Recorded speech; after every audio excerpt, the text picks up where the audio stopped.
Hello everyone. Welcome to ZaranTech. In today's fast-paced business environment, data governance is crucial for maintaining data accuracy and consistency across an organization. Today, we are diving into the fundamentals of SAP MDG Technical. SAP Master Data Governance (MDG) Technical is a crucial component in ensuring data accuracy and consistency within an organization. It's the backbone of data management, ensuring that information about customers, products, suppliers, and other key entities remains reliable and up to date. Recent studies show organizations spend an average of 20 hours weekly reconciling inaccurate data, wasting valuable time and resources. Implementing SAP MDG Technical can drastically reduce this overhead, streamlining operations. In this course, we will cover everything you need to know about SAP MDG Technical, including an understanding of the architecture and components of SAP MDG Technical, configuring and customizing data models.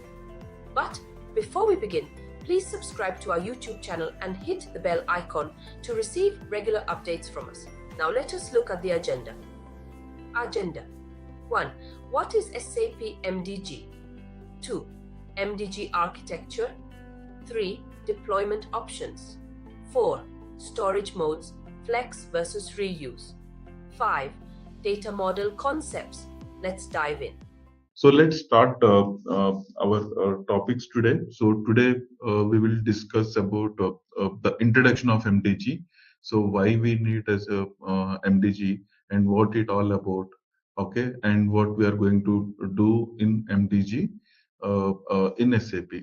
Okay, so we will be covering all the basics, then the introduction of MDG and architecture of MDG, and then we can get into the different the topics in MDG.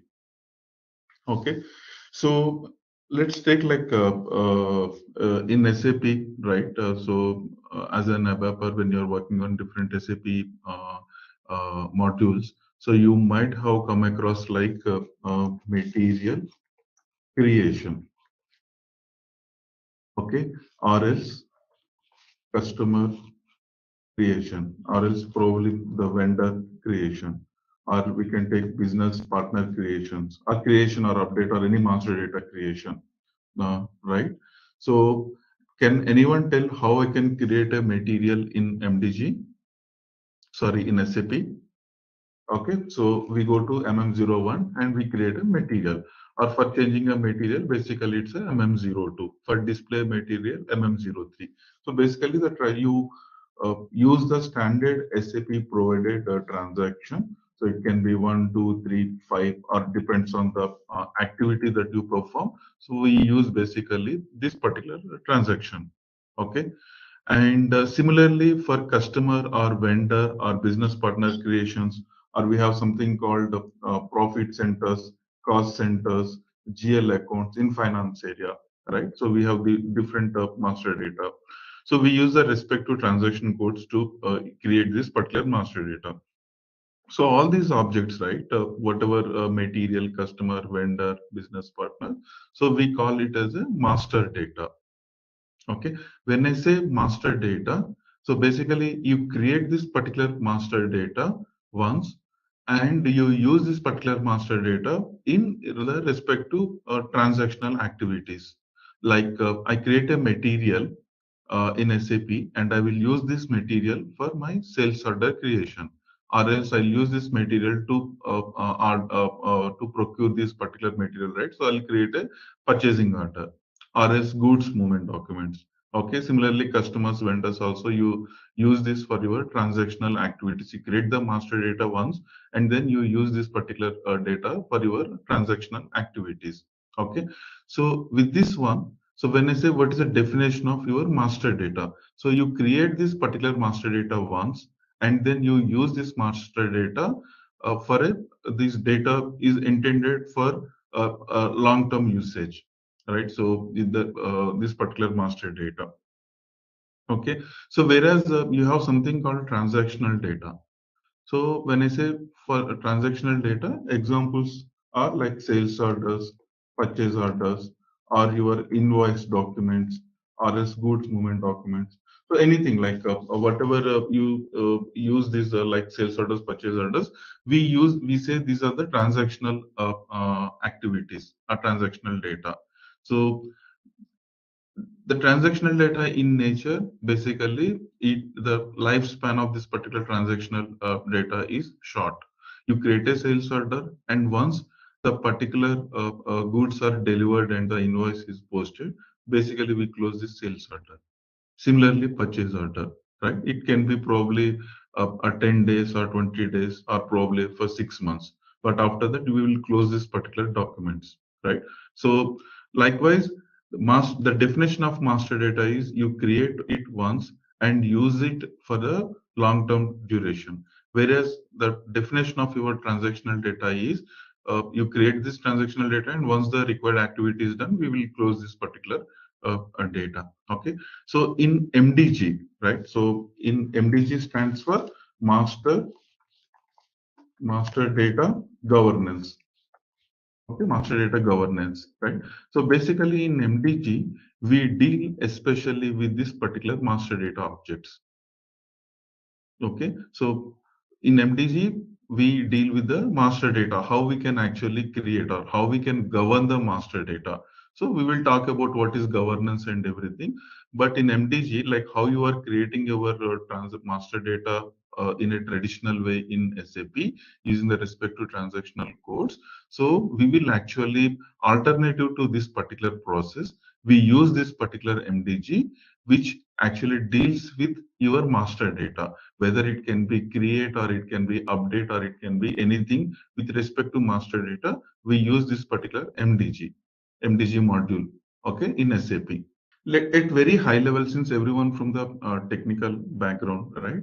So at very high level, let's look at what happens when you create a master data using MM01. Okay, so this is your SAP system. Assume that this is your SAP system. Okay, so you have your the transaction MM01 for material creation, and when you create this particular material, right? So usually what you do, you log into the system, enter MM01, okay, and then you choose some industry sector. So let's say, for example, material type. So I'm just using this finished product. So you maintain all the relevant attributes for your master data, select the views that you wanted to maintain here, maintain some attributes, material description, and units. Okay, so you maintain all the relevant data, and what we will do, we will hit this save button. So when you click on this save button, so what happens? This particular data, whatever the data, the material that you are creating, this material data, it gets stored in the backend, your the tables. So those tables for material master are, let's say for example, MARA, MASI, or else MBEW. So we have MVKE. So we have bunch of tables which stores your master data, material master data. Similarly, if I'm creating a customer, I use the transaction code and the data gets stored into the backend tables, right? So here, as soon as you enter the data and hit the save button, the data directly gets stored into this particular uh, uh, respective tables. Okay, so now with this one, what happens is, let's say for example, some person by mistake he has entered some wrong data, and when you click the save button, okay, so then what happens, the data gets stored into your tables, right? And this data can be, this material can be used for any of the like transactional activities, right? So you don't have any kind of review process or someone who is creating a particular master data in SAP. So once, if they have authorization and once they click the save button, the data directly gets stored into your backend tables, and there is no way you can, someone can review or anything. So you will come to know only when someone notice that, okay, this material is not required, or this data is attribute is not correctly maintained and all that stuff. Then you come and actually correct that particular data using again the respect MM02 transaction code or something. Okay, so now let's take an scenario in between, right from creation and inserting this data into my table, right? In between, if I have another layer where the data will get, instead of directly storing into this one, where the data will get stored into the different layer over here. Let's say, for example, we call it as a something called kind of a staging. Okay, so this is again, staging means it's another bunch of tables.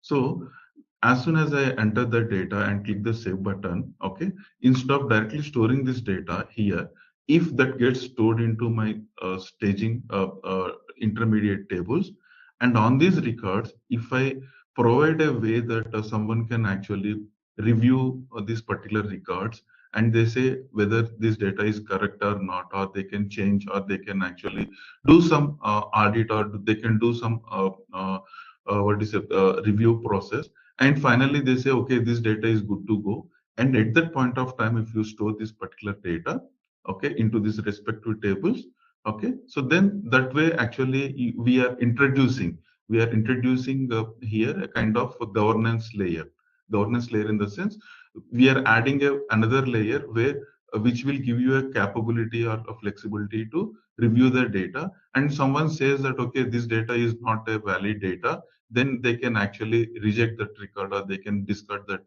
changes. Or if someone say okay, this is a correct data, then they will approve the request, then the data gets stored into this one. So basically what we are doing is right from the creation process, and before the data gets stored into your final set of tables, if you add an intermediate layer over here, and you add all your review process on that particular layer, and take a decision whether to create that record into these tables or not.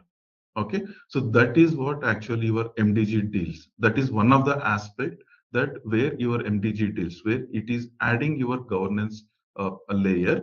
Okay, so where the we will provide a capability to review your master data, whether it can be create or change or anything, and finally the data gets stored into this one. So with this one, what happens is the record that gets created into this system, every record that you are creating into this system, that has to go through this review process.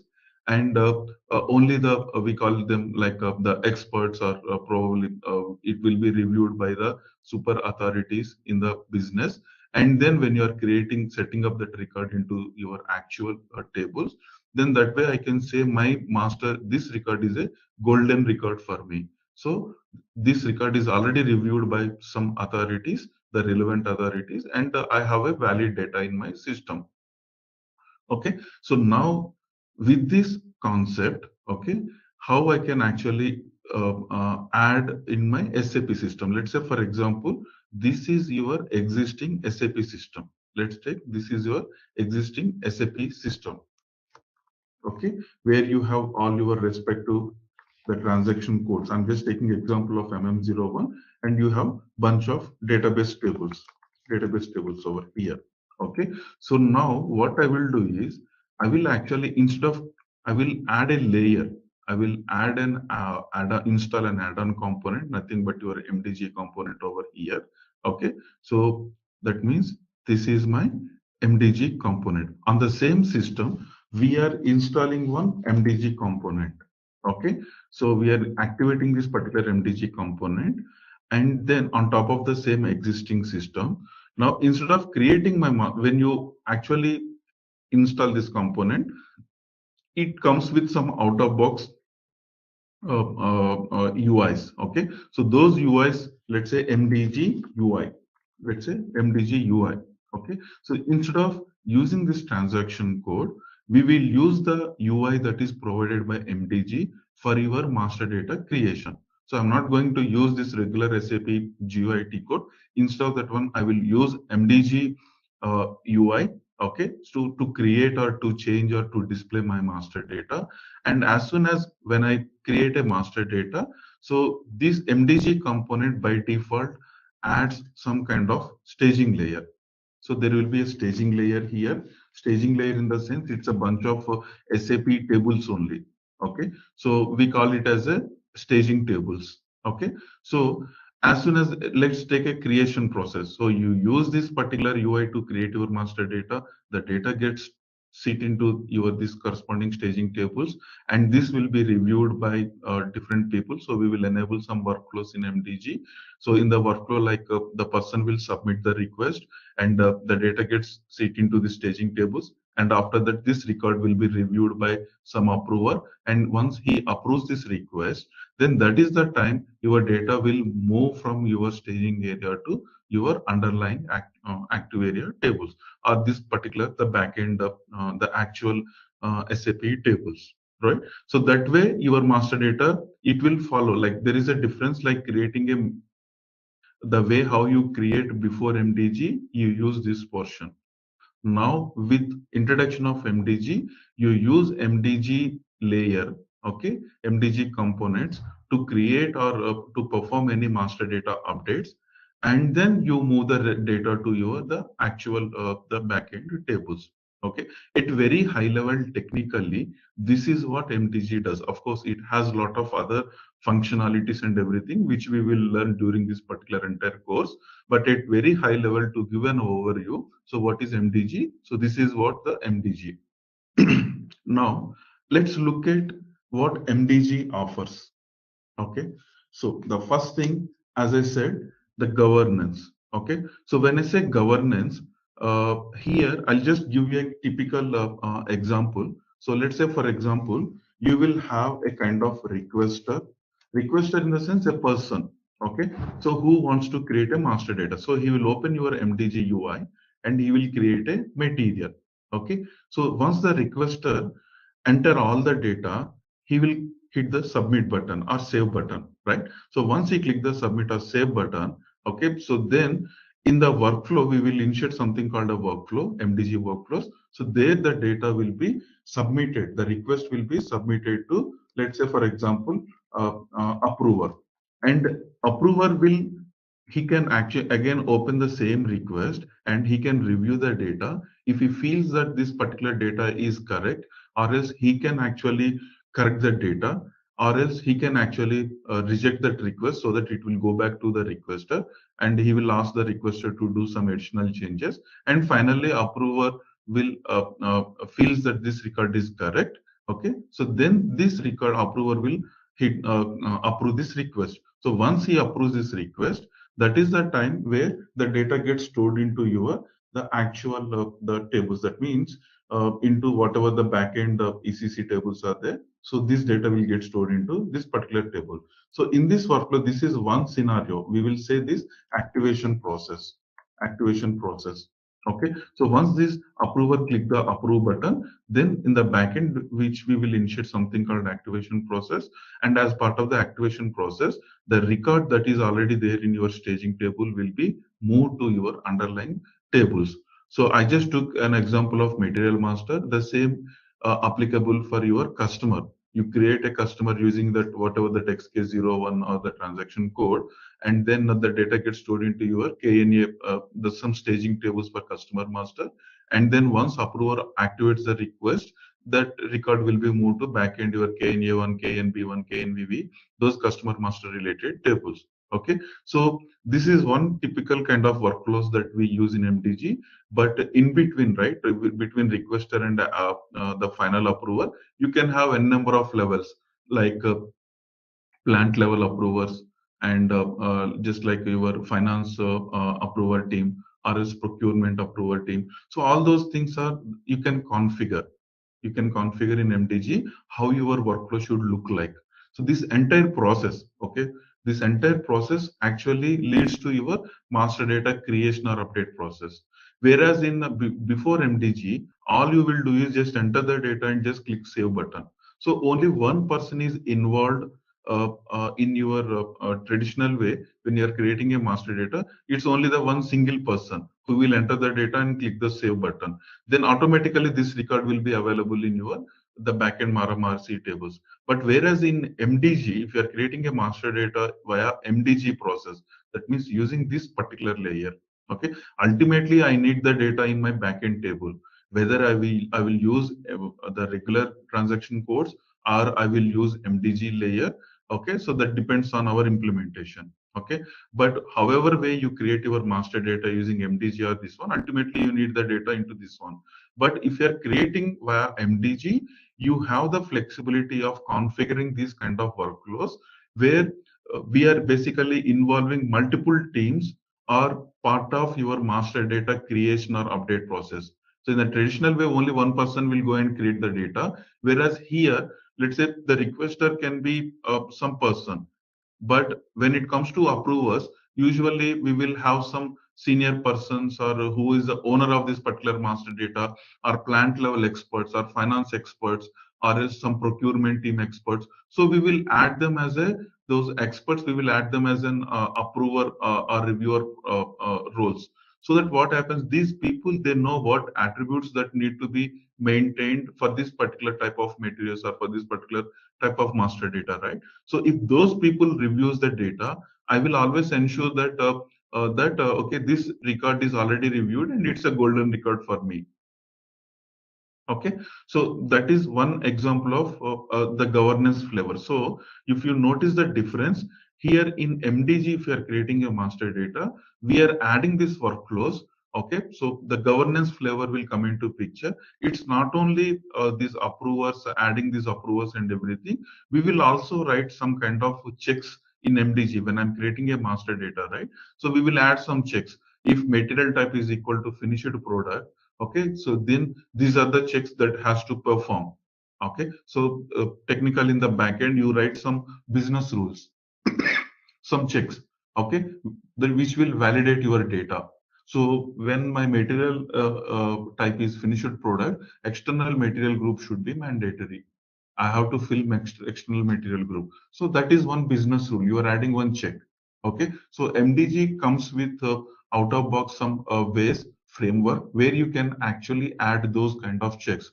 Okay. Some of the checks, there are different ways that you can add these kind of validations using BRF validations and BADI validations and everything, which we will discuss. So when I say governance, right? So we are like adding an approval process. This is one part of one aspect of your governance.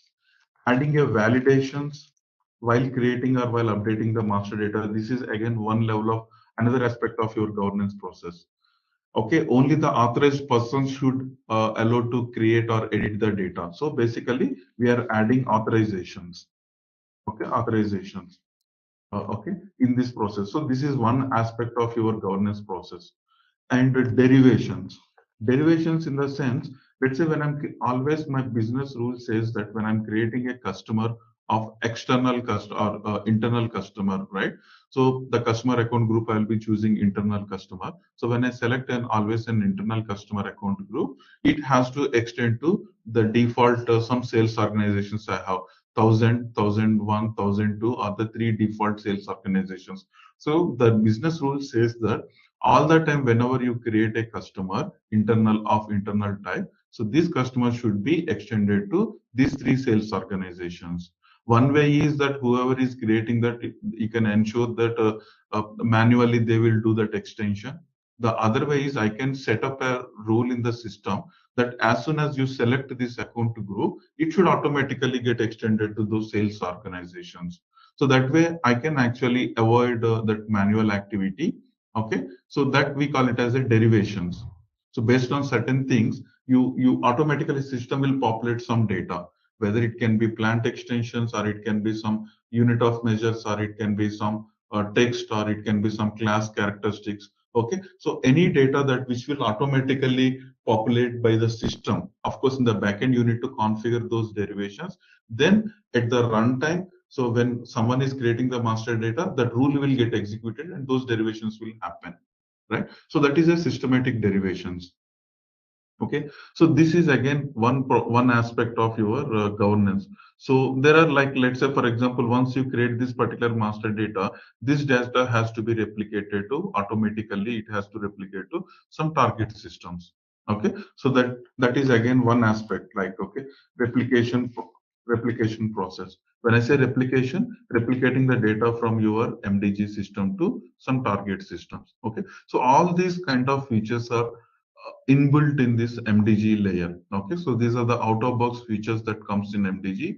Either some of them you can configure, some of them you can write some logic code in MDG, but you can make use of all these features in MDG. Along with that one, also the change documents in the sense, let's say for example, I created a material today in MDG via using MDG process. And after that, so someone modified this particular material, like they extended to particular plant. That is again another change process. After that, someone maintained some, they replace the profit center value. So when you create a master data over a period, this data can go for multiple changes by different people.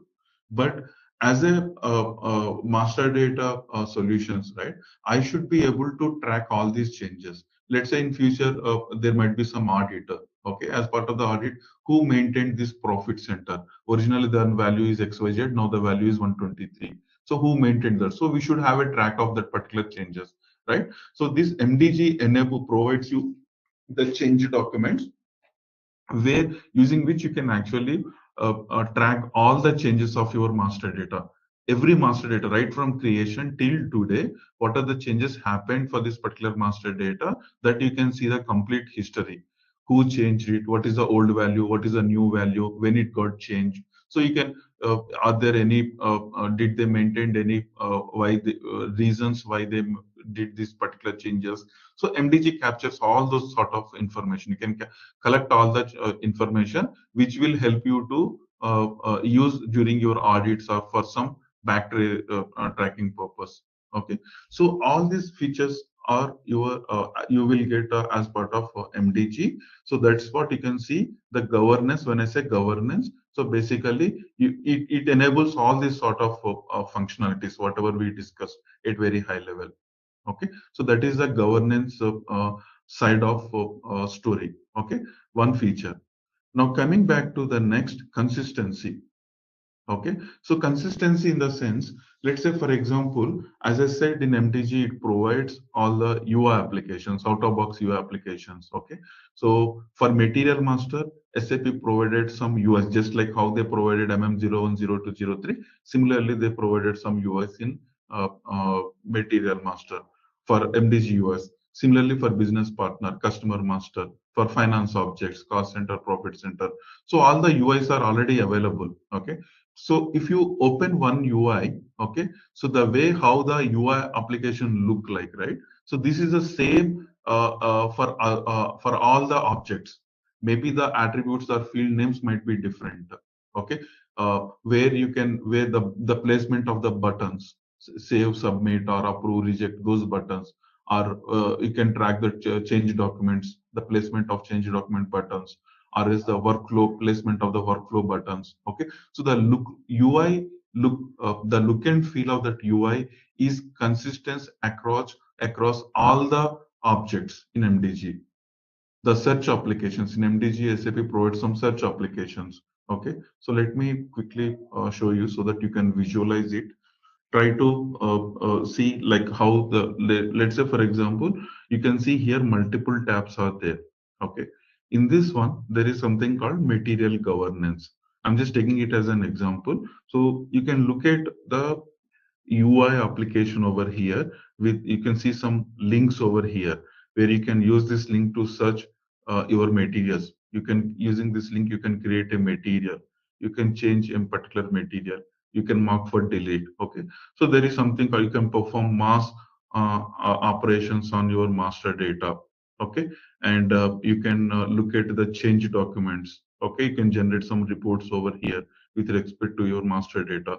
So this section talks about your data replication from MDG to the target systems. So likewise, you can see this, we call it as a home page. So home page for material master. Okay, similarly, this UI look and feel, right? Similarly, if I go to this customer governance, you can see there is a tab over here, customer governance. So when I click on this customer governance also, the look and feel is same. Here, the same way you have a search made customer, you have some the change documents, and you can generate the same kind of reports over here. your data replication. Okay, so just these links will take you to the customer UI, whereas in material governance it will take you to material related UI applications. Okay, now again this is a search material. If you click on this search material, it will take you to a search application, material search application. Okay, so here you can search your materials based on different criteria, based on material group, material type. So you can actually, you can fully configure what attributes you wanted to see over here. Okay, so you can enter the data and you can actually click on search, where it will give you the materials based on your search criteria. So this is your search applications. The same way, if I go to customer also, and from here you can create a new material, you can perform initiate bulk operations, you can look at the change documents for the selected material, you can replicate the material from here. So similarly, the same if you go to the customer governance as well. So the process remains same, search customer. So here you will have a search application for customer master. Fine. But the UI look like the same, where in the top you will have the search parameters, in the down see this is your search criteria. When you click on search, it will, based on your search, it will show you the results. And again from here you can create a new customer, or you can look at the change documents and everything, right? So the in MDG, right, so if you learn one particular topic, the same topic will be applicable for all the masters, like whether it's a material or business partner, customer, vendor. Okay, so that is what actually this particular consistency says, that across all the top, domains, the process remains the same. Okay, so whether being it's a UI applications, or being your replication configuration, or your business rule configurations, your duplicate check configuration, everything remains same. The way you can configure, you can use the same, follow the same steps to achieve that required configuration. So that's where this talks about the consistency. Okay, coming back to consolidation. So in MDG, right? So it has a kind of a subcomponent, call it as, we call it as a MDC, master data consolidation. So what this consolidation talks is, let's say for example, here you have there will, when you act, when I say here consolidation, so it's again there is a sub component in MDG. So when you activate that, so that consolidation component will be activated on the same system. Okay, here what happens, in general, let's say you have multiple source systems. Okay, non-SAP systems, let's say this is one source system, this is again another source system, this is again another source system. Okay, and there is one more source system, one more source system here. Okay, so you, these three source systems, you are getting the data from, let's say from these three source systems. Sometimes what happens is the same master data might be available in same record in the same three systems. I have a customer number, let's say HP customer, right? So for the HP customer, here the customer number is 100. Again, the same HP customer, here I have the number as 101. And because these are the three separate systems, it will generate its own customer number in the respective systems. So here I have another customer number, but your 100, 101, and 102 talks about the same customer. Okay, now when you are actually loading this data into your MTG system, right? So ideally we don't wanted to set up three separate customers in my system, which is a duplicate records. Instead of that one, I wanted to refer one single customer. Let's say uh, uh, the customer number is 1000. HP customer itself, the number is 1000. Okay, so what happens is, you can actually load these three records into consolidation layer, which will consolidate and club the three records into one single record, which is where it will generate a number, either 1000. Okay, now this 1000 is linked to this 100, 101, 102. Okay, so likewise you can merge the records using the consolidation component. Okay, so we will talk about more about this consolidation once towards end of this MDG course. Okay, which is the latest one that SAP introduced, this MDC component. We will talk about that towards end of this course. Okay, but this consolidation deals with merging multiple same record from three different or multiple sources into a single record, right? So during that process, SAP follows certain algorithms, okay, to merge the records into one single record. It also come up with some consolidation, mass UIs and everything. We will discuss about this topic later. Okay. Then coming to integration. A typical MDG system, just like I showed you this from the source side, where you can get the data, MDG can receive the data from multiple sources, and you apply all your governance rules and everything. Ultimately, the data gets it into your the master data tables. And after that, you wanted to replicate this particular data into different target systems. You might be having multiple target systems in your organization. Let's say this is one SAP system, target system, transactional system. This is another transactional system, and this is one more transactional system. Okay, so this is my CRM system, and this is my SRM system, and this is my finance system. Or else you might be having one non-SAP system as well. So we call it as all these are the target systems, okay, where the transactional activities are happening. Okay, so in this system, these systems needs the master data, just like your CRM, right? You need to have a customers over here. Earlier, before MDG, maybe in the CRM system itself, directly I'm creating the customers over here. But now with the introduction of MDG, I don't create the customers over here. I will create the customers in my MDG system, customers. And these customers, once the data move to this particular, the actual SAP master data tables, I will automatically replicate this customer to the CRM system. Similarly, that way actually you can actually avoid creating the master data in the respective individual systems and have one centralized master data system, and then replicate the data to the respective target systems. Okay, so similarly to the SRM system, you need the suppliers or vendors, right? So then you create those suppliers in your MDG system and then replicate those suppliers to your SRM system.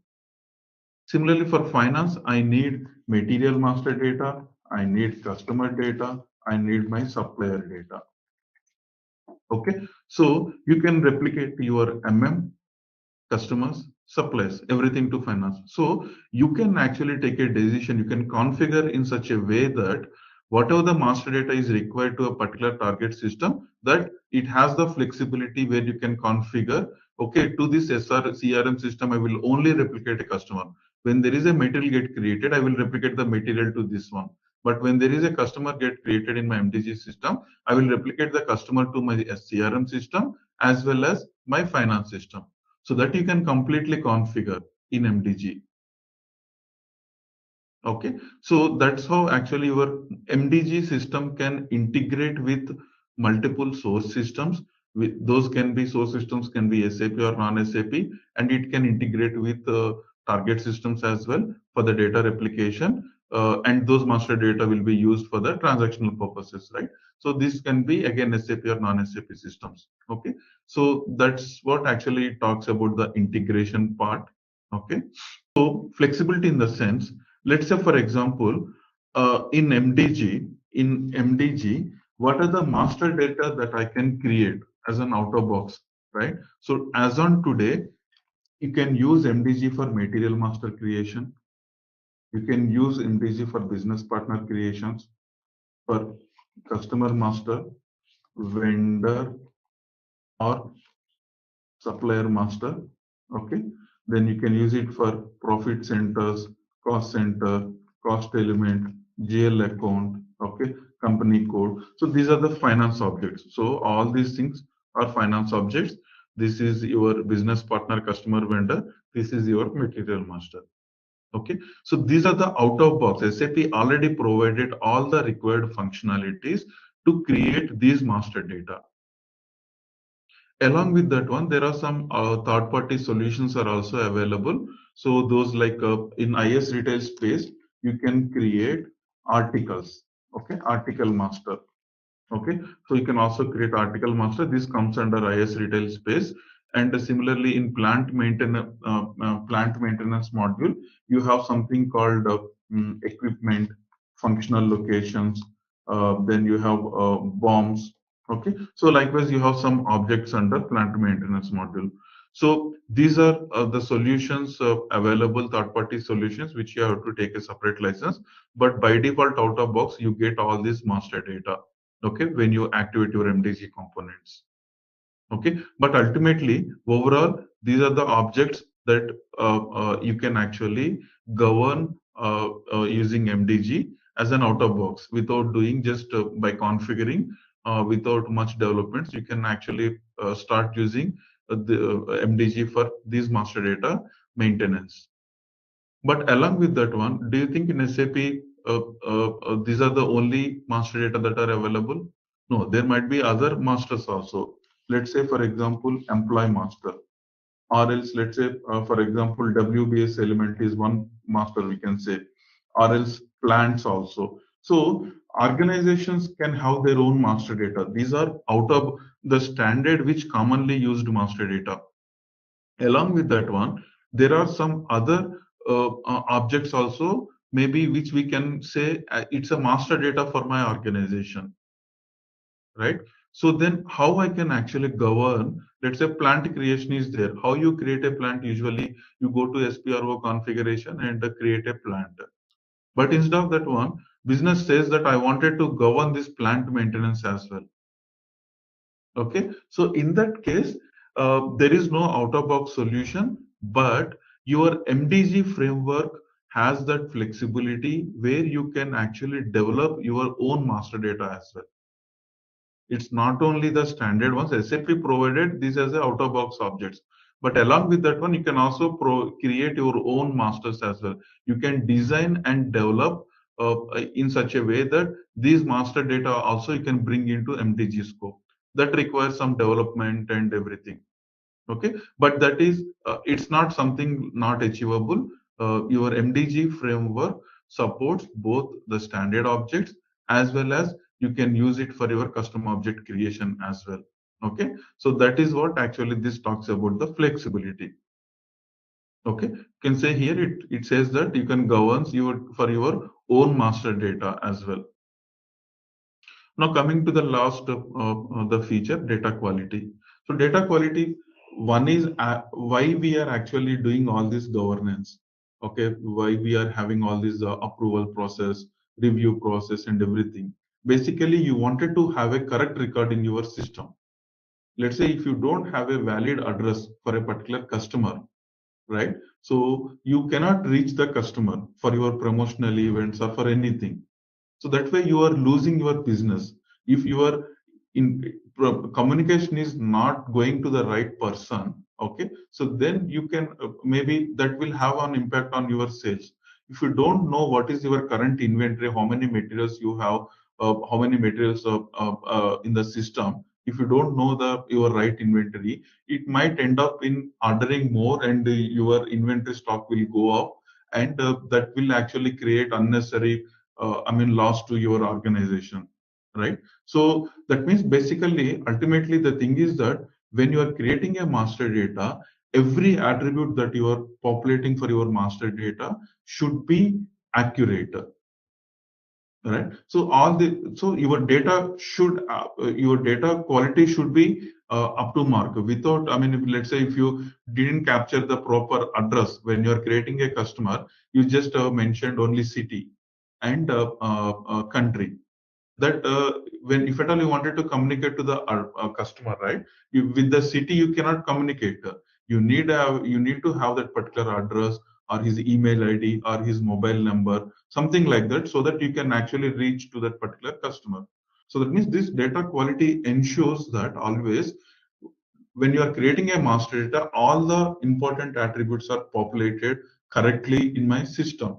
So that way, actually, you can always have that the right data quality. So to achieve this particular thing, SAP has certain MDG has certain framework where you can actually define certain rules and the derivations and everything. At the same time, you can also measure your data quality. How many materials I have where so and so rules are matching. So if you set up that one and when you run this particular rules, it will show you, okay, out of 100 materials, 90 materials are passing these rules and only 10 materials are not passing these rules. That means your data quality is 90%. When I correct those 10 records, right, then my data, when I run the rule again, this time I will see all 100 records are passing that rule. That means my data quality is correct. You can measure whether it's a 90, you are improved from 90% to 100%. So likewise, SAP has that in MDG, this kind of tools are already included, which we will discuss during the course. But at very high level, you can see these are the important aspects of your master data. Approval authorization is, let's say, for example, when you are creating a material, so to extend this, first thing is the person should have authorization to create a material. That means just like in your SAP also, you should have an authorization to MM01. If you don't have authorization to MM01, you cannot create a material, right? And after that, once you have a authorization also, at every object level, let's say to extend to a plant this particular materials, a plant level authorizations are required, or sales level authorizations are required to extend a material to a particular sales organizations.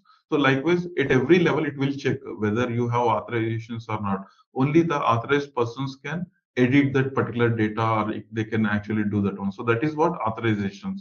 Approval is something I will review the data, and if the data is correct, then I will say I'll provide my approval for this particular request.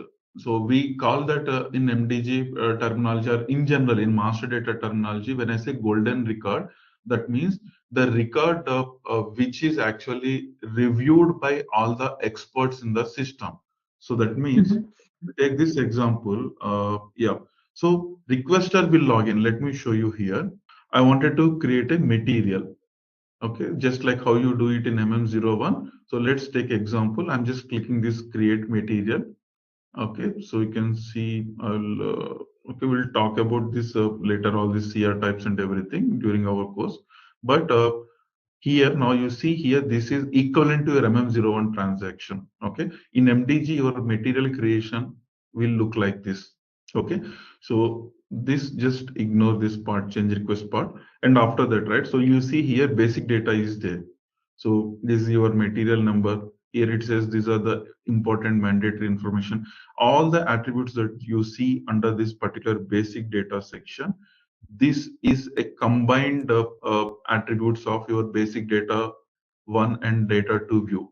So you have in MM01, you have two views, basic data 1 and data 2. So all the attributes from this particular list are clubbed into one single place under this basic data. Okay. After this, you can see here the descriptions. So where you can maintain the material descriptions. Okay. So the same descriptions you can also see in additional data section. You can maintain the language and the material description. You can maintain the material description in German language as well. So likewise, you can maintain. So whatever pretty much you see in your MM01 transaction, all this plant view, then you have this trade related, sales related. So you will see all these views over here. Okay, in MDG as well. You can maintain the class data here, characteristics, purchasing related, sales, storage, warehouse management. Then you have something called a plant related. You can maintain the plants over here. So this is how your UI material creation UI look like in MDG. Okay, you can just expand the respective section and you can maintain the relevant data. Now you look at this, there is a huge amount of data over here with respect to material master, right? So as a requester in the sense, a person who is sitting at a particular plant, or some person who got an email or some hard copy that, okay, create a material with by taking this particular data. So what happens, the person will get a request, he will actually open this application and he will enter all the relevant data, right? So when he's entering all this particular data, as I said, okay, for all my finished products, FERT finished products, this external material group should be mandatory. So this is mandatory only for finished products, FERT. For other material types, it should be an optional. So that is a one business rule.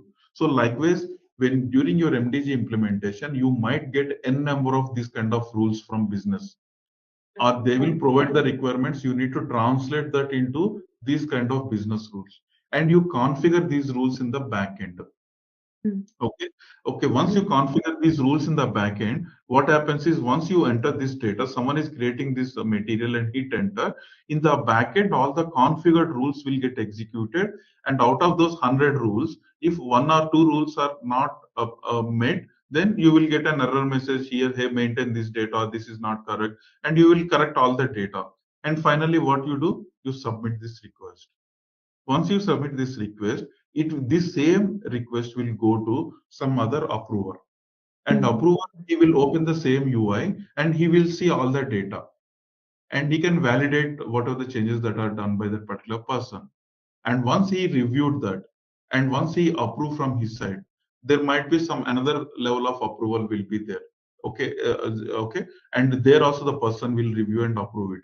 And finally, the person will approve that request. That is the time where your data will move from your staging area or from MDG to the actual master data tables. Now, before reaching your data into your Mara Marcy table, right? It has all that review mechanism. You are setting up all this review process for your finished product, and which has been reviewed by 2 level or 3 level persons. That means when the data gets created into your Mara Marcy tables, that means it already gone through all this review process. So you can assure that the data is already reviewed by that particular person, and whatever the data that I have is my correct data. Okay, that record we call it as a golden record. So it depends on the business process. Okay, so you are right. In the system, there might be lakhs of records will be there, right? So what happens? These all these records might not created in 1 day or 2 day, right? In a over a period. Okay, so for some of the materials, what you can do is basically depends on the business says that okay, there is no review process is required. So someone is actually creating the material, it will just directly go for a activation process. That is, we call it as the auto approval scenario. So there is no person. But in this auto approval scenario, you will set up all the rules. The rules will run in the back end. And if the material that you are creating, if that passes all the rules that created in the back end, then it will go for an auto approval. There is no approval required. But if you think that there might be some materials which are not passing through those rules, right? So then those records you will assign it for a approval or some review process. Okay, so those workflows are flexible. You can say depends on that. If there are no errors, go for an auto approval. If there are errors, then route this request to particular approval process. Okay, so likewise you can take a decision. You can configure. We will discuss during our workflow topic how you can configure. So it's not necessary that every material that you create it has to go for approval process. Whatever business says, as per business, we will configure the workflows. We will talk about today, because after this slide we have something called deployment options. So there I'll explain that on which system I can activate my MDG component. Okay, but to answer your first question, right, what is this out of box? Now you look at this particular UI, whatever the material creation UI. So this is already comes with your MDG. Okay, so you no need to create this UI application. This is already available. Okay. Similarly, for your business partner, okay, so you can see for create material or the search material application. So these are already available, comes with your MDG. Similarly, for customer governance also, these UIs are provided as an out-of-box solution. Out-of-box solution in the sense, when you install your SAP logistics component, automatically you get MM01, MM02, XK01, XK02. So those are your out-of-box solution. You no need to build those things. What you can do at max, you might enhance those applications to add your custom attributes or something like that. That comes under your enhancement thing. But as a base, you are already getting, when I say here, all these MMBP, all these out-of-box solution, that means for all these objects, SAP provided the UI applications When I say UI applications, it can be for your search applications, create applications, change applications, display applications, everything, your mass applications, everything is provided as a standard. And the corresponding backend staging tables also already created.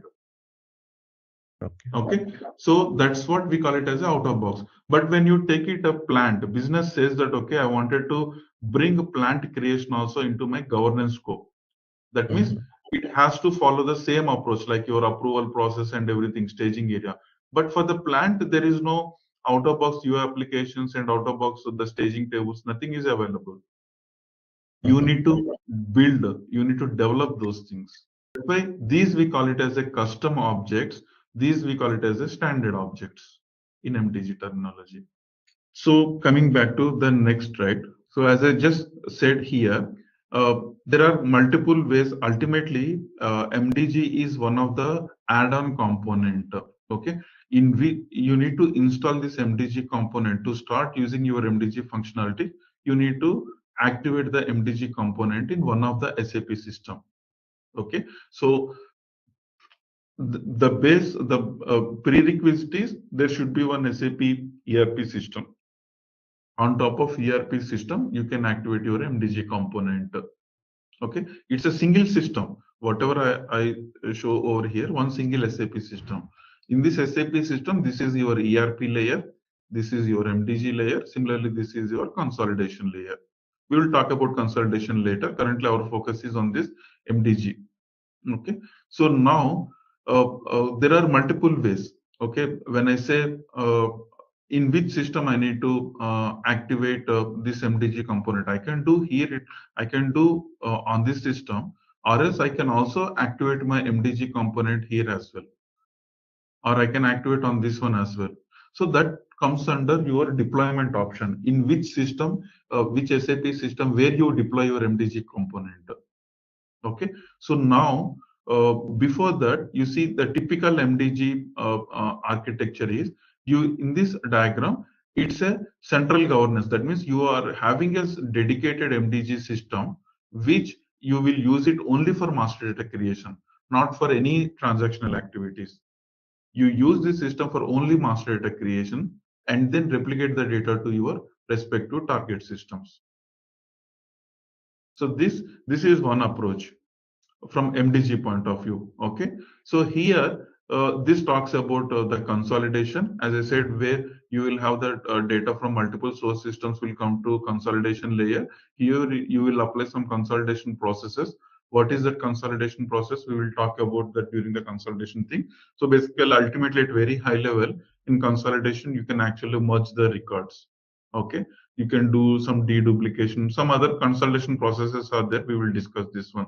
So this is only the consolidation point of view. Now, there is another hybrid approach which we call, in the same MDG system, you can have consolidation MDG component as well as your consolidation component, two components. So just like this, just like this. So these are the three different approaches where you can actually have. Here we call it as a hybrid approach, in the sense, in the same MDG system, you will run the consolidation processes as well as you will run your governance processes. Governance, we will use it for master data maintenance. Consolidation is to get the data from multiple sources and apply this one. But consolidation is an optional part. It is not a mandatory part. Okay, so if you don't opt for consolidation, still you can get the data from multiple sources directly to MDG. Without this, directly to MDG as well, you can get the data. Here, consolidation is optional, but MDG you can actually activate. So what it says is, you can, in a system, you can have an MDG component, you can have consolidation alone without MDG, and in the third picture, it shows that where you can have both components in the same system. Coming back to the next, so business functions. Of course, this is 9.2 version, but you will have this application. The numbers will get changed with the recent one. 9.2 is the latest one. This is a little bit older one version back. This slide. Okay, but what this talks is, so first, in general, to activate your MDG, let's say this is my SAP system. Now I wanted to activate MDG functionality. How do we activate that MDG functionality in any SAP system? So this is an add-on component, just like how you have your SRM, CRM, or else IS retail. All these are the add-on components. So you will have your base layer of SAP. On top of that one, you can actually install or activate your CRM or SRM or any things, right? So in the same way, MDG also you can activate. How to activate your MDG? This is a basis activity, not the MDG technical person. It doesn't come under the MDG technical person scope. Basis will activate these components. So just for your knowledge purpose, where we will do, there is a transaction code called SFW5. SFW5. So where you can see all the business functions. Okay, so once you enter SFW5 transaction, so it gives you a warning message. You can just click on continue. You can see here all the uh, functions are available. Okay, in this one, we need to look at MDG, right? So just search with MDG.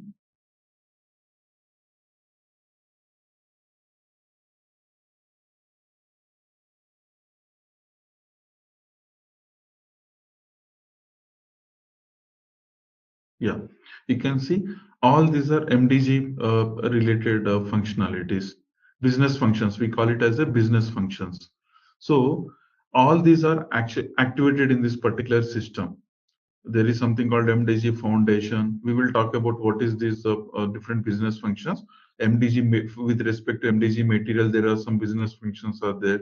MDG finance related, there are some business functions are there. Similarly for supplier and customer and business partners as well. Okay, Bupa means it's a business partner. Okay, so these business functions are already available. Basis will activate these business functions. Okay, so once they activate all these business functions, then we will say this is my MDG system. You can also look at from the system status. If you go to product version, in the installed products, does it show SAP? Okay, sometimes it will show one row over here. If not, you can see the component versions. There is an MDG application. This is the version. Okay, so you can look at this MDG, what is the current version as well, foundation, and this is the application. Okay, so this is how you can see whether MDG is installed or not in this one, or else you can, if you have access, you can go to SFW5 and you can see this is active version. You can see this bulb symbol, it is on. That means this particular business function is activated. If it is not activated, means it will look like something like this. Okay, so that way you can see whether it is active or not, these business functions. So with this one, we can say my MDG is active in this particular system. That is one thing. Okay, after that, there are separate business functions are there for foundation. In MDG also, they broadly divided into two categories: foundation business functions, application business functions. What is the difference? Foundation means, so MDG foundation. So this is a foundation business function. Okay. So when I say under found, this is one category. The other category is MDG application specific business functions. So in the foundation, irrespective of your master data, there are certain base components are required. That means base elements, base classes, all the required objects are required. So that we call it as a foundation. So all the, when you activate in this particular thing, right? When you activate here foundation, which is a first mandatory one. So first you need to activate this foundation. Okay, so once you activate this particular foundation, so you need to activate all the business functions from foundation, then 2, 3, 4, 5, 6, and up to 13, whatever is the latest. Each business function is SAP released in a particular release, right? You can see with these are the S4 related business functions. If you are on without S4 system, right? If you are on ECC version, this is the latest business function. If you are on S4 system, this is the latest one. Okay, so you need to activate all these foundation business functions. It's not like always you will activate the latest one. You need to activate everything, because each this business function contains the delta changes, not the complete changes. So if you activate this 13 business function, so what SAP included the latest features from 2021 to 2022, only those delta functionality will be available over here.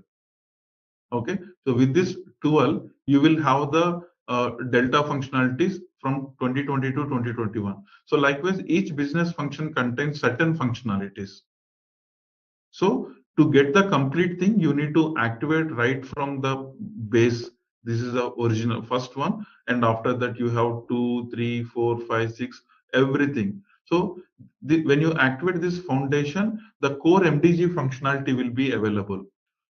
That is what it says, the foundation related business functions you need to activate over here, foundation 750. And after this one, there is something called application specific. With respect to material master also, you have some business functions. Similarly, with respect to, those are application specific. With respect to your finance, with respect to your supplier, customer, business partner, so you need to, whatever the master data that you wanted to use in your SAP in your organization. Let's say, for example, I wanted to use only material master for now. Then what you need to do is you need to first activate foundation. Under application, you can just activate material related business functions only.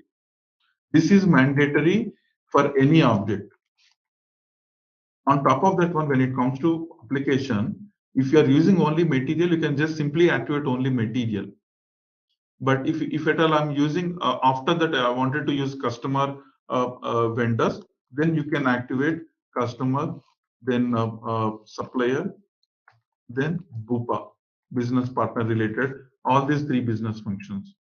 If at all you wanted to activate, use finance, then activate finance related. So these are kind of not necessary you need to activate everything in one shot. Depends on your requirements, which master data you are currently governing. You can activate those, or you can activate everything also. There is no harm. But this is which is something like mandatory. So in this diagram, it says that, okay, you have something related to foundation, something related to application specific business functions. To use consolidation also, there is a consolidation related business functions as well. You need to activate those consolidation related.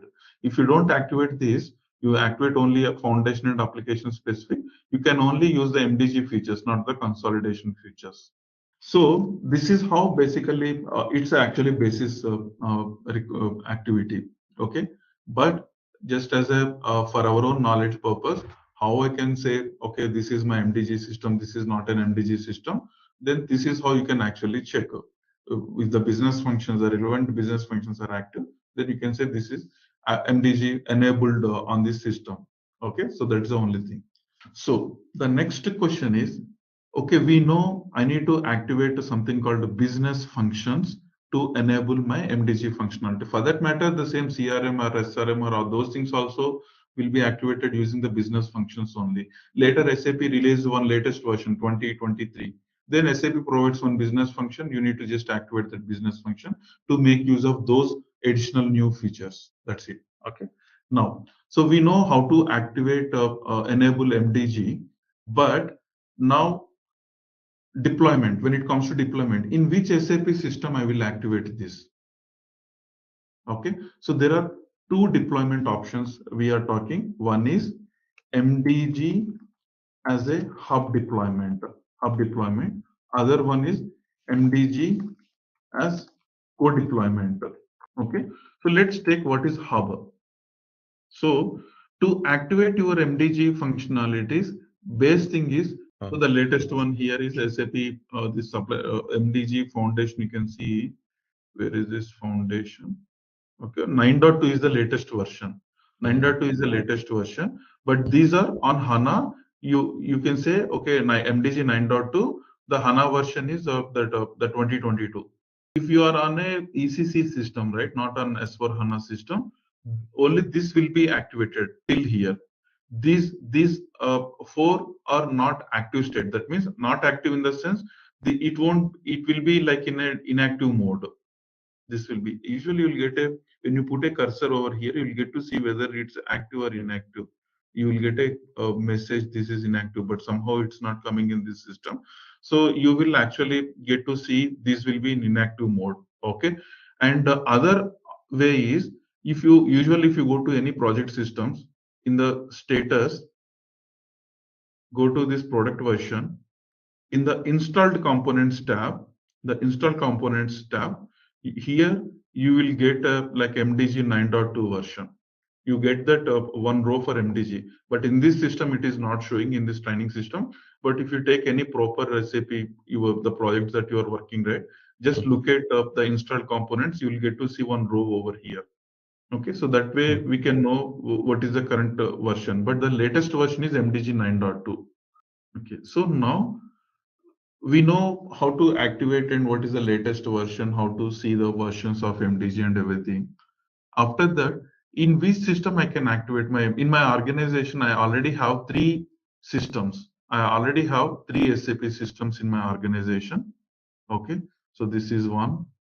This is another SAP system. This is again another SAP system. I already have these systems in my organization, where I'm using it for my transactional activities.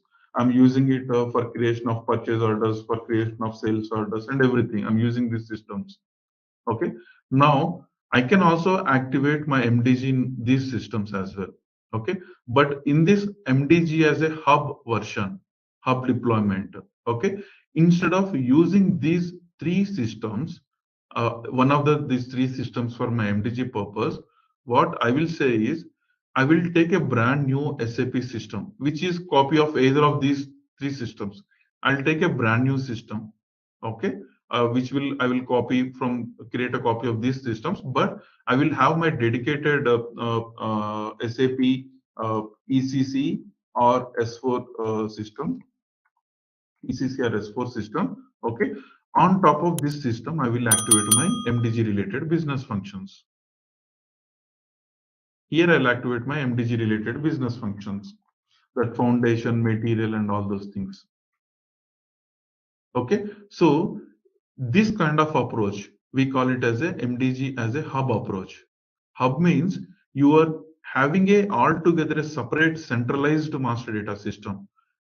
And in this system, you just only create a master data. You don't create any sales orders or anything. It will be just like master data system. And once you create the master data, this data you will replicate to the respective transactional systems. So that means instead of creating the master data in these systems, I will create the master data here, okay, and I'll replicate the data to this particular target systems. This is one approach, which we call it as a MDG as a hub approach. Okay, so now in MDG as a co-deployment scenario, okay, so here what we will do is, you take these systems, and your criteria is you should have a base ERP layer. So all these 3 systems are having my ERP layer.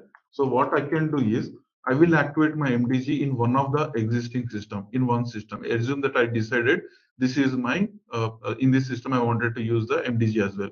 So here you can activate. Okay, so that means your transactional processes are running in the same system. At the same time, your MDG also running in the same system. That means your master data creation or maintenance, everything will run in the same system. And from here, you can replicate the data to the other two systems. So this approach is also valid. This we call it as a hub. This we call it as a co-deployment. Co-deployment means your MDG is coexisting with one of the existing system, one of the existing transaction system. So that's why we call it as a co-deployment. Here it's a hub. That means we are not touching these existing systems. Instead of that one, I took a brand new system and I activated my MDG. So both are the 2 different approaches that you can have it. Any of these, you can follow either of these 2 approaches. Now we need to know what is the pros and cons of each of these approach. Okay, so let's take by looking at these pictures, can someone tell me what is the pros and cons of each of these approaches?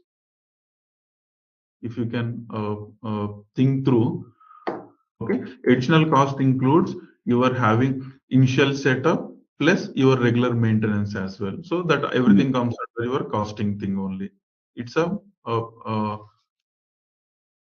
of the drawback over here where here you are not having any separate system, so it's a cost effective this approach in code deployment. Actually, that is correct, the point, but I will put it in a different way towards end. But your point is valid. Yeah, yeah.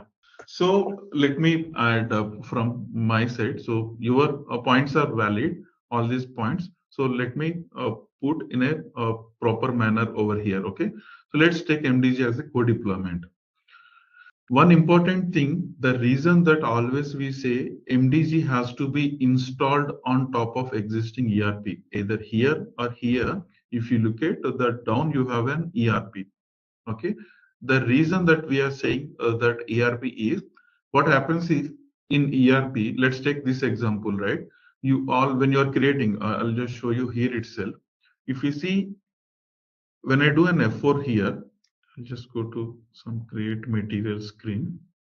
So here, let's look at when you do an F4, it is showing all the material types.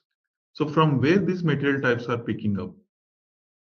Because in the backend, right, these material types are usually maintained in your SPRO configuration, the backend.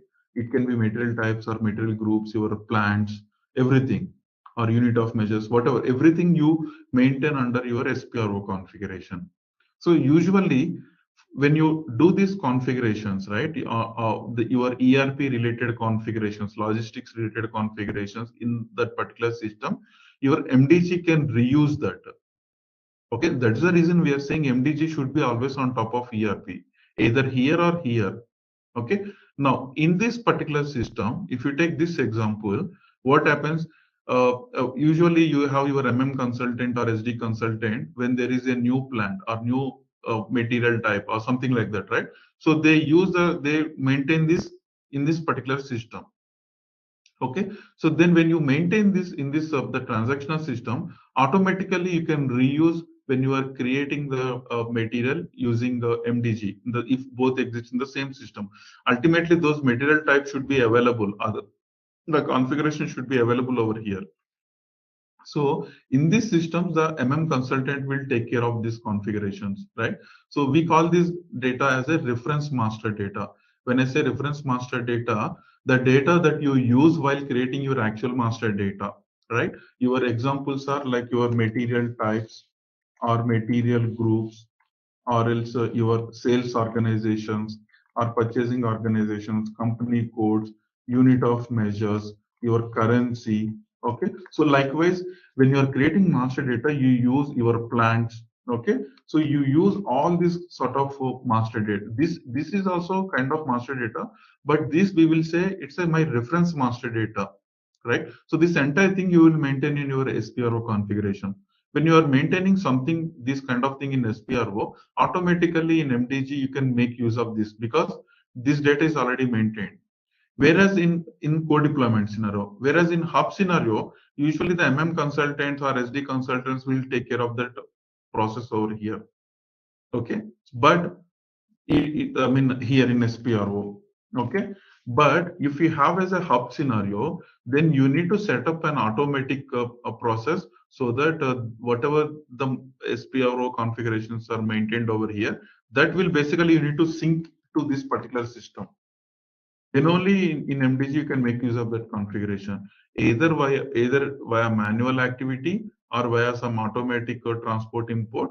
This configuration, whatever you do over here, you need to actually set up a process that this will always sync with the data, the reference master data that is available in your respective transaction systems. Okay, so this is an additional activity. Whereas here in case of co-deployment, it automatically works because you need to just maintain once. That's it.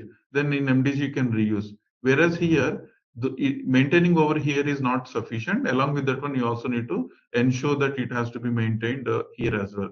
Okay, so that is actually that is an additional headache when you go for a hub scenario. So that is one point.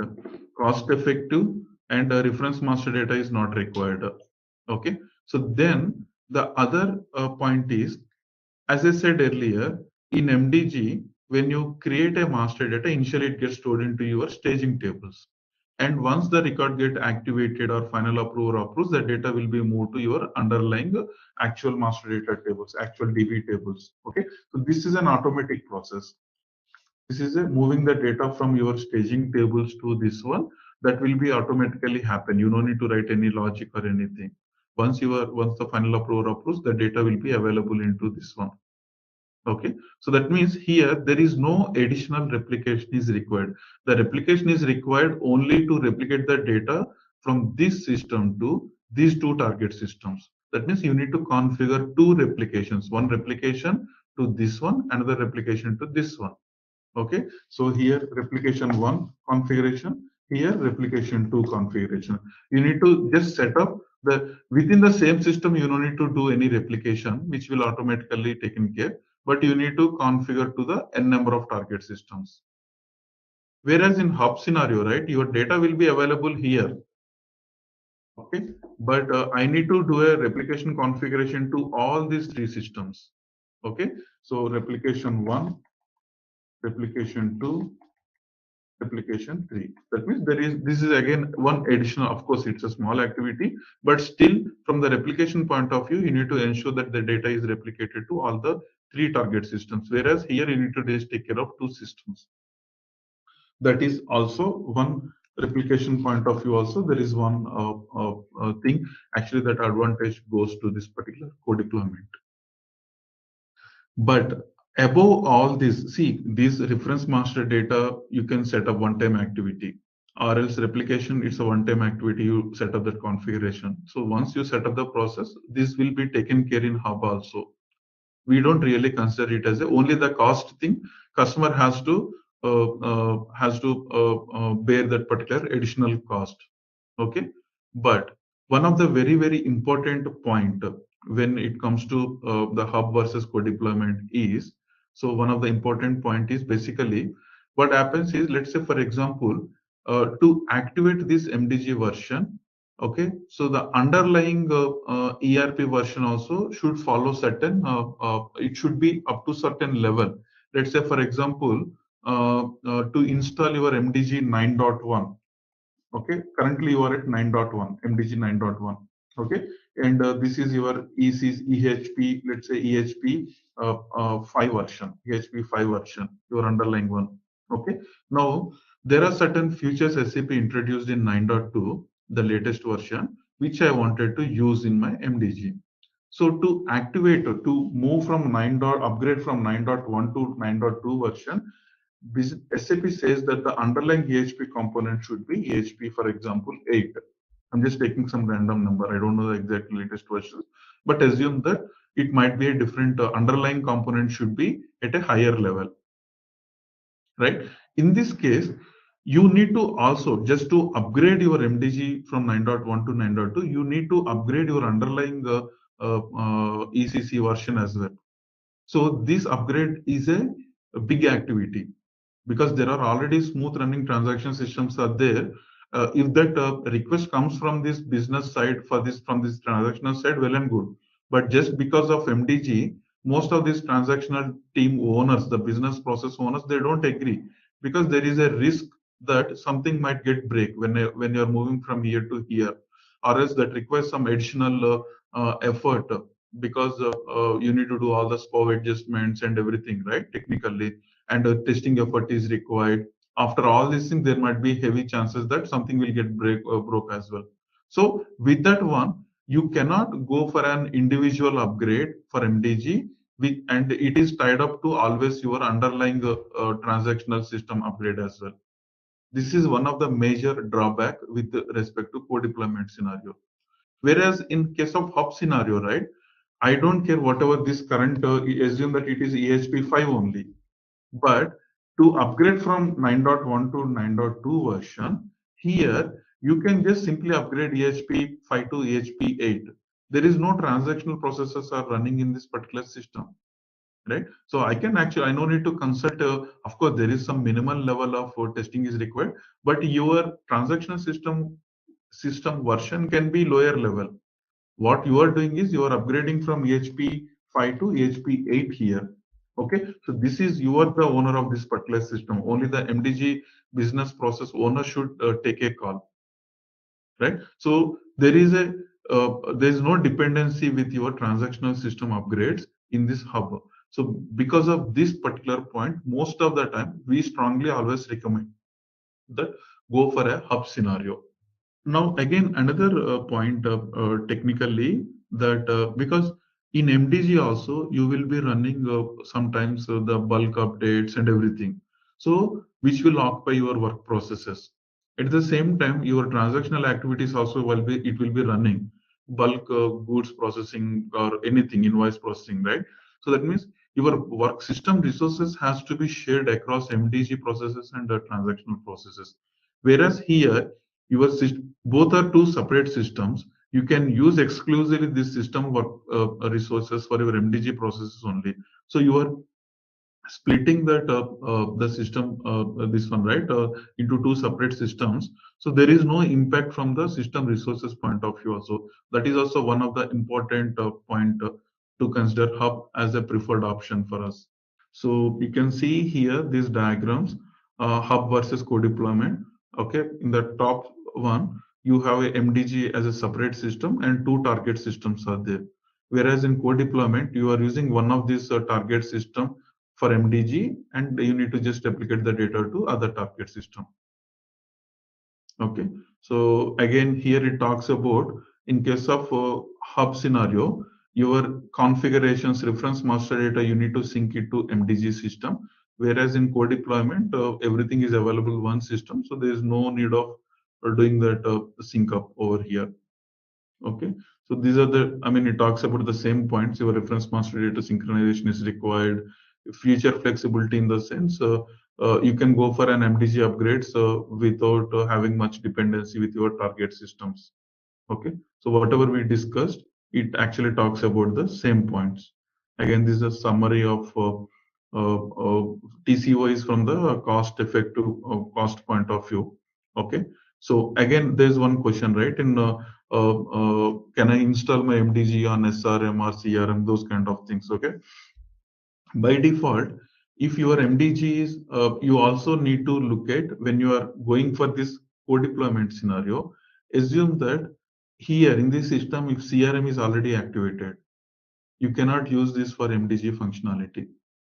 Okay, that is the only one thing. Otherwise, all other SRM and IS utilities in all other add-ons is even if those add-ons are also installed, you can actually install your MDG. But what I remember from the last earlier discussion was CRM. You cannot actually on top of CRM system you cannot activate MDG. That is the only one point. But ultimately, there is a SAP node that is available. Okay, which will tell you that what are the systems that you cannot actually install MDG on what systems. But mostly it's only the CRM. Other systems you can actually activate MDG component in all other systems. So that is one thing. So today we will be looking only the basics and everything. From we'll get into the system and we will also do the create the scenarios in the system. Today I'll be covering all the basics.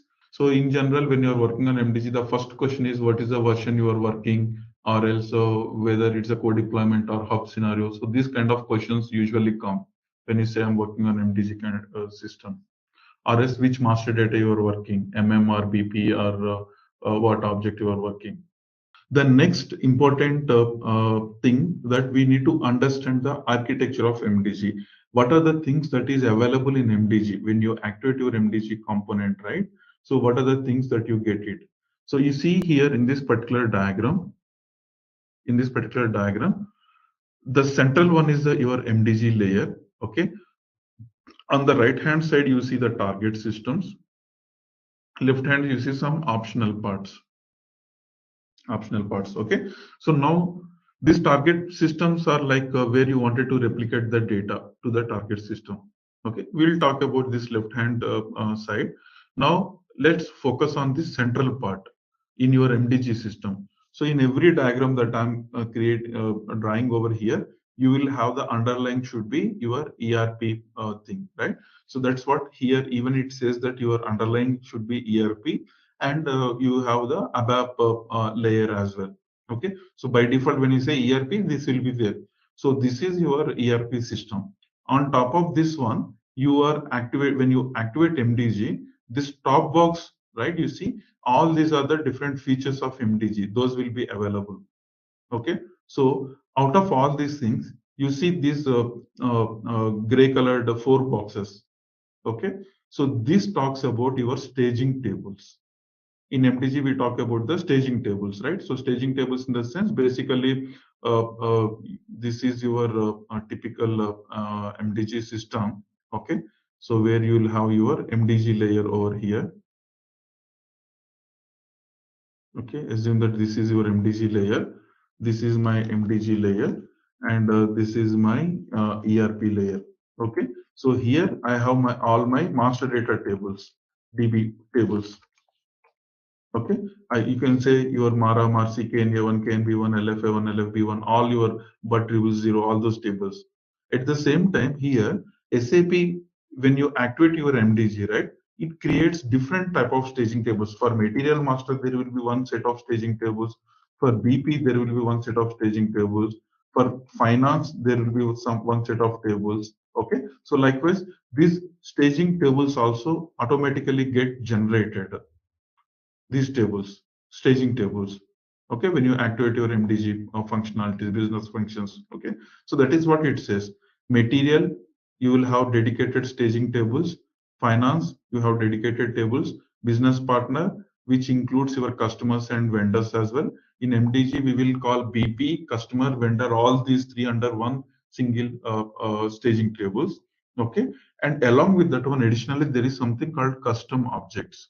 Custom object in the sense, these three are the out of box tables, staging tables, and you can create your own custom tables as well in MDG. Why I need these custom tables? To support your custom objects like your plant master or WBS element master or employee master, any other master data which is not comes as out of box object. I wanted to bring that particular object into MDG governance scope. Then you need to SAP provided a framework where you can actually generate the staging tables for your custom object as well. So that's the reason this is a generic one, and these are the specific staging tables created. So this entire thing deals with topic called data model. In MDG, we have a topic called, that is our first topic, which we are going to discuss tomorrow. That is data model, MDG data model. Okay, so when you're saying I'm working on MDG, some people which master you are working, or some people will ask, okay, which data model you are working. Data model means either a material master data model, finance data model. In finance data model, it includes all objects like cost center, profit center, cost element, GL account, everything. Here it includes customer, BP, and vendor. So these four boxes collectively we call it as a data model. But that is part of your architecture. You can see this is one of the component in your MDG architecture. On top of this one, you have your user interfaces, work centers. When I say work centers, so this is what your home page. This is a work center where I can look at the request. I can look at my workflow inbox. Okay, request created by me or pending by me, or else I can look at status of some request statuses. So you can use. We will go through this in detail, but this we call it as a work center. So when you activate, so you get the user interfaces for your search applications, for your creation, display, or change, basically master data maintenance. You have all these UI applications. The roles are available, out of box roles. The work centers are available.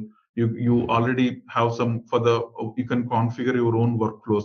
So MDG provided a framework where you can configure your own workflows. This staging is nothing but these boxes. SAP MDG provided a framework where you can configure your business rules, okay, and your change request inboxes, your data quality, all these replication related, key value mapping. So all these we will discuss in detail. Each and every point mentioned over here is a topic for us. So your replication, key mapping, value mapping, we will be covering in data replication part. And this analytics is kind of reporting, okay? And you have something called change request concept in MDG. And there are such applications are also there, models are also there, and your UI framework. So all these are your MDG. We will be discussing each and every component that highlighted over here. And how you will access your UI or MDG via NWBC, NetWeaver Business Client. There are two ways you can access your master data that is available in MDG. One is using Fury apps. The other one is using NWBC, NetWeaver Business Client. So how you can actually access? You can actually go to the transaction code is NWBC. When you enter this NWBC, it will open up. You can see here this kind of link will get opened. You can, these are the different roles, or else directly you can actually click on this NWBC, the top link, which will take you to the home. All you can see here different tabs. One is material governance homepage is there, customer governance is there. So likewise, you can see all contract account governance is there.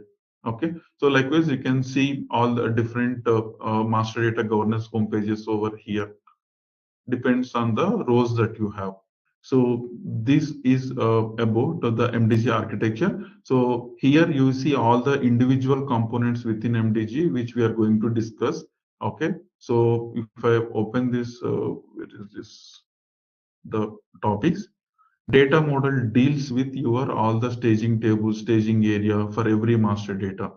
Okay. And after that, we will be talking about the UI. So the UI applications. Then in the process modeling topic, we will be discussing how I can actually enable the governance for, okay, how we can create the workflows. It covers basically your workflows, enabling the governance. While enabling the governance, you might have come across like, okay, certain attributes I need to keep it hide at the requester level. Some sensitive information I need to display it only to the approvers. So all that sort of configurations you can actually do under the process modeling. In data quality and such topic, we will be discussing how we can configure duplicate checks, and you can how we can actually configure the business rules, validations and derivations, and how you can actually configure your search applications. And data replication topic, we will be dealing how you can actually configure the replications from source to MDG as well as MDG to the target systems. And key value mapping also part of your data replication. Data import framework, how you can load the data into your MDG systems. Technically, what are the MDG APIs are available, some code exam, code snippets, everything we will be discussing. The roles and consolidation and DQM topic. Okay, in these all these topics, there are SAP provides certain baddies, everything. So we will be discussing it at a particular topic. What are the baddies are available, and what is the significance? What is a sample piece of code that you can actually make use of? So all those things we will be discussing the technical details while discussing each and every topic. All the out-of-box objects, as I said, material master is already covered as an out-of-box object, and supplier master, customer master, and business partner is covered.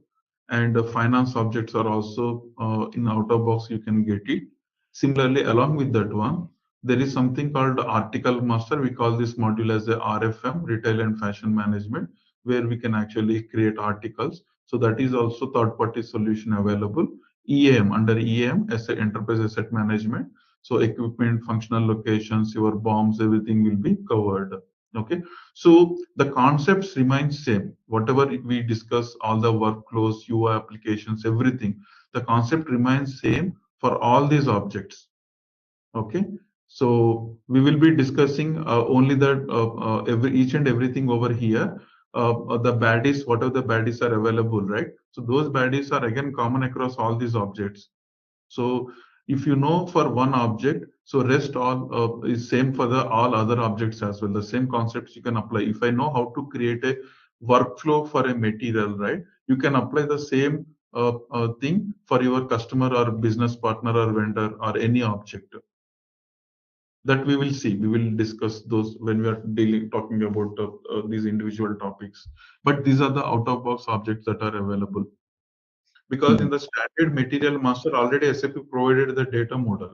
So I can explain at max how you can include a custom attributes. But more than that one, when you start creating your own staging tables, the configuration from scratch for a custom object, right? That will be easy for you to follow the enhancements later.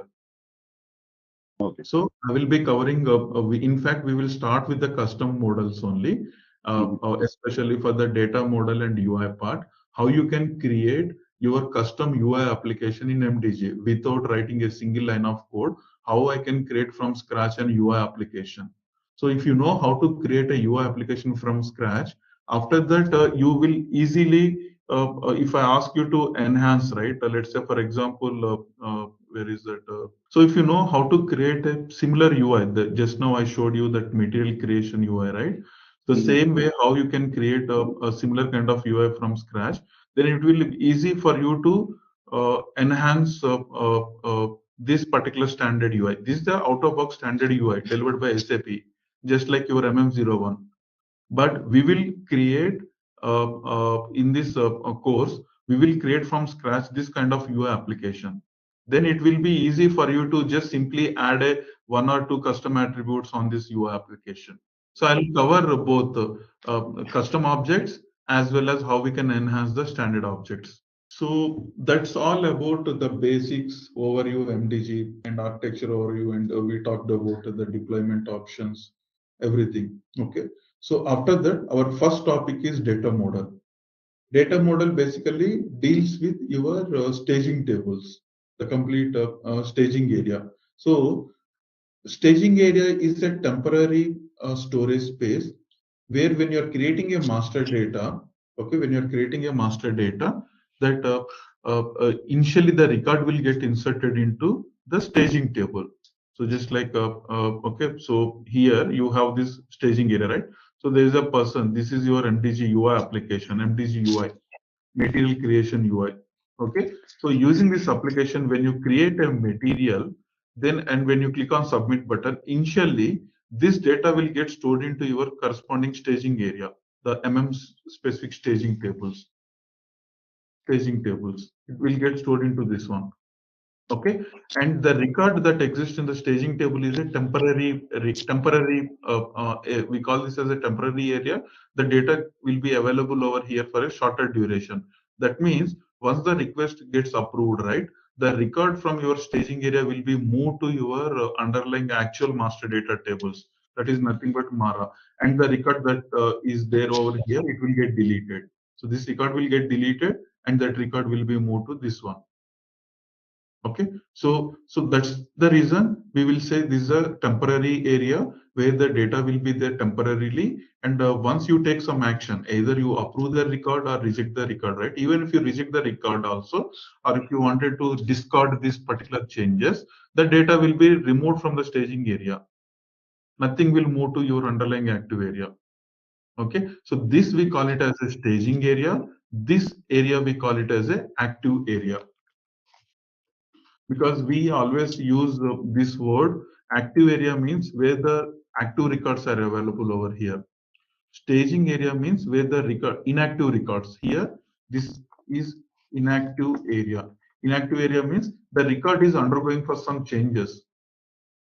Active area means this is the one. So the records that are there in my active area, this I can use for my transactional purposes. I cannot use this record for my transactional purposes. Okay, so now in data model topic, we will be completely dealing with this particular staging area and all, how we can create our own staging areas, everything. Because for the standard objects, already the staging areas, staging tables are already defined. Actually, we can create from scratch that particular staging tables for that particular custom object. Okay, but before going into this thing, right? So just remember this area we call it as an inactive area or staging area, and all the records that exist in this particular we call it as an inactive records. And this area we call it as an active area. All the records that exist in this particular area we call it as the active records. And this records your replication, your data replication, right? You are replicating the data to MDG to this particular target system. That replication happens from these tables, that it will take up the records that exist from this active area, and that record will be moved to your target systems. Okay, so when you are rejecting a request, we will actually capture something called the rejection reasons or some nodes. That is at a different level, and you can track that one every time. You can track that. Okay, so let's say for example, I'm creating a material. The material is screw is my material. Okay, for this, for the creation, right? You created one request one for the creation, which is approved. Okay, so this request got approved. That means the data is available in my tables.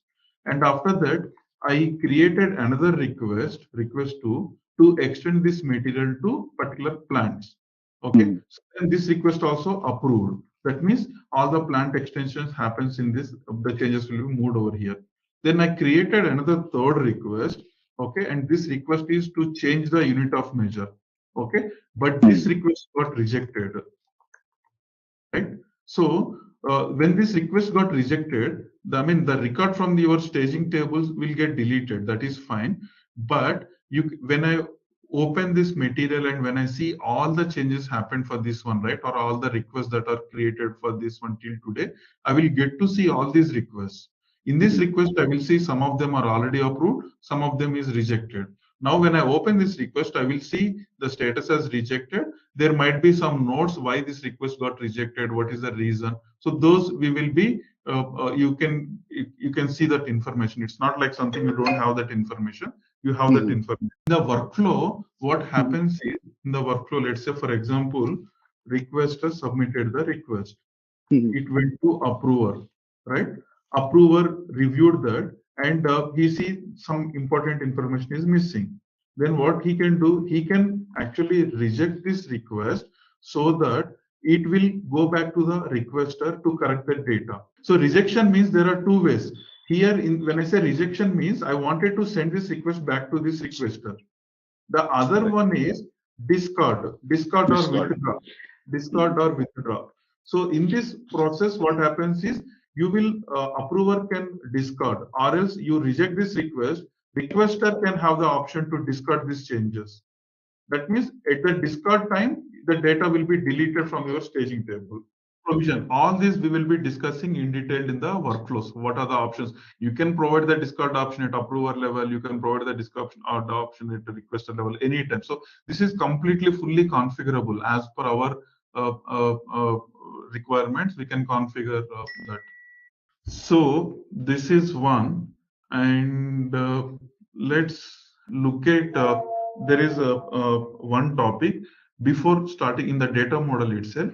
We have something called flex versus reuse. There is a concept called a reuse concept. Flex versus reuse, the storage modes. Okay, so what is this flex versus reuse?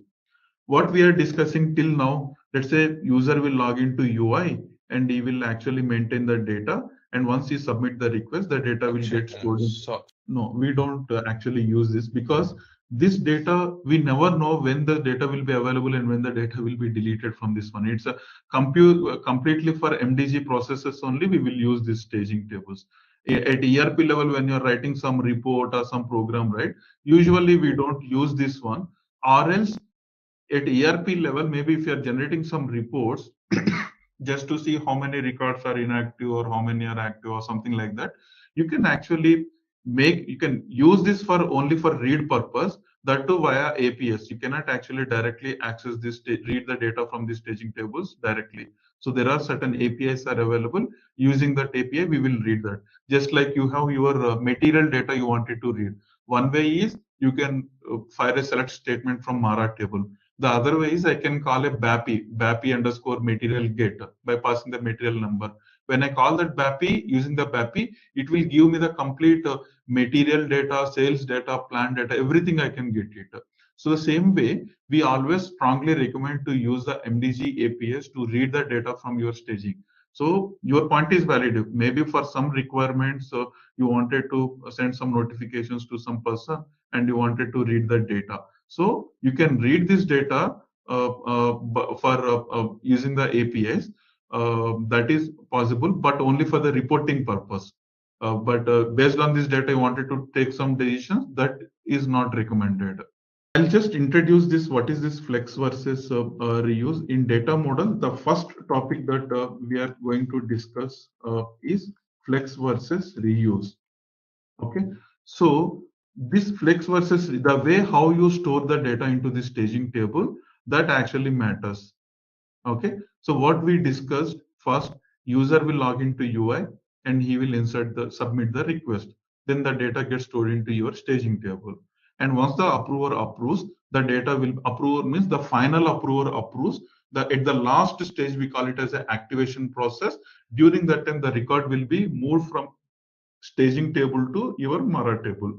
That means your active here this inactive record, right? The inactive record will turn into active. When I say it will turn into active means that record will be moved from your staging area to your active area table, and the inactive record will be deleted. So you will have only one copy of the record, that too in Mara table or active area. This process we call it as a reuse. That means here you are reusing to store your active records. You are reusing your the existing SAP database tables to store your active records. So that is what this reuse concept. Whatever we discussed, that is a reuse mode concept. That means user will create, initially the data gets stored into a staging area until all the approvals are completed, all the review process, validations, derivations, everything will happen on your inactive record. And once finally final approver approves, then we will initiate a process, something called activation process. At the time of activation, your inactive record will turn into active record, and that active record will be moved to this particular table. Okay, so and the inactive record will be deleted from here. This process we call it as a reuse process. Any questions on this? Okay, so now what is flex? Flex means user will log into MDG, he create a master data, okay, and the data gets stored into your staging table. That means your inactive record will be there in your staging table. Okay, after that, once all the approvals are approved, and at the time of data activation, your active record also will get stored into your staging table only. It won't move to your underlying active areas. So initially, let's say you created a profit center. Let's say PC01. This is my inactive record. The final approver approved this record. Okay, so then what happens in the same staging table, my active record will be stored. That means the inactive record in the staging table will turn into active. It automatically, you see, inactive or active means there is an indicator, there is a flag actually. Okay, so there is a flag, and initial inactive means the flag will be 0. When you say active, that means this flag will turn from 0 to 1. I will show you in the system tomorrow. Okay, so if you see here it is 1, that means it's an active record. If you see it is a 0, this is an inactive record. That's it. Okay, SAP provided these two type of modes. In one mode, reuse mode, your inactive record will store in staging area. One, at the time of activation, the inactive record will be deleted and it will be pushed to your underlying one active area tables. In case of flex mode, inactive record gets stored into staging tables, but at the time of activation, the same staging table will be used to store your active record. That is what it's a flex. Flex means the same staging table is flexible enough to store your inactive record. After activation, it will store your active record. That inactive record will turn into active. That's it. Yes, indicator will change it to 0 to 1, but during that process, it will do some validations, checks everything, and finally, then only if all the things met, then only it will turn into 1. That process we call it as an activation process. It always 0. It always 0. You never see any with the 1 over there in staging, because at the time of it, when it is becoming active record, right, that record anyway will be moved over here automatically. So if you know this particular difference, if you understand this, SAP, you have created your material master data model, BP data model, using this reuse area technique. That means if you are creating materials or business partners, customers, vendors, even your article master or EAM object that I told, plant maintenance module, right? Equipment, functional location, these things. So all these 4 masters are designed in such a way that it always follows a reuse approach. You never ever you make this as a flex mode. These four objects are designed in such a way that it will be always reuse technique. It will always uses the reuse technique. The only object that follows this flex is finance object. So this finance object follows this flex mode. And when you are creating your custom objects like plant master or anything, it's up to you whether you wanted to design your custom object to follow flex or reuse. Okay, I'll explain why finance object designed in a such a way finance flex. Okay, reuse anyway. It makes sense for us to have a reuse because in any thing, right? Usually you will use this temporary area for storing your record temporarily, and ultimately you need the data over here. Okay, so it makes sense to make use of this one. But why finance, instead of following the reuse, they use the flex mode? That we will discuss. I'll explain that use case tomorrow. So tomorrow we will just start with this the reason why finance object is designed in a flex mode. After that, we can directly start with the data in the system. How we can create a custom data model, staging tables, and everything. All right, let's test your knowledge. Here's a question for you. What is the primary technology stack used in SAP MDG? Option A, Java, Spring, and Hibernate. Option B, ABAP, HANA, and Fiori. Option C, .NET, SQL Server, and SharePoint. Option D, Python, Django, and PostgreSQL. Take a moment to think, and when you're ready, choose the correct option. Remember, each choice holds a key to unlocking the answer. Good luck. Type the correct answer in the comment section. Hey there, ready to master SAP MDG Technical? Our course is your ticket to becoming a pro at managing supplies. Take it at your own pace right here on our platform. In this course, you'll dive deep into SAP MDG Technical. Think of it as a super toolbox for planning stuff, ensuring products flow smoothly from point A to point B. We cover it all, from the basics to advanced tricks. Created by experts who know their stuff. Your instructors, they're seasoned pros here to guide you every step of the way and tackle any questions you might have. And guess what? Our students love it too. Folks just like you have found this course incredibly helpful. But here's the best part. It's affordable. This amazing opportunity won't break the bank. Ready to become a SAP MDG Technical Pro? Sign up on our page now. For more info, head to ZaranTech's website. What we are discussing yesterday, so the last topic that we are discussing about the type of the storage modes. Okay, so one, we talked about reuse mode. Reuse mode in the sense, so basically what happens is in case of there are two type of storage modes. Okay, how your data gets stored into your MDG staging tables. So that basically divided into there are two type of modes. So one, we are talking about the reuse mode. Okay, so reuse mode in the sense, so let's say for example, this is your MDG system. So this is your ERP layer or ECC, the ECC or S4 system. On top of that one, we activated MDG component. Okay, so you have your staging table over here, and at the same time, you also have our activated tables. So user will log into MDG UI application, and they'll enter the data and hit the submit button. So the data gets stored into a staging table. So here, when the record gets stored into the staging table initially, so as long as this record is available in staging, so we call this is our inactive area, or else we also call this record as inactive record. Okay, so because this record is not yet finalized, this is being reviewed by some group. So then once this record gets activated, which means the final approves this particular request, then that is the time this record will be moved from your staging area to active area. So this we call it as an active area. This we call it as a staging area. Okay. So this type of storage mode, we call it as a reuse mode, because in case of reuse mode, your active data gets stored into the your actual ECC tables. the tables that used to store your master data like MARA, MARCI, MARM, MVKE, MBEW, that is for material master. In case of customer master, KNA1, KNB1, KNVK. For vendor master, LFA1, LFB1. So those are the standard tables that are already comes as part of your ERP. So that active records get stored into that one. So this type of mode we call it as a reuse mode. So similarly, we also talk about something called flex mode.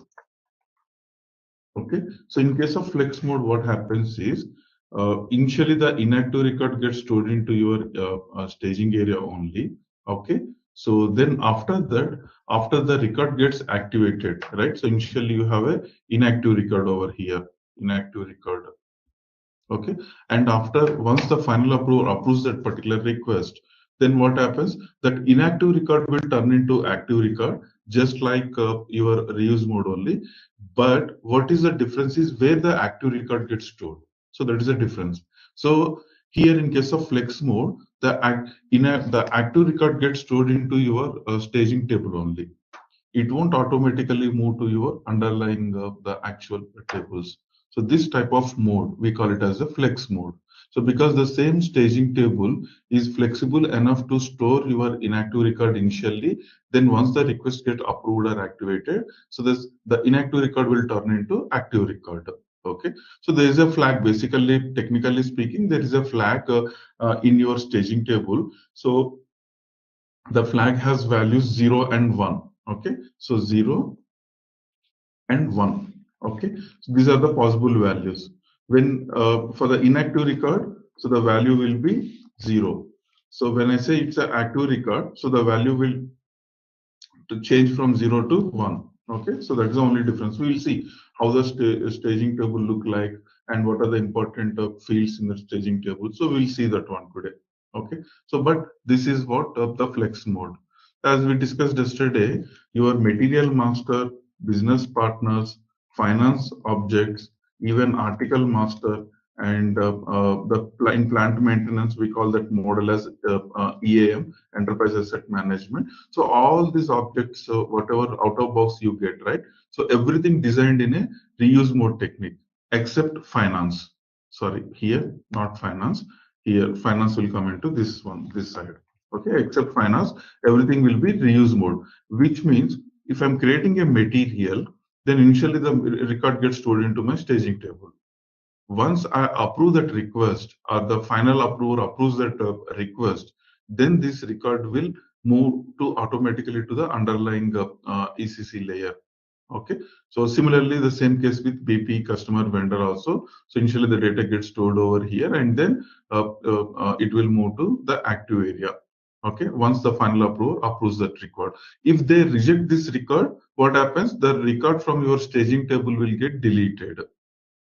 Okay, so that's how the behavior, and all these four models are four masters designed in such a way that it should always go with reuse mode only. You cannot change the pattern for this one. Similarly, for finance, it always flex mode, which means initially when you're creating a cost center, profit center, it will get stored into your staging table. And once the final approval approves, or once the record get activated, so the inactive record will turn into active record, and active record also gets stored into your flex mode only. Okay, so finance objects like your cost center, profit center, GL account, everything always gets stored or uses the same pattern, flex mode. Okay, then how I will get the data into my active area, into this system, the actual backend tables, you need to configure additional data replication. It's a additional replication that you need to configure to move the data from here to here. Basically, data replication is a topic, one of the topic that we are going to discuss later. So this data replication topic deals with moving your data from one system to other system. So in typical MDG, right? So you have your MDG system. This is your MDG system, and you have your target systems or transactional systems. Okay, so now when you replicate, I need my master data in these systems basically, but I'm creating the master data in this particular system. So you need, once the master data gets created in the system, you need to replicate the data to the respective target systems, right? So this is what we call this entire replicate this pushing the data from MDG to the respective target systems, right? So that process we call it as a data replication. Okay. Now the same way here, in case of flex mode, the underlying tables doesn't have the master data, right? So I need to configure, just like how I'm configuring the replication to the target systems. I need to do a self replication. That means you need to replicate the data. Additionally, this is an additional replication you need to take care in case of flex models, if at all you need this particular data into this particular tables. Whereas in case of reuse mode, this process automatically happens. You no need to configure any additional replication. Okay, so that is about the reuse mode versus flex mode concept. So basically, the reason, first thing is, uh, if you look at the other objects, right? These objects compared to finance object, so these objects doesn't have any time dependency parameters. Okay, so I can create a material and I'll use it. But whereas in case of finance object, whenever you're creating a finance object, so it is also associated with something called validity period. When I create a cost center, right? So what is the validity period of this particular cost center? It can be valid for next 1 month, or I can create a cost center which is valid from 1st October to 31st October, or else it's from January 2024 to December 2024. So whenever you create any finance object, it's a cost center, profit center, GL account, or anything. So usually we will associate a time dependency. Now what happens is, in the advantage that we get using this flex mode for finance objects. So let's say, for example, you are setting up an plant, or probably you are setting up a plant, okay, and to run this particular plant, you need cost center, profit center, maybe some GL account, all these finance elements you need it. Okay, so these objects, basically I need these objects, let's say from 1st October 23 to onwards, it should be available in my, this is my MDG system. So this is my target system, transaction system. So I need all these objects in this particular transactional system from this particular so and so date. Okay. Now today, sometime like in September, so I'll create these objects in my MDG. So this is my MDG system. Okay, and this is my target system. Okay, so I create these cost center, profit center, and GL account, all these objects in my MDG system, and I wanted to keep these objects, because if I push this data to the target systems, right? I wanted the business requirement is this data has to be available on this so and so date. So though I create these objects today, but I will keep it in my staging area only, all these objects, and I will on 1st of October, I will replicate all these objects together. Okay, so in finance, you have a concept called addition. We will discuss this addition concept when we are talking about the finance thing. So what happens, unlike your material and other objects, right? So I create a material, and once the record get activated, automatically the replication will takes place and the data will be pushed to the target system. Whereas in case of finance, right? So once you create these objects and once you approve these objects, so this data will get activated, but the active records will be there in my staging table only. And only when for every object that I create in finance, that will be associated with this addition. Okay, so now this is a parent. Under this particular parent addition, I'll have all these objects, one cost center, one profit center, one GL account. So now the replication will be controlled by this addition. Though these objects got created and activated, then the active records will be there in my staging only. So when I release this particular addition, in my MDG system, or else I will schedule a kind of this one, that this should released automatically on 1st of October. So when I release this edition, that is the time all these underlying objects will be replicated to the target system. Okay, so that means though your object is got created and it is active, you need to store in your staging area for some more time. And then when a particular instance or when a particular event occurred, that means your edition released, that is the time I wanted to replicate this data. Okay, so that way, just to control that one, SAP come up with this kind of legs where you will store your data in a staging for some more time. Only in case of reuse mode, the record will get removed. But in case of flex mode, the inactive record will turn into active record, and then active record will stay in staging tables only. This is one difference. Okay. Now coming back to how you were in case of reuse mode, right? How your the edit process works. Okay. So let me explain this. So this is your MDG component, and this is your the underlying ECC layer. So you have your active database table, and this is your staging area. So initially, I'm just taking of example of material creation. So user logged into MDG system and he entered all the material data. He submitted the request. Then the data gets stored into this particular staging table. Okay. Now this, so it's an inactive record. This is an inactive record. Okay. Now after activation, or that means after final approval, what we discussed is this data will be moved from inactive staging area to the active area. Okay. So let's say, for example, the material number 100 got created here. Now this record will get deleted from here. Now what happens is someone wants to do some changes to this 100 material. Then they will log into the MDG UI, and just like you see here, let me show you here. So NWBC, because technically you need to understand how, where, at what point of time the data gets stored into staging tables. Okay, so one is during your create scenario, so the data will be stored, and once the record got activated or approved, the data will be moved to your underlying tables.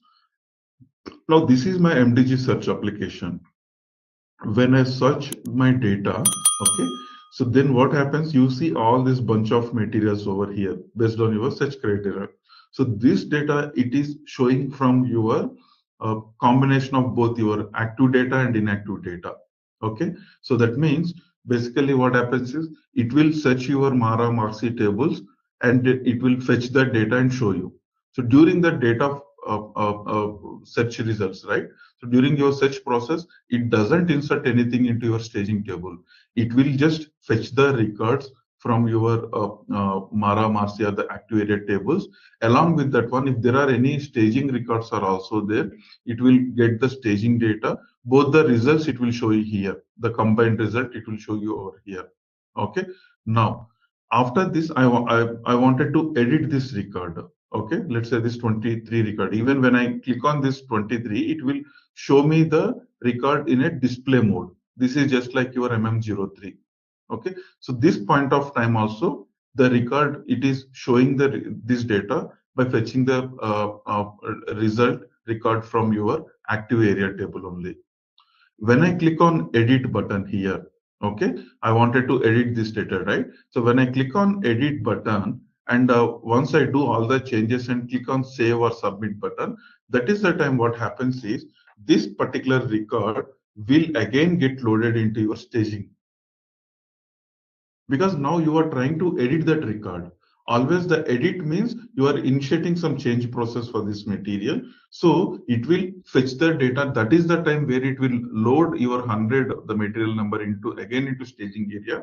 And here on this particular record, the data will be, you can user, whatever user can change, right? So those changes user can do on this staging record. So assume that he changed the description. Initially, the description is ABC, material description. Now he changed the XYZ. So in my active record, I always still have the description as ABC only. Okay. And but my staging record, inactive record will have this XYZ, the description. Because the record that is there in the staging, it is not yet finalized. Someone is just initiated a change process.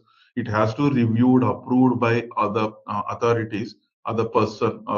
Then once they approve that request, or once they finally approve that request, that is the time again this record will override the values into with the record that is already available in your Mara table. That means your ABC will change with XYZ. Okay, so that's how your change process works. And again, this time this record will get deleted once it is finalized the changes. Assume that approver feels that this change is not required. He can reject this request or he can discard this request. That time your staging record will be deleted from staging area, but on the active area you will still have the old record only with the ABC description. So that's the advantage you get, because the working record will be in a separate table, staging table, and your actual record will be in your the actual master data table. So because the changes that is being made currently in the inactive record, that may approve or may not approve. So we cannot go with that assumption that okay, this will always will get approved and these changes will get reflected. Sometimes the record can get rejected as well. So until that record get approved, so we will say our active record, the record of original record is this one only, the one which you have in your active area table. Now you can see here some the same thing that we discussed, staging versus staging mode, flex versus reuse mode. On the right hand side, you see there is a active area, okay, and this is your staging table. Now after activation in the sense, once the final approver approves, no matter how many levels of approval you have, approver 1, approver 2, approver 3, at the final approver approves that request, we will initiate something called activation process. That activation process is take care of moving the data from your staging to your active area. So that's what it says here, activation. At the time of activation, your staging record will be automatically moved to your active area. Whereas in case of reflex mode, right? So actually, this diagram little bit misleading. This is one single staging table only. There is no two separate ones. It's a single staging table only. This is your staging area, and this is your active area. Okay. So the inactive record will turn in after active at the time of activation process. Your inactive record with 0 indicator will turn into 1. That's it. Okay, in the same staging table. Then if at all you need to move the data from your staging area to your active area, you need a additional replication. Just like how you are configuring replication to the target system, so you also need to configure a self replication to the same system to move the data from your staging table to active tables. There might be, let's say for example, now this I'm opening in MDG UI in a display mode, this particular material. So this one always fetches the data from the active record, wherever my active record is there. In case of reuse mode, it will fetch the data from your Mara Marcy, that active area table.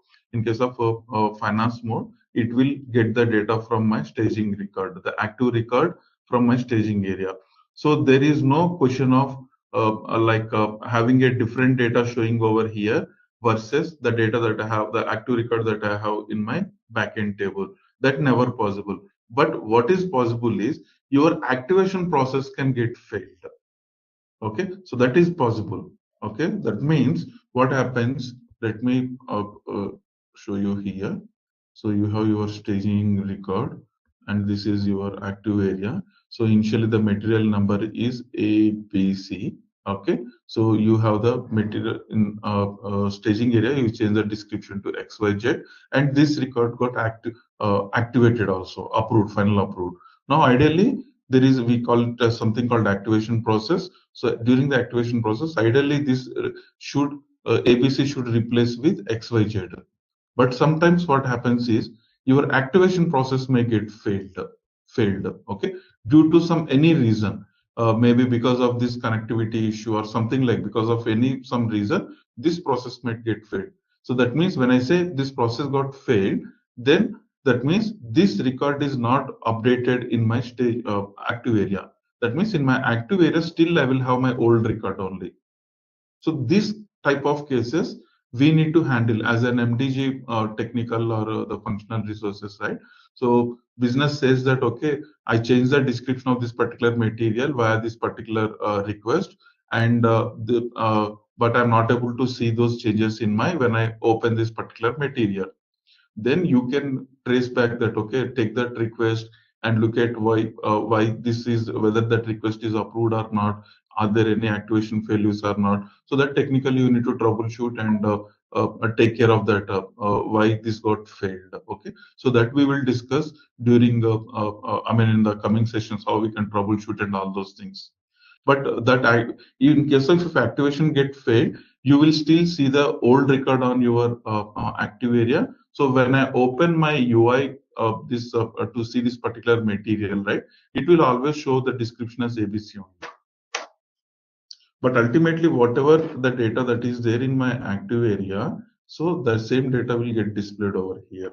So that means what you are saying is, let me take so in case of flex mode, okay, so your activation got success, activation, right? But Good. the, so this is your active area, but here this is a replication. So this replication might get failed. Okay, this replication might get failed. Now on the UI, it always MDG UI. If you open your cost center or profit center, whatever the, I mean the flex record, so this always fetches the data from your staging active. It will look at the active record from your staging table only. So ultimately, since this activation got successful, I will see the latest data over here. But if you open the GUI transaction to see the cost center, profit center, just like we have MM03, the display transaction, right? So I don't Right. know about the transaction for cost center or profit center, the GUI transaction. If you open up that GUI transaction, because this is nothing to do with your MDG, it will always look at your the standard tables, and when you try to open this request, it will fetch the data from here, active area. So in this case, here you will see a old record. If you open in MDG UI, it will show you the latest record. So the issue can happen at your activation level or at your replication level. So those are the points where we need to actually go step by step approach when something you are troubleshooting, right? Okay, first whether this request is approved or not. Okay, it is approved. Whether this request activation was successful or not. And after that, okay, activation is done. Whether this request got replicated successfully or not. Okay, even in replication also, if you take about the target system, so what happens, your outbound replication might get successful if you open that in this system, but maybe there it might get failed in the inbound process in the target system. So you need to see all those failure points and go step by step approach to find out where the issue is. uh, then after this, okay, so let's now look into that, get into the system basically. So once you log into any MDG system, right, so just like your SAP system, all the configurations we do, there is a transaction code, okay, to do all MDG related configurations. So basically the configuration will be under SPRO. You could open this SPRO. Under SPRO, cross application components, then process and tools for enterprise application, master data governance. When you expand this, central governance. Okay, so this is the place where you have the all the required configuration. Okay, so here you can see general settings and some settings with respect to each object, each standard object. So settings for material, for customer, supplier, partner, finance objects, contract account is also part of your BP. Okay, and when you expand these general settings, you will see all these your data model, UI modeling, your workflows you can configure over here, your applications you configure over here. Okay, so your rules, validation, business rules, search application, duplicate check, everything you configure over here. So everything under this particular general settings. Okay, so if you look at this path, right, so this is a little lengthy path where you need to travel right from SPRO till to reach this position. So there is a shortcut T code also. So always we will use MDG IMG. The transaction code is MDG IMG, which will directly take you to this configuration. You no need to go from SPRO, cross application component, process and tools, and then master data, and then central governance, all those things. It is not required. You can just always use this shortcut, the T code MDG IMG. So 90% of the configuration, not 90, 99% of the configuration we do under this one only. Whether it is a technical configuration, functional configuration, anything we can do under this MDG IMG. Okay.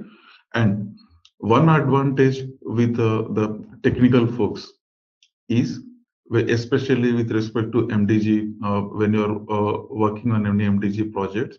So in MDG, you say 70% of the configuration is like a technical configuration, in the sense where you need to implement the baddies. The data model is also, it's purely technical. Your UI configurations are technical. Okay, so workflows also. So all these things are basically comes under technical part. And there is little bit of, usually you say some 20-30%, that is usually the functional functional folks will do. So the point is, whatever the functional can do, that 20% or 30% configurations, that can be done by MDG technical also. Because see, ultimately, if you know this entire configurations, this all this configuration, that is done. Our entire course, whatever the topics that we are going to discuss, that is revolves around this particular configurations only. So you can do, as a technical person, you can do all these configurations. Okay, but for the functional, right, they cannot do everything. Like there are baddies are there. Functional cannot implement baddie, they cannot write the code. Data model topic is there, UI developments are there.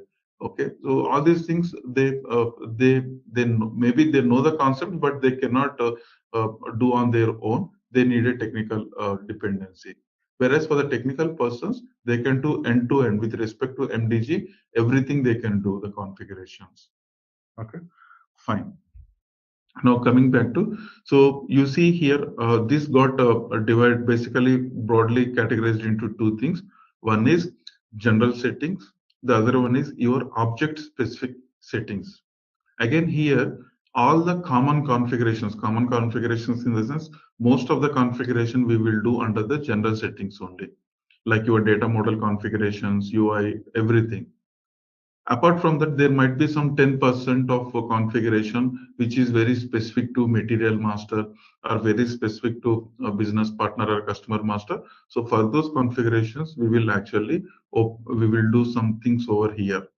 Okay, but most of the configurations we do under this particular general settings only. So in this one, the first topic that we have is data model. Okay, so as I said, data model topic deals with your staging area, complete staging area. Okay, so if you open this, like the staging area, this is basically ultimately in the backend, you will have a staging table. Table in the sense, just like your S11 object only, normal database table only.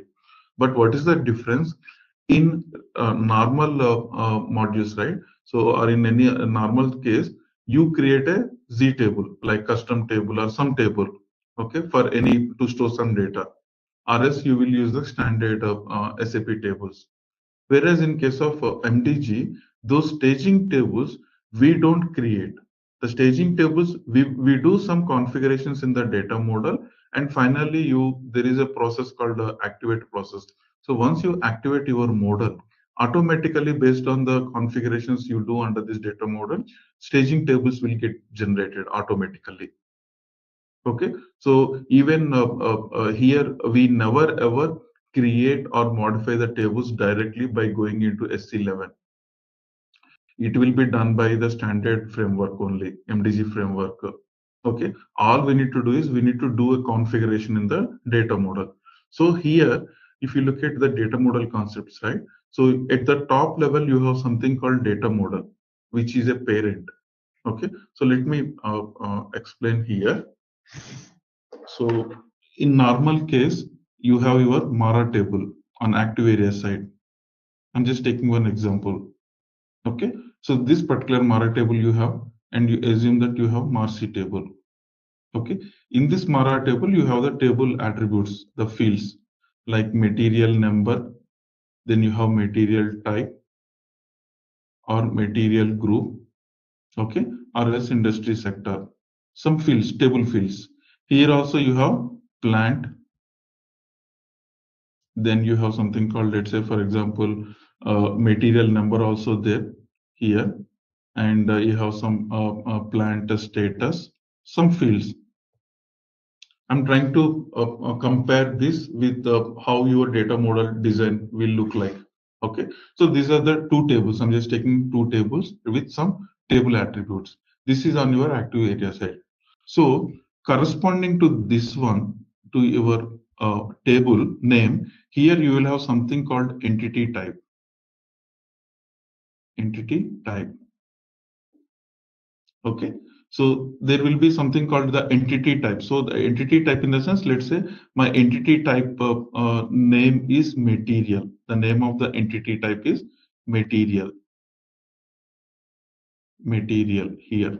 Okay, so this name is equivalent to just like your table name. This I will call the entity type. Under this entity type, I will have the fields, like just like how you have material number, material type, material group, you will have here material number, material group, then material type, then industry sector, just like you have some attributes. So, okay, you will have some entity type, something called entity type. Under the entity type, you have these attributes. This is how we create entity type in MDG site. Similarly, corresponding to plant, I'll have, let's say, for example, plant is my entity type, entity name. Under this plant, just like how we have these attributes, so I'll be having the other attributes, plant, then material number, then status, like this. Okay. Now, you see in Mara and Masi, so there is a relation between these two things. The relation is, for every material that you create over here, okay, you will extend this material to some plants. So similarly here, we need to define a relationship between your material and plant. So there is something called relationship between these two entities. Relationship. You need to define the relationships. Okay, and this entire thing I will put it under something called data model. Data model. So at the top, you have a node called data model. Under data model, you have entity types. Okay, so this is one entity type, this is another entity type, and under each entity type, you have attributes. Okay, and if you have more than one entity type in your data model, you define a relationship between those entity types. So this is what this kind of configuration we do in MDG. And once you do all this defined data model, under data model entity types, under entity types attributes, and the relation between entity types, once you do all these things, finally you activate your data model. You need to activate your data model. So when you activate your data model, that is the time system will take these entity types and attributes and the relationships. Accordingly, it will automatically generate the required staging tables for you. It will automatically generate the staging tables. You don't need to give, because it knows that what are the fields are there. So system will create one staging table corresponding to your entity type. Okay, and under that staging table, it will add all these attributes. Similarly, for plant, it will create one more staging table, and it will take all these attributes. Okay, and to define the foreign key relation between the material and plant staging table, it will make use of the existing relationship. So that's how your staging tables will get generated in MDG. Okay, so you can see we'll create one data model from scratch. We will do all these things today. Okay, so if you look at the data model concepts, you have something called data model at the top level. And under data model, you can create n number of entity types. Under each entity type, you have an attributes. When you are adding an attribute, just like in table, you need to mention the data elements. So here also we will mention the data element. And when you have more than one entity type, you can define with relationships. Okay, this is all about your data model. In the entire data model topic, we will be discussing all these, what are the different entity types are there, what are the different relationships are there, everything we will discuss in the data model topic. Okay, so now, just like these data models are, as I said, for material master, already the data model is already available. The name of the data model for material master is MM. It's a name of the data model. Under this one, you have all different entity types, and under entity type, you have different, attributes. Similarly, SAP already created one data model for business partner, which will include your BP plus customer plus vendor. Similarly, there is a data model already available for finance. For finance, this is already data model is available. The name of the data model is OG. So this is OG is the data model name for finance objects in MDG. This is the data model for business partners. This is the data model for material master. For article master, the data model is AR. For EAM objects, the data model name is U1. So these are the only data models that comes when you install your MDG, when you activate your MDG component. When I say out of box objects, that means SAP already created the data models for these objects, and the corresponding staging tables are already available. Now, if at all I need to create one plant master or custom object, right? I need to create my own data model. So that can be, let's say, for example, Z1 is my data model, custom data model. Under this data model, I need to create entity types, attributes, relationships, and finally I'll activate my data model. So system will generate staging tables for this particular data model as well. Now I will use this staging area to store my data, custom data. Okay, so let's see how the standard models look like for now. So in MDG IMG, once you expand the general settings, there is something called data model. When you expand this data model, there is something called edit data model. Click on this edit data model.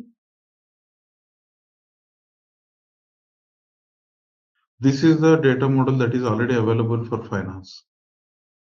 This is for business partner, customer, vendor. This is for material master.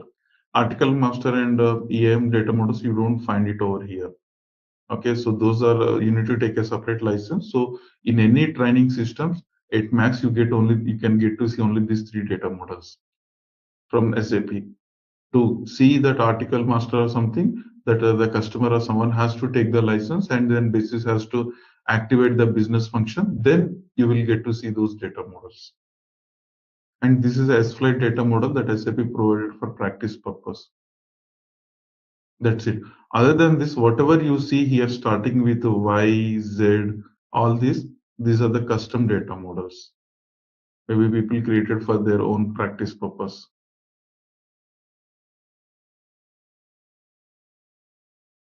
Okay, now, so as I said, let's take one example, material master data model. And under this particular data model is nothing but collection of entity types. You see, all these are the different entity types. And here the main entity type is material. The name of that entity type is material. This is the main entity type, material. This is corresponding to your Mara table. Okay. Now, as I said, one is data model at the top. Under data model, you will have collection of entity types. Under entity type, you will have attributes. So you can see here, all these attributes are, because this reflects your Mara table. So you can see here all the attributes mostly from Mara table. You'll have your attributes like your material types.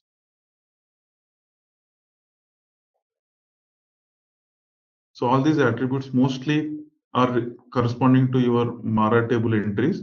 You will find the attributes over here. Okay. Now there is something called relationships also.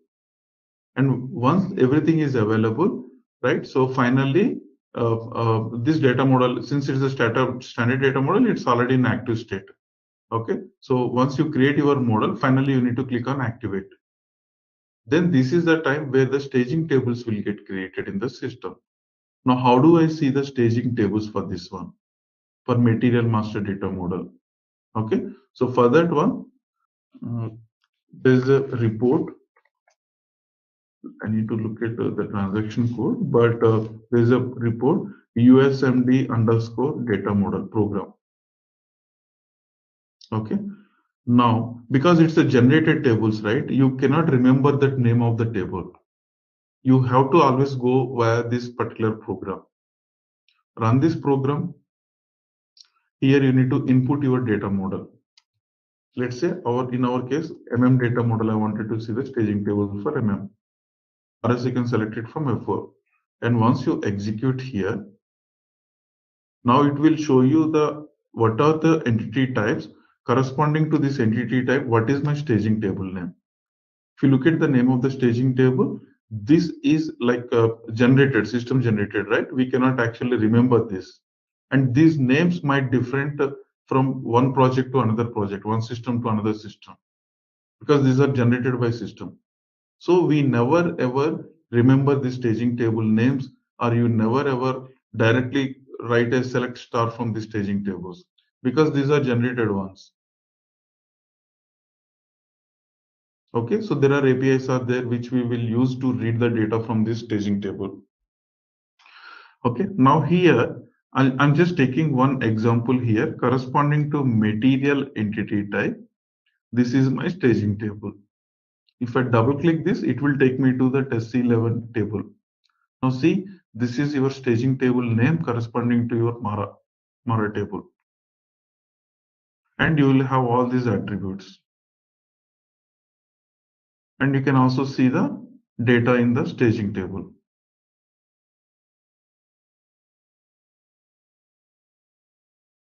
Okay, so we will talk about this in detail. As I said, there is something called USMD active, which will tell you whether this is an active record or inactive record. If you look at the domain values for this one, you have 1 and 0.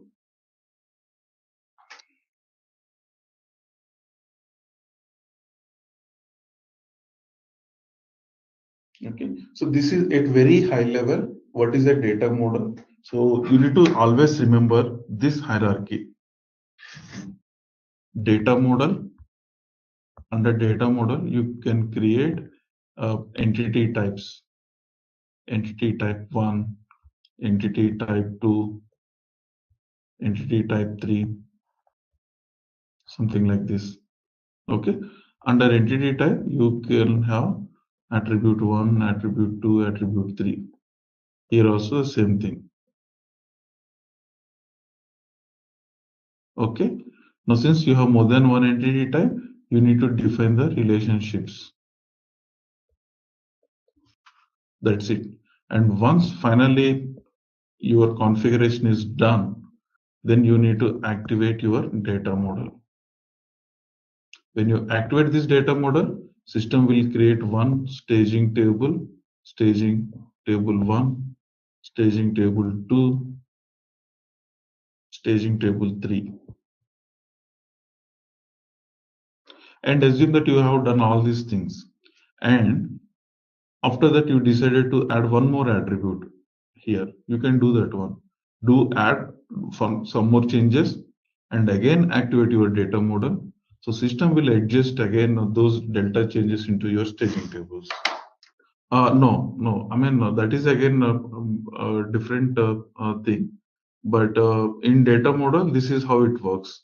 I mean, in a way, logically, it follows the same kind of thing. But don't try to compare with that because it is a different concept over here. See, the thing is that instead of you creating the staging tables, so SAP gave that framework, your data model framework, where you do all the configuration there and activate your data model so that the staging tables will get generated. Since already the standard data models are already available over here, like MMBP and everything, right? So we cannot actually do anything with this. At max, what you can do is you can enhance these data models to include your custom attributes. That comes under your data model enhancement. Just like how you enhance your standard Mara Marcy tables, right, using append structures. So here also we need to follow a certain steps to, if at all I wanted to add some custom attributes, then you need to identify the right entity, add the custom attributes under that entity. Or else if you are creating altogether a new custom table as part of your material master, then you might need to create a altogether, add a new entity under the data model. So those scenarios comes under your data model enhancement. Okay. Now, there are two use cases which we are taking. One is first, let's try to take one use case where you need to create a data model from scratch, so that you will understand all the configurations when you are creating from a right from the scratch, right? So data model. So we will be touching upon each and every concept, right? So after that, once you know how to create a data model, enhancement is very easy for you. Okay, so my point is that let's take one use case which where we need to create one data model from scratch, and we will see all the go through each and every setting of the data model, and then we will generate the staging tables. This is one, and corresponding to the same data model, we will create the UI application as well. So which we will use it to store the data. Okay, so after that, then let's explore how we can actually enhance the second use case where we can enhance the standard data models. Okay, so in the project implementations, most of the time you will be 90% of the time we will be enhancing the standard data models. Very rare cases you will create a custom data models if something is not there in the standard, and you which actually request to create a custom data model, just like bringing a plant creation into the governance scope. Or else someone says that I wanted to create this master data using MDG process governance scope. So then that is the time, if that is not, there is no standard object, and then you need to create a custom object. Okay, so this kind of scenario, creating a custom object, custom data model, is maybe out of 10 cases, you will find one or two cases where you need to create a custom data model. But still, if you spend time on how to create a custom data model, right, first thing is we will be touch basing each and every concept of the data model, and the second thing is enhancement will become very easy for you. Okay, so just like how you can see how others are creating here the custom data models, right, for their practice purpose. Someone created a product master, someone created purchase info record, just like this, right? The same way we will also create one custom data model. We'll take one use case, we'll create one custom data model, and then we will see each and every setting and how the staging tables are getting generated. Let's take one use case. I'm just taking here example of same material master because everyone knows this particular concept. So instead of introducing something like purchase info record or something else, let's take a very simple use case, material master. So in general, if you look at the material master, right? So I'll go to Mara table. So here in material master, Mara is the parent table, where the first material basic data gets stored into this one. Okay, so here the key is material number, and along with that one you will have all the other common generic attributes.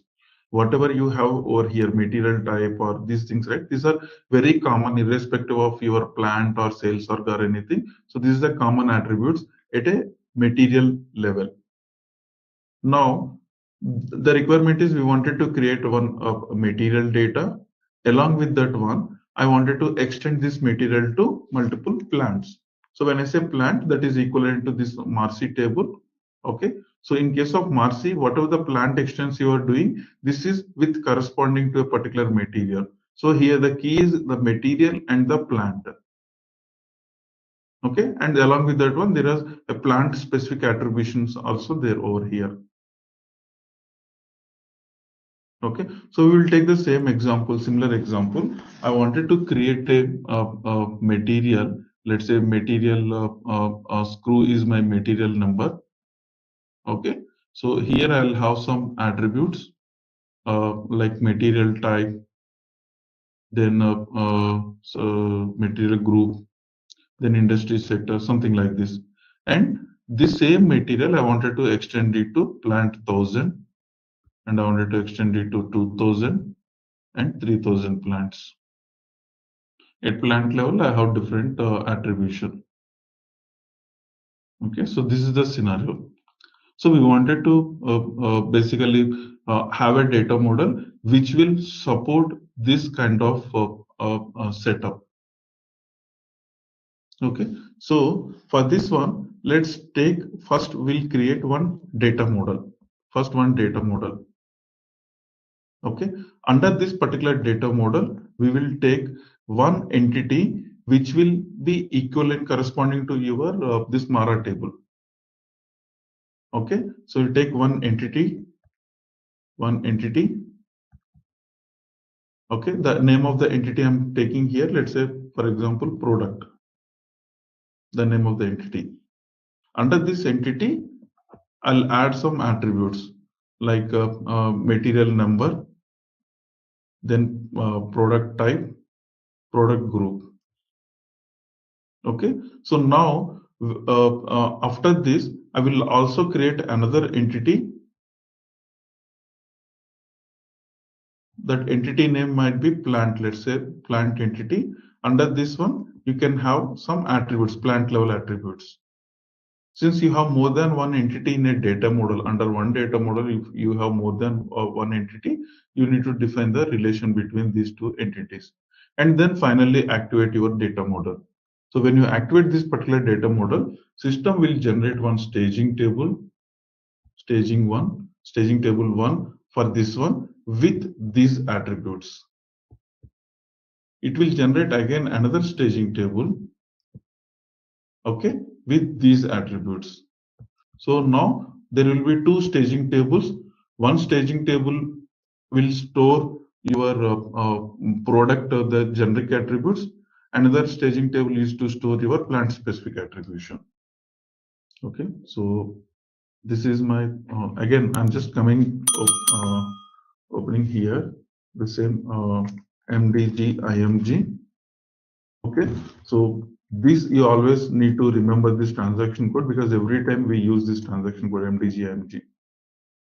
Okay, so then general settings, data model, edit data model.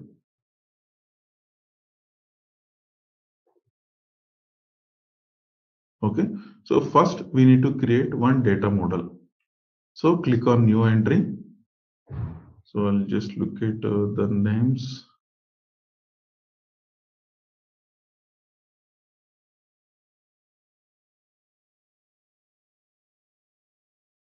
So we'll take one unique name. Okay, so the name of the data model, whatever the name that you are giving to your custom data model, always it should start with Z, Y, or X. So in general, right? So Z and Y namespace are reserved for customers, customer namespace, even X as well. So you can create the data model with starting with Z, Y, X. Okay, and after that it should have a length of 2 characters only. The data model name of the data model always accepts 2 character length. So your data model name always should be like Z1 Z2 Z3 Z4 or else ZA ZB ZC Y1 Y2 Y3 YA YB YC. So with those combinations you can create the different data models, but hardly will have one or two custom data models, not more than that one. So we never exist with we never have any issue with this naming thing. Okay, so that is the fixed one. So you need to always I'm just creating a data model name starting with Z, let's say for example T, and this is the description of the data model. I'll say here product master. I'm just giving it a custom model. Okay, so this is my data model name. Okay.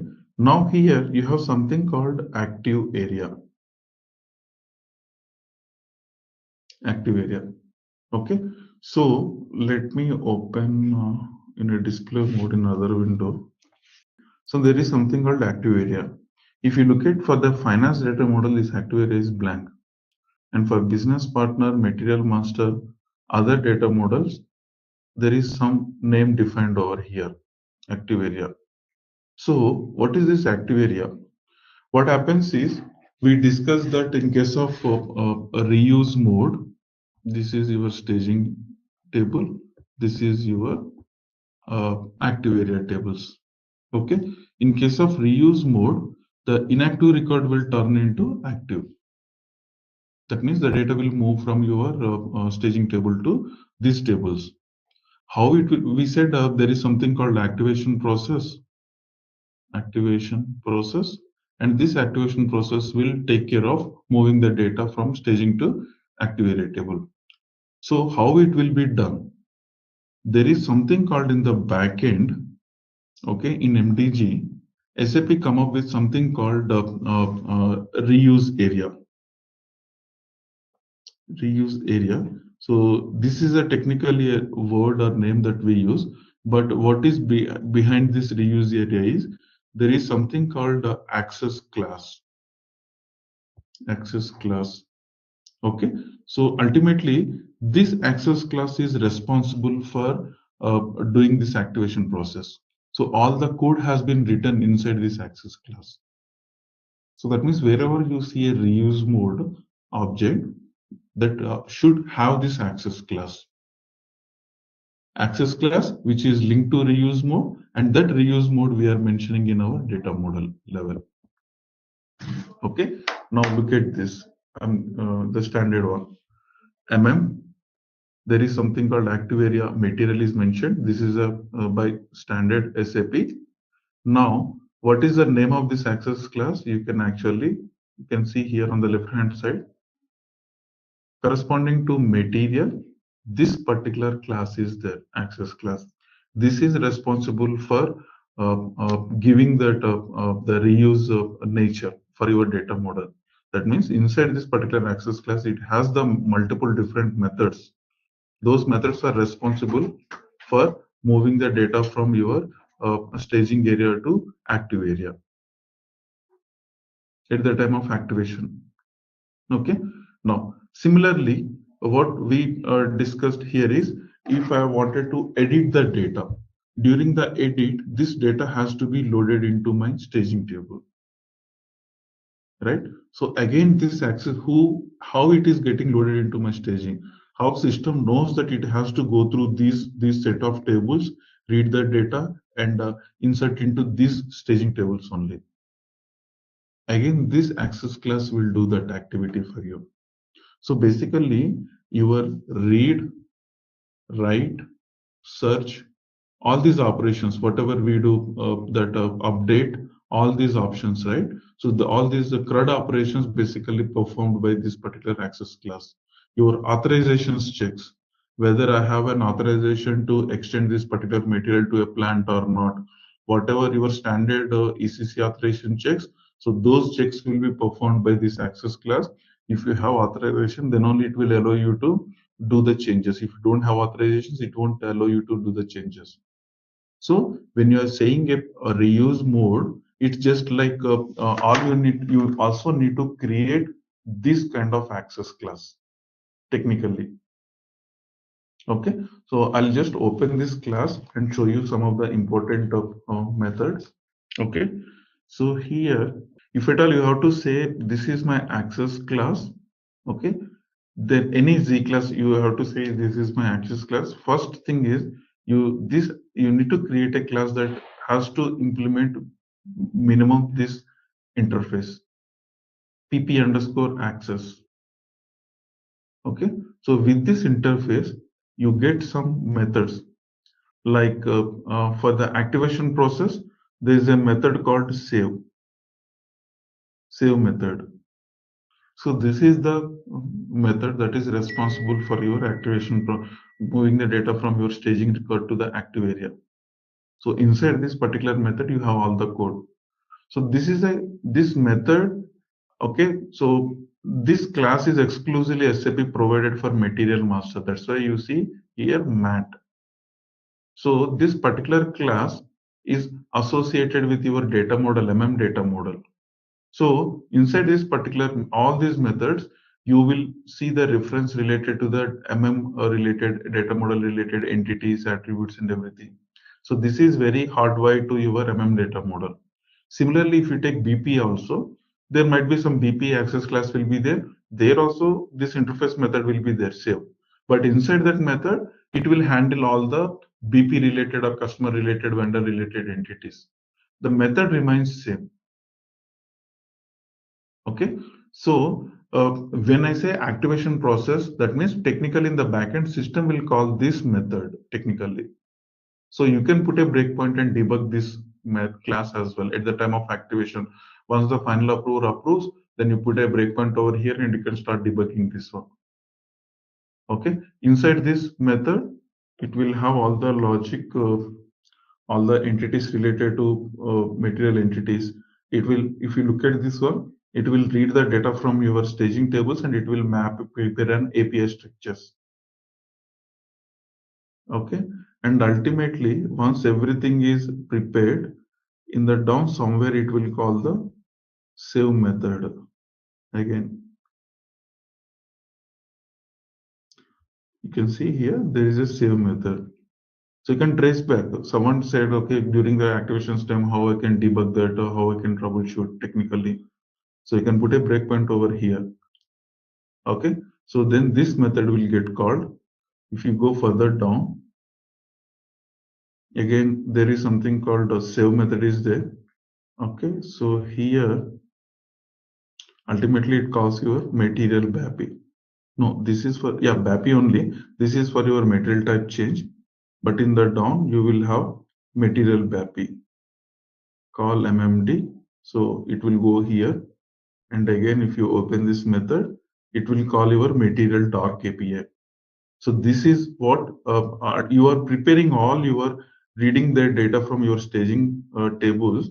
It prepares all the API structures over here for your material description, plant data, then MARD, okay, and your valuation related data. Everything it will read from your staging tables, and it will prepare all these structures, and finally it will call material dark API. To create the material or to update the material in your Mara-Marcy or activated table, this is how the process works. This is the last point where it handovers your MDG data to the standard BAPI.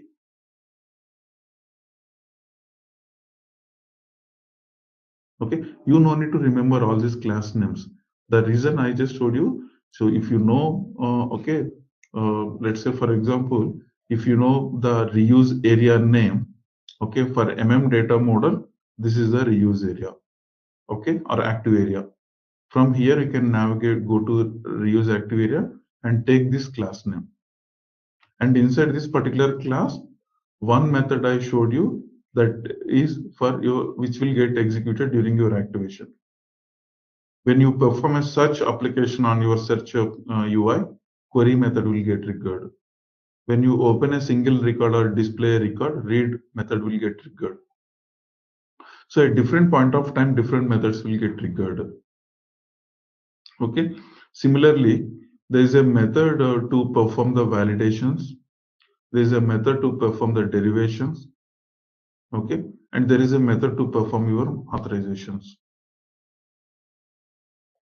If you are getting an authorization error, then you can put a breakpoint over here. And it checks that all the authorizations over here. Okay. Whether you have authorization to this material, you have authorization at a plant level or not. Okay, you have whether you have authorization at a valuation level or not, whether you have authorization to extend the material to a sales org or not, then storage location authorizations. So at every level, this authorization checks will be performed. Okay, so this is the method responsible for validating your authorization checks. Okay, so these are the important methods. The other methods will get called internally to perform certain activities. But what is important is here your read, query, save, then derive, validate, check, check data. So these are the important methods. Okay, so that means now you by this time you should have understood that when you are creating a data model using reuse approach, it just not only defining the data model entities and generate these things that will create your staging tables, but at the same time you need to create something called this kind of ABAP class. Okay, so let's say for example in our case, right? So in our data model, if at all I have to create this data model as a reuse data model, so then you need to go to this particular reuse active area under this particular data model, maintain some description, like let's say z prod underscore reuse. Some this is any free text. What is important is the class that you associate over here is the important one. So you can create any z class over here, as z class, but this z class should be created as how you see the standard material access class. You need to create a Z class and extend, add an interface for the Z class, and you need to implement all these methods. Save, enqueue. Enqueue is not required. The bare minimum methods are save, query, read, and then check and derive. So these bare minimum methods you need to implement. Authorization checks and everything, it depends on your business requirements. So there is this kind of access classes are available for for BP, for article master, for EAM object. For finance, it's a flex mode. There is no need of any access class. Actually, in finance, since we don't have all these methods and this access class, the question is how these things will be handled in finance, right? So in finance case, SAP provided there is a something called that baddies are available. So those all these kind of things are handled in that baddie methods in finance. We will see. I'll show you that where those, but this kind of similar kind of thing is there for finance because it is a standard object. All these checks has to perform for finance as well, except storing the data at the time of activation, pushing the data to your active area. The rest, your authorization checks, your validations, derivations, and those things has to be done, right? So those things are done for finance as well, but not via access class. So SAP provided a baddie validate for validations and derivations to perform those things. SAP provided certain baddies. So you see already the implementation, standard implementation is available for finance object for in that particular baddies. So when we reach to the data quality topic, there I will show you that. Okay. So now that's the reason you see this particular S-Flight data model because, for example, you wanted to have your own access class, right? So SAP, there is an active area is already defined. So you can always refer this S-Flight access class, which is a generic one. So you can refer this class and accordingly you can code it for your access class if at all you are creating a custom data model. And that too, if you wanted to use it as a reuse thing.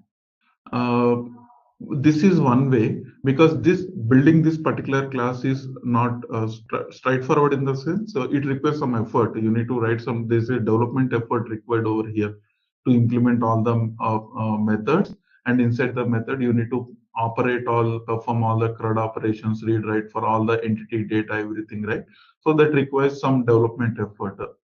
So since MMBP, all these are the standard objects, so SAP has to do this thing. Even your article master and DM objects also, these kind of access classes are available. But for custom objects, you think that, okay, do I really need to do all these developments? Is there any shortcut? So for custom objects also, either the recommended approach is you need to create the classes, something like this access class, and then assign it to your data model. That is there. That is the recommended one. But sometimes what people will do is they follow a different approach. They skip this access class. It look like a your flex data model only, but at the time of workflow, in the workflow at the time of activation. So what they will do is, so at the workflow level, what they do is in the last step, SAP provided some baddie. So they make use of that particular baddie, and they read the data from your staging, and they push the data to your this one active area. They'll insert the data into the standard custom or active area tables. So that is also shortcut, but it works basically. If you don't need a, ultimately your requirement is at the time of activation, the data has to move to my these so and so custom tables or active tables, right? So that can be handled in many ways. One is using this access class, the standard approach. The other is there is a baddie, and you can also you all this staging data will be available over there inside that particular baddie. You can just read the data and just write that insert statements into your tables. So that also works. Okay, so I will during the workflow topic, I'll show you that how we can handle that scenario. But for our example, in our case, we will go with a flex data model, which means we no need to create this access class. In case if at all you wanted to refer this access class, you can always refer this access flight data model or even material or BP access class, how they are coding, or you can put a breakpoint and debug and try to understand how the data gets stored. That's the reason I showed you that material access class until where it calls your BAPI. It's a standard one, so that's why they follow those multiple classes and everything. But ultimately, technically, the save method will get triggered. I can write the logic directly inside my save method as well. Okay, for the standard objects, they follow an approach, they follow a framework. So instead of directly writing that logic to call that API inside that save method, they have to handle a lot of standard processes. Whether is there any material type changes there or not, whether is there any logs are there. So they do all the lot of standard checks and everything. They modularize the code into multiple levels. Okay, so that's how. But for your custom object, it won't be that much complicated. It will be straightforward. Ultimately, SAP provided that save method. Whether you directly write the logic inside that or you call some other API and do the coding there. So that is up to your business needs and your coding standards. Fine. So now in our case, what we do is we don't wanted to create this access class. Okay, which means and for now we are creating a flex model only. Okay, I'll just it's the name before, so not this one, right? We don't wanted to create this reuse area.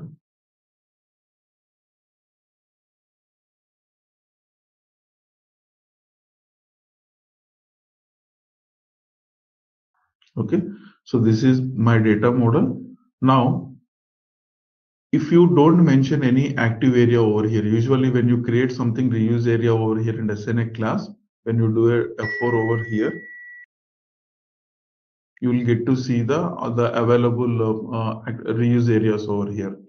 But now since I wanted to create it as a flex data model, either you can leave it blank, this one, or else you can say MDG.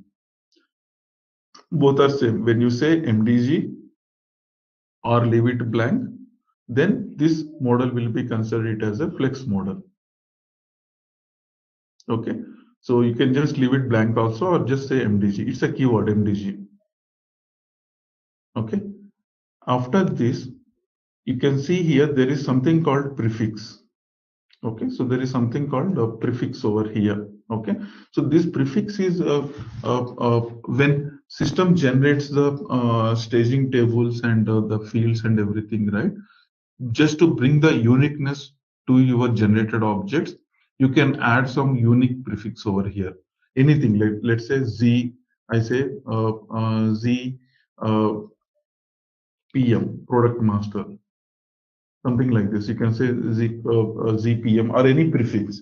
So what happens is for the generated objects, it should not happen that system will generate one object for a different data model and it will generate one more object for your model. Both names should not match. So that's the reason, just to bring your uniqueness to your generated object, I will use one prefix and the other person will use different prefix, so that this prefix will be added in the backend to your name for the generated object, it brings the uniqueness to your generated objects. So that's why we use this prefix or the namespace. Okay. After that, something called package is there. So let's see if there are any packages out there which I can use. Okay, Z. Okay, I'll just use one of this existing package. So you know this, no, this is a prefix, right? So ZMDG demo, I'm just using. Otherwise, you know, all the generated objects should get stored into some package, right? Like you create a program or class or table, we will assign a package. So you can create this package in a CIT and you can just simply assign that package over here. So all the generated staging tables uses this particular package. So that's it at a data model level. This is what the information you provide your name, your data model, provide some description, whether it tells you whether it is a act, a reuse or a flex, prefix, and some package. Okay. After this, scroll right. You see username who actually created this or last modified this, the created date and timestamp, and there is something called active version. So in this active version, there are 3 different values are there. Okay. So now here, what are those 3 values? One is none initially, then you have same, then different. So these are the 3 values. We don't change anything. It will be changed by, depends on the scenarios, this status will be assigned. So when none will be there, initially when you are creating first time a data model, until you do a first activation, till the first activation, the status will be none. Here in our example, we are creating one data model. I haven't activated it. So that's the reason the status will be none until you activate this data model first time, for the first time. This is just like you can compare, you are creating one ABAP program. When you go to SC38 and when you create a program, first time when you are creating until you activate that, what is the status? When you are creating ABAP program or class or something or table, did you notice that before activation first time what is the status it shows? First time it shows the status as new. I think its status is new. Okay. Once you save it or once you activate that, the status will be active. And after that, again, you do some more changes and save it, the status will be inactive. Right? It's the same thing over here. First time when you, until you activate, the status will be none for your data model. Once you activate the data model, the status will be same. And after that, if you again modify this with some other changes, the status will be different until you activate it again. Once you activate the data model after your changes, the status will be set to same. So from then onwards, the status will be toggle between same and different. Again, it never reaches to none status. So that we will see when currently we are actually creating a new data model. That's why the status is none. Okay. For other data models you see here, the status will be same. That means there is no inactive version. Same in the sense your inactive version is same as your active version. There is no different copies. When you say different, that means someone modified this particular data model and they haven't activated, which means there are 2 versions. One is an active version, one is an inactive version. So that's why the status here shows it as different. Okay, so fine. Now we just created one data model. And when you create a data model, you cannot activate this data model alone because there is nothing to create staging tables. Your staging tables always will create for the entity types, right? So you cannot, data model, at least bare minimum, it should have one entity type. Okay, so that's where first you need to create under this data model one entity type. So now I reach to this entity type section. So when you are creating a class, right, or you need, all you need to do is you need to go to this active area, define some name, create one Z class and assign, link it over here and provide a name to that one, not MDG, some different name. Right, but here we cannot simply create active area without access class, right? Active area without an access, it's a mandatory field. So now I wanted to create entity types. So select your data model, go to entity types. Okay. So currently there are no entity types. You need to create an entity type. So click on new. All right, let's test your knowledge. Here's a question for you. Which database is typically used for the SAP MDG application server? Option A, Oracle. Option B, MySQL. Option C, SQL Server. Option D, SAP HANA. Take a moment to think, and when you're ready, choose the correct option. Remember, each choice holds a key to unlocking the answer. Good luck! Type the correct answer in the comment section. Hey there, ready to master SAP MDG Technical? Our course is your ticket to becoming a pro at managing supplies. Take it at your own pace right here on our platform. In this course, you'll dive deep into SAP MDG Technical. Think of it as a super toolbox for planning stuff, ensuring products flow smoothly from point A to point B. We cover it all, from the basics to advanced tricks. Created by experts who know their stuff. Your instructors, they're seasoned pros here to guide you every step of the way and tackle any questions you might have. And guess what? Our students love it too. Folks just like you have found this course incredibly helpful. But here's the best part. It's affordable. This amazing opportunity won't break the bank. Ready to become a SAP MDG Technical Pro? Sign up on our page now. For more info, head to ZaranTech's website. Okay. So you need to name your entity type. So we need two entity types.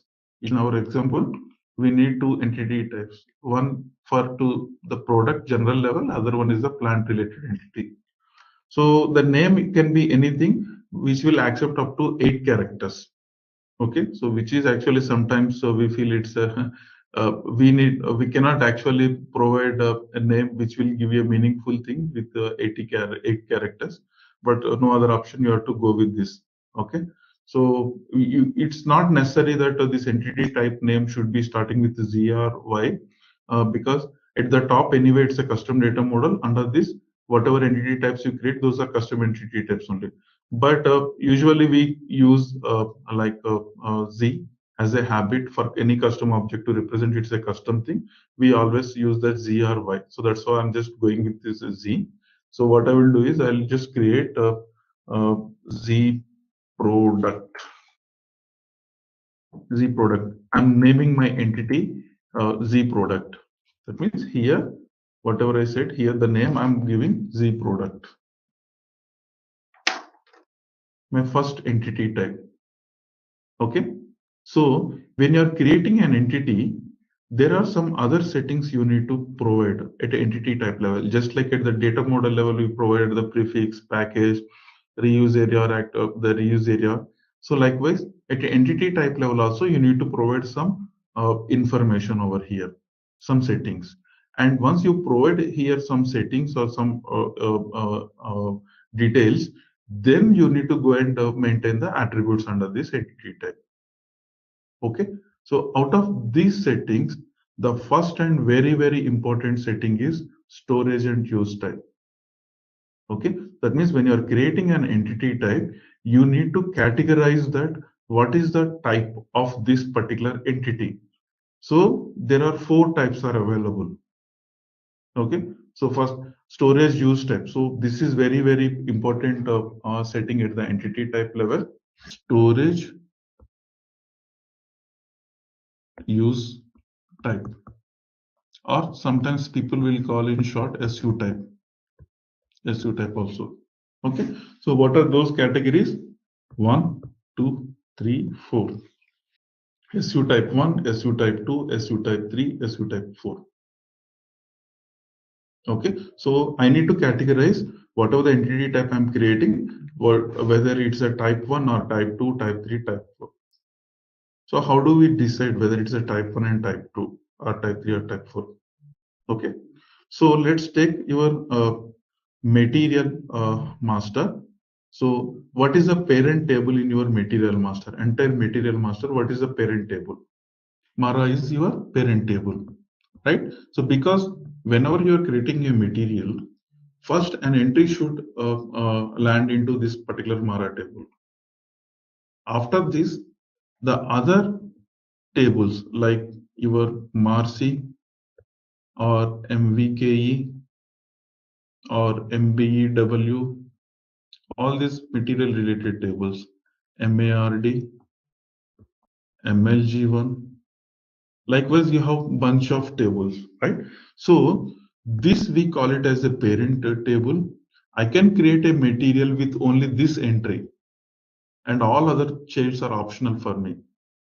But I cannot create a material only with this particular entry and without this.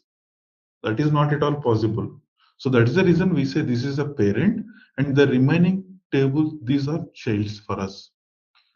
These are just an optional things for us, but this is very, very important, mandatory.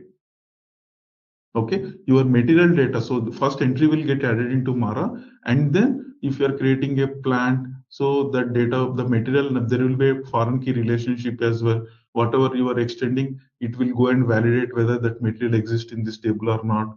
Whether this, when you are extending it to sales org, whether that material extend available here it or not. So that checks will be done. So there is a parent and child relationship. Similarly, in data model also, you have your SU type 1, which is equivalent to your parent, and you have your SU type 4. Okay, so you need to identify in your master data, you need to identify what is my parent entity. You will have one parent entity which will identify uniquely your master data. So that we call it as your type 1 entity. And the other ones, we call it as a type 4. So in data model also, you have one SU type 1 entity that is nothing but the name of the entity is material. Under this, you have multiple SU type 4s. One SU type 4 for plant, one SU type 4 for your sales, one SU type 4 for your valuation. So likewise, one SU type 4 for your storage location. So you can have one parent and multiple childs. Since we are creating this first entity, and I wanted to define or categorize this entity as my parent entity, that is nothing but type 1. Okay, now whatever the entity that you are creating it as a type 1, system will generate database tables. Even for type 4 also, system will generate the database tables. Okay, so other 2 and 3 we will discuss later in the session, but for now we just only discussed about type 1 and type 4.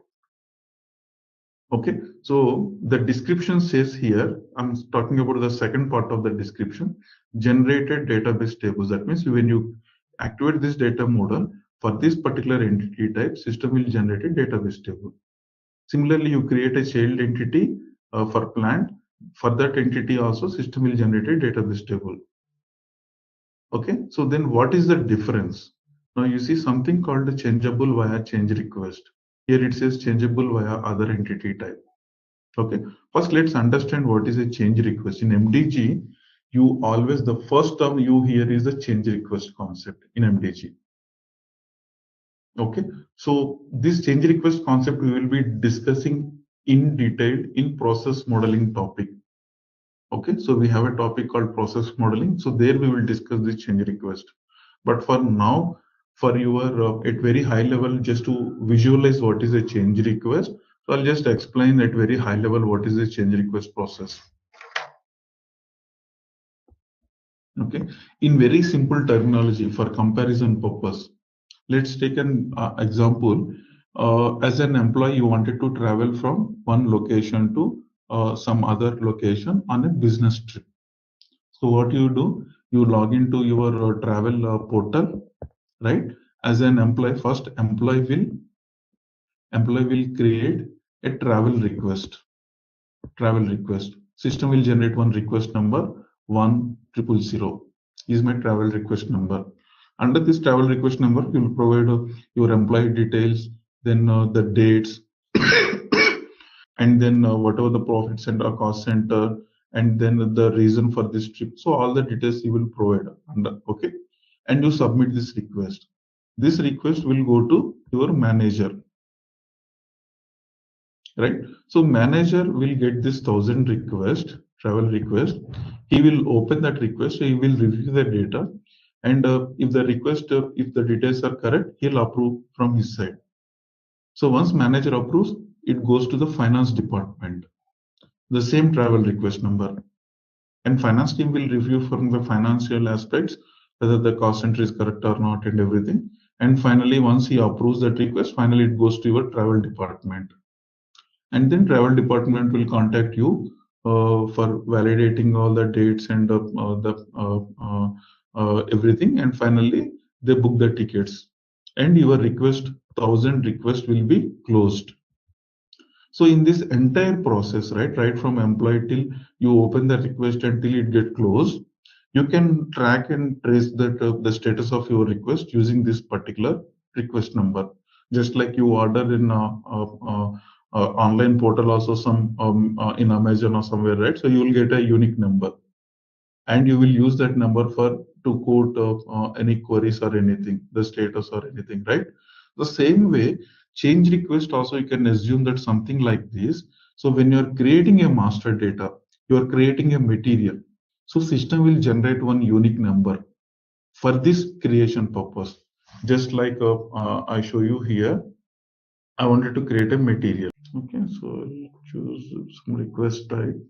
So I'm creating a material here. I'll fill all the data. See at the top, there is a number got generated, right? So this is the request number, and it can either approve or this request number can get rejected also. But I can trace the status of this process using this request number. So in MDG, you cannot maintain any master data without this change request number. For every change that you do via MDG process, this number will be associated. Now it got generated, it created 801. Now what I will do is, I will go to search application. I will try to edit another material. This 22 material, I'm just trying to edit this, initiate a change process for this particular material. I'll click on edit. As soon as you click on edit, it generated again another number, 802. So 801 is for this particular material creation process. Okay, and 802 is for another material change process. If I create a BP, the next number will be 803. So this number is unique for every change. I create one material, system generated one number. Then I edited the same material. It generated another number. It again, I did some more extensions to that same material. It will generate one more number. So likewise, right from the creation till today, if your material undergoing with some 10 times some changes, there will be 10 request numbers will be generated. And you can track and trace those 10 requests and what changes has been made as part of this request, everything that you can see. Okay, yesterday someone saying that, okay, how do I know that whether if I reject a material creation, okay, so how do I know why this request got rejected or something, right? So there will be reasons why you are rejecting this, and usually we will ask the business to maintain some notes as well, if required as an attachments. So this entire number, though you reject or discard your request, so the data will get deleted from your staging table, but this data information gets stored into different tables, and that information will be there in the entire life cycle. So you can, using this number, you can look at why this request got rejected or all the details. Is this clear to everyone? What is change request?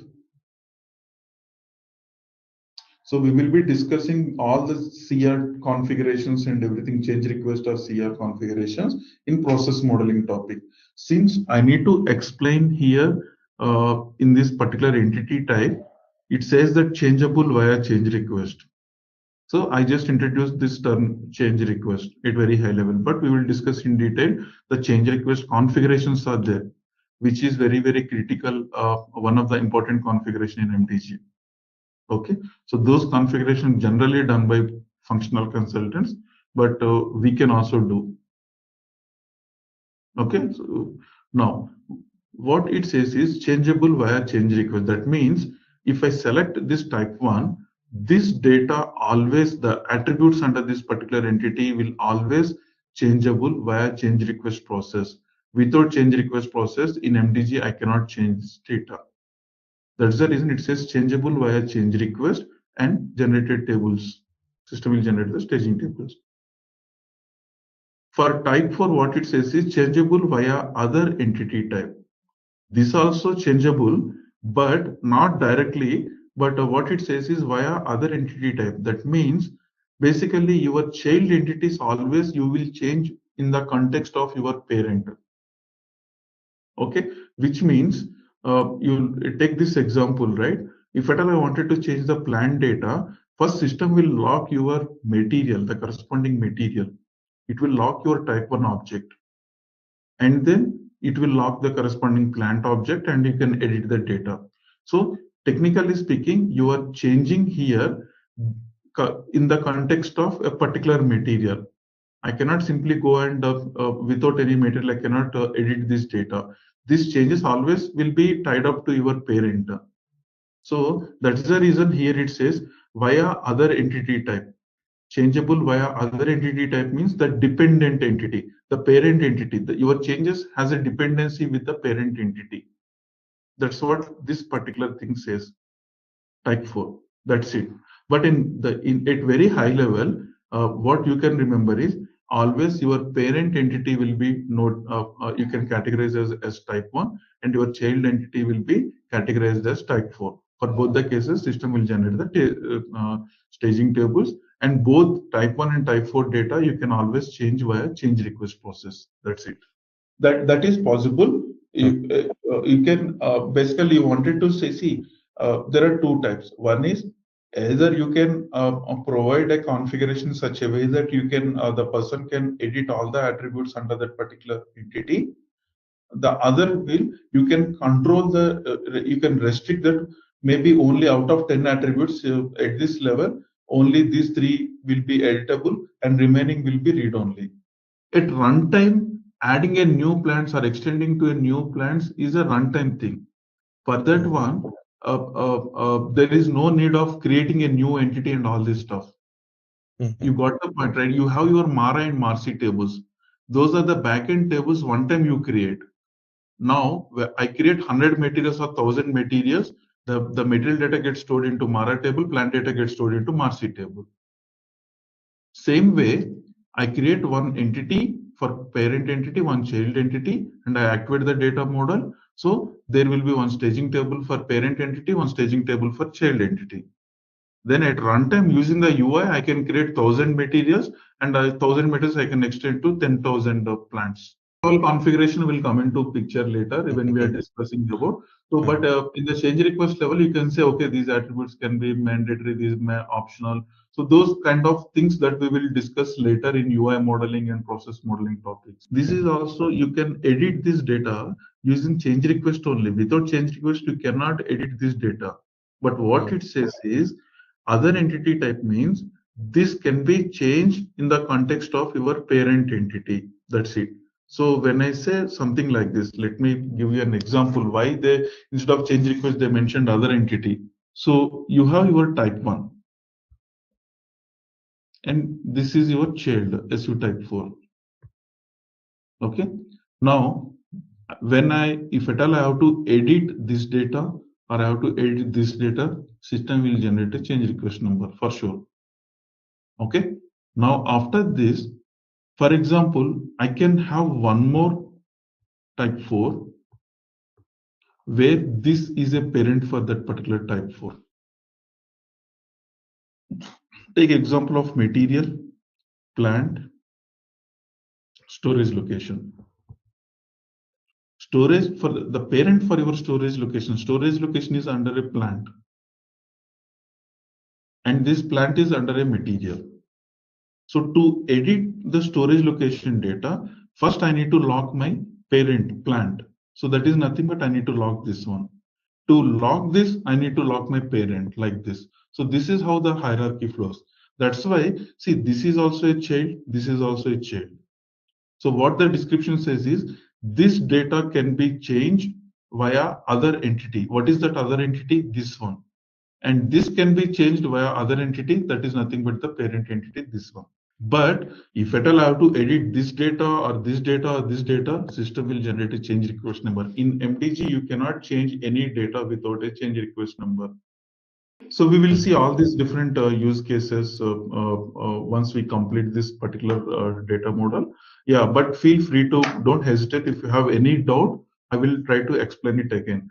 But at very simple terminology, when you are creating an entity type, you need to choose whether it should be a parent or child. For material master, I cannot have two parents. You will always have one parent for material master. For BP, I will have always one parent. So under one data model, when you are representing this master data, for your entire master data, you will have always one parent. You cannot have two parents. Childs are optional. You can have a parent without a child. I can create a data model without a child SU type 4. I can create one data model just only with type 1. Type 4s are optional. But I cannot create a data model with type 4s. You cannot have a child without a parent. Okay, so under a data model, you will have one, identify one your parent and categorize that as a type 1 when you are creating a brand new data model. Rest all the things are like the childs only, remaining all things. Our first we identified our parent, that is, so I am categorizing it as type 1. Okay, this validity you can ignore. This is not at all required. There is something called data element over here. Okay, so for here the significance of this data element is, so let's take our example. Our data model is ZT. Under ZT, we created Z product is the entity. Okay, now take corresponding to this one, how you are visualizing your staging table. So you will have a staging table. That staging table will have material number, then material type, material group, and let's say industry sector. This is your staging table with material number as key field. This is what we are visualizing. Okay, now when you create your entity here, especially your type 1 entity, okay, so the key field here, this entity name itself will become your key field. That means system will take the name of this entity and it will add it as a key field in the generated staging table. And all other attributes will taken from your attributes like material type, material group, and industry sector. So when you have a data model entity like this, type 1 entity, and when you activate your data model, there will be a staging table that will get created. And when system is creating the staging table, since it is a type 1 entity, this name will become one of the key field in your generated table, and all other attributes will be taken, added as a normal non-key attributes. Okay, now since I'm saying this is my it will generate a key field, right? So for you need this will act as a key attribute. You need to maintain the data element for this one. So that data, because here I need a data element, right? I need a data element for every field here. Our system knows that what is the data element that is to be assigned to the generated staging tables. So I need to assign data element here. I need to assign a data element here, here, and here. Okay, so that's the reason it is asking to maintain the data element, especially for your type 1 entity. For other entities, you are not supposed to maintain this. Okay, so I'm just entering my data element as Matner. I'm just taking the standard data element.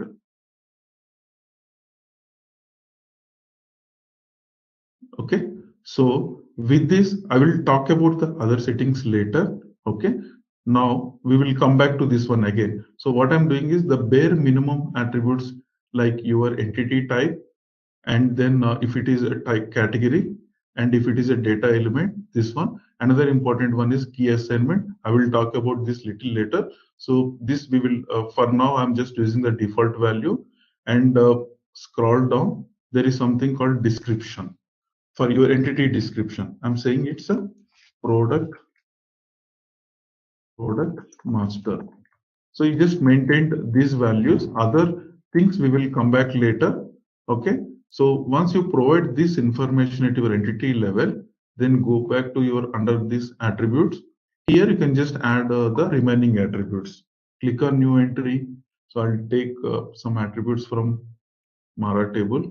So material type, MTART attribute, and the corresponding data element as well.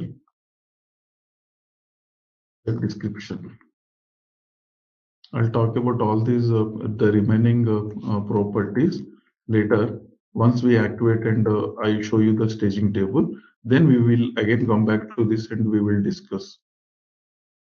So the industry sector, material group. Okay, I just added. So likewise, you can keep on adding how many attributes that you want. So tell me one thing, once I activate this data model, how many the staging table will create with how many attributes? Yes. So staging table with 4 fields.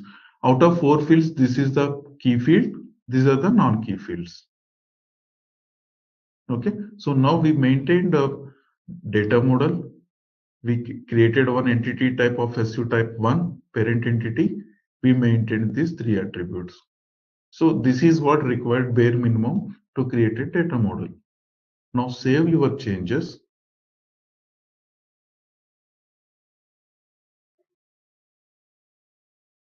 Okay.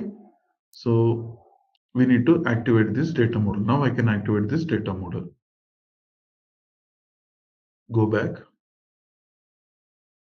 So now you see this is your data model, right? With the status none, because we haven't activated till now. So now I'll select this data model, click on activate. This is the time system will take your definition of data model, entity type, everything. It will generate, create the staging tables automatically.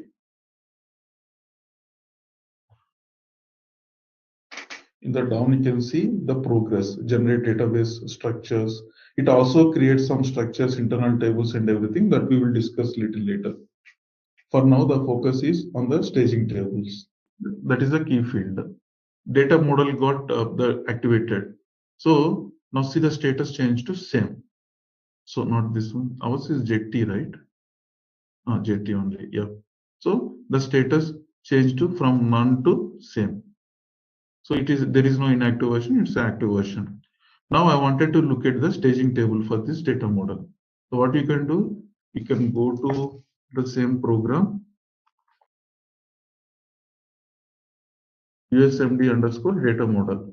So we can look at the corresponding T code as well. But most of the times we go with this program only. Okay. So either you can go with program or you can directly enter the T code. So select this particular program and run this model.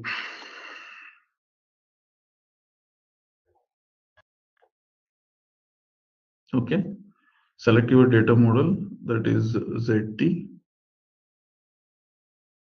and execute. So this is your entity and this is the generated staging table. Okay, so when you double click, it will take you to the staging table that got created. And now let's explore the fields. It got created more, but we will see what is those. Mandate, anyway, we know for every table it will create. This is the field, key field, and you see the naming convention. This one MD, this will get added for all the fields. Along with, after that, ZT is your data model. This is your entity name. So totally, like, I mean, this is my key field name. And this is the data element I maintained at this particular entity level. Okay, so this is one. This is my direct field and concatenated with the data model. This is again another attribute. This is again another attribute. So these four picked up from my data model and the type 1 entity. And by default, this will get added by MDG framework because we need to know whether it is an active record or inactive record. Obsolete, whether it will add whether this record is obsolete or not, though we don't use, by default system will add this one. Along with that one, especially for your type 1 entity, system will add these four fields: created on, created by, changed on, changed by. We need to know who created, who changed, and the date side. So that's why system will add these fields as well. So this is your staging table for your type 1 entity. Okay. Any questions on this? So what we have done, we created one data model. Under data model, we selected one entity, created one entity. We categorized that as my parent entity. Then under this entity, we added some attributes. That's it. And then finally, we activated the data model. Okay, fine. Now, after this, let's go to edit. You can add again one more attribute and save your changes and activate your data model. That new attribute will get reflected on your staging table again. Okay, so after this, you have something called one of the important. See, this validity and this one, we don't actually use at all, these two things. Okay, and even hierarchy also. So you can ignore these three fields. This is very important, key assignment. Okay, and this setting especially applicable only for your type 1 entity, not for any other types. Okay, so what it says is there are four types are there here. So this will decide how your key behavior should look like. Key behavior in the sense the key field of behavior on the UI. So let me show you here. I'll go to material, create. Now look at this is your key field. What it says is here the behavior, when you open any create material, by default it proposes some number. So we'll discuss what is this dollar symbol, but it proposes some value, key value. And this is in editable mode. Okay. Now I don't need this number. I want my own number. Okay. Just like your external material numbers. You can delete it and then enter the way that you want the key field value. So this is one behavior. Okay, so now let's look at this behavior, compare here. The first one says is key cannot be changed, no internal key assignment. So that means no internal key assignment means basically when you open this UI, system doesn't propose any key field here. It will be empty. Okay, and what it says, key cannot be changed. That means once you enter some key value, let's say AXT, some key value, and hit enter, this field will become automatically read only. So you cannot edit that. It will allow only once to maintain the data. Next time it won't allow. I will show you. I have one UI, example UI created. So I will show you this behavior. So let's take this example.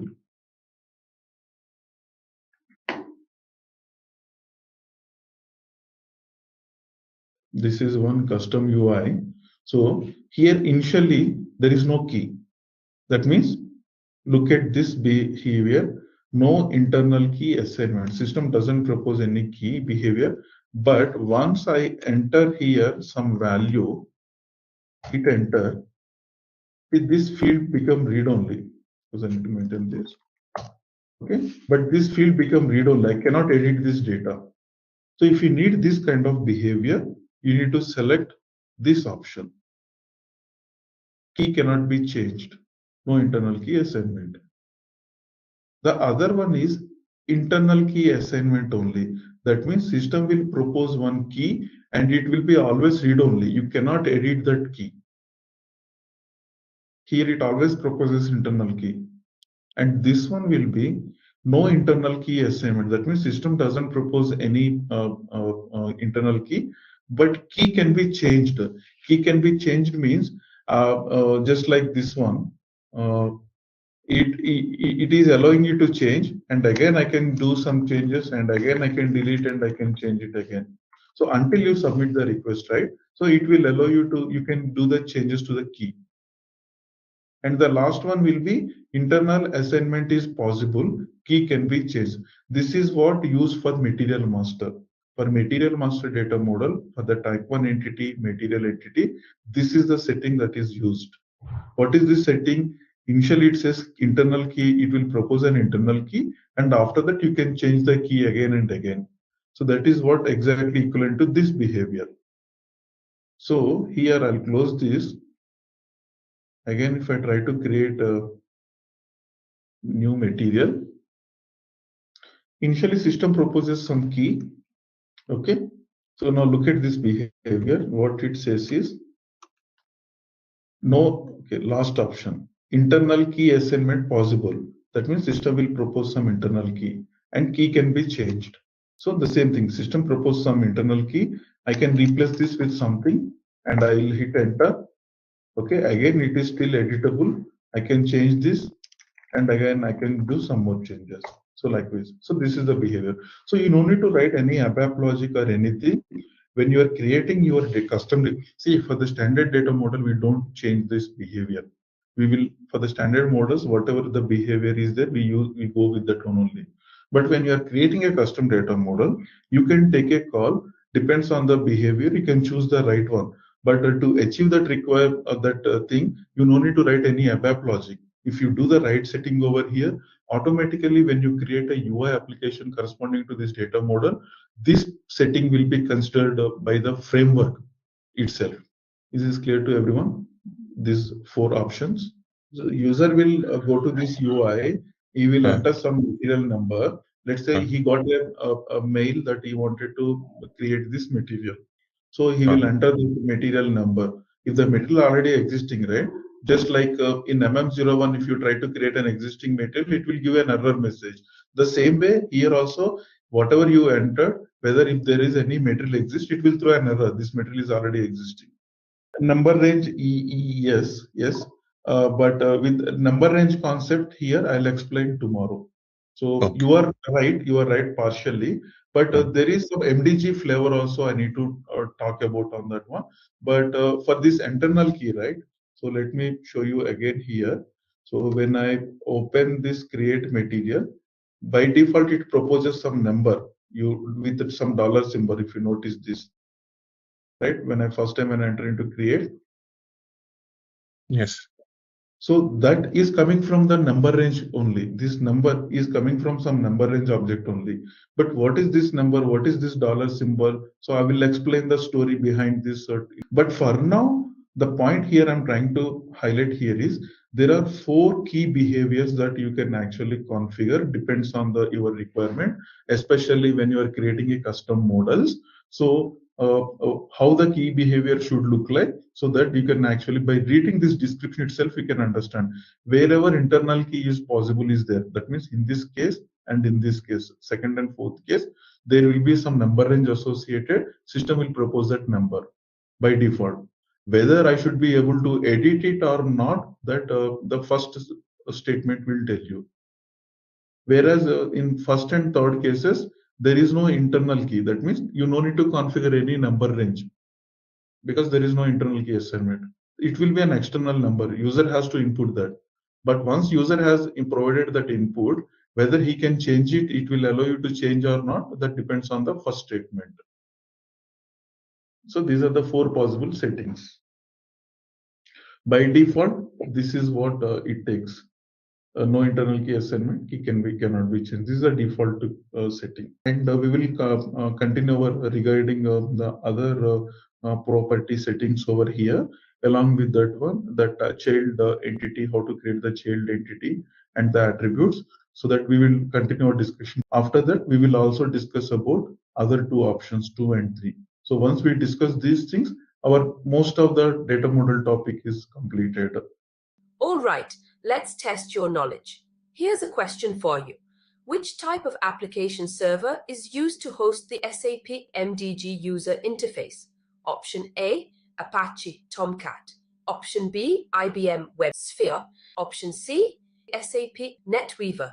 Option D, Microsoft IIS. Take a moment to think, and when you're ready, choose the correct option. Remember, each choice holds a key to unlocking the answer. Good luck! Type the correct answer in the comment section. Hey there, ready to master SAP MDG Technical? Our course is your ticket to becoming a pro at managing supplies. Take it at your own pace right here on our platform. In this course, you'll dive deep into SAP MDG Technical. Think of it as a super toolbox for planning stuff, ensuring products flow smoothly from point A to point B. We cover it all, from the basics to advanced tricks. Created by experts who know their stuff.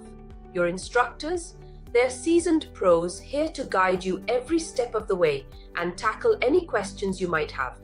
And guess what? Our students love it too. Folks just like you have found this course incredibly helpful. But here's the best part. It's affordable. This amazing opportunity won't break the bank. Ready to become a SAP MDG Technical Pro? Sign up on our page now. For more info, head to ZaranTech's website. So in edit data model, so we created one data model here, and then this is the data model option. And here we can say whether it is a flex or reuse mode. Okay, and we are adding some prefix and package.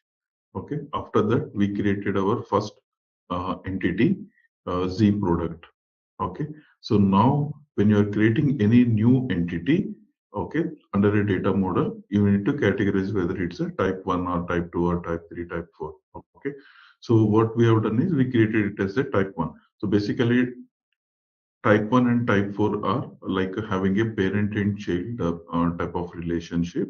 So for a particular master data, you need to identify what is your type 1 entity, and you can have one type 1 at any point of time.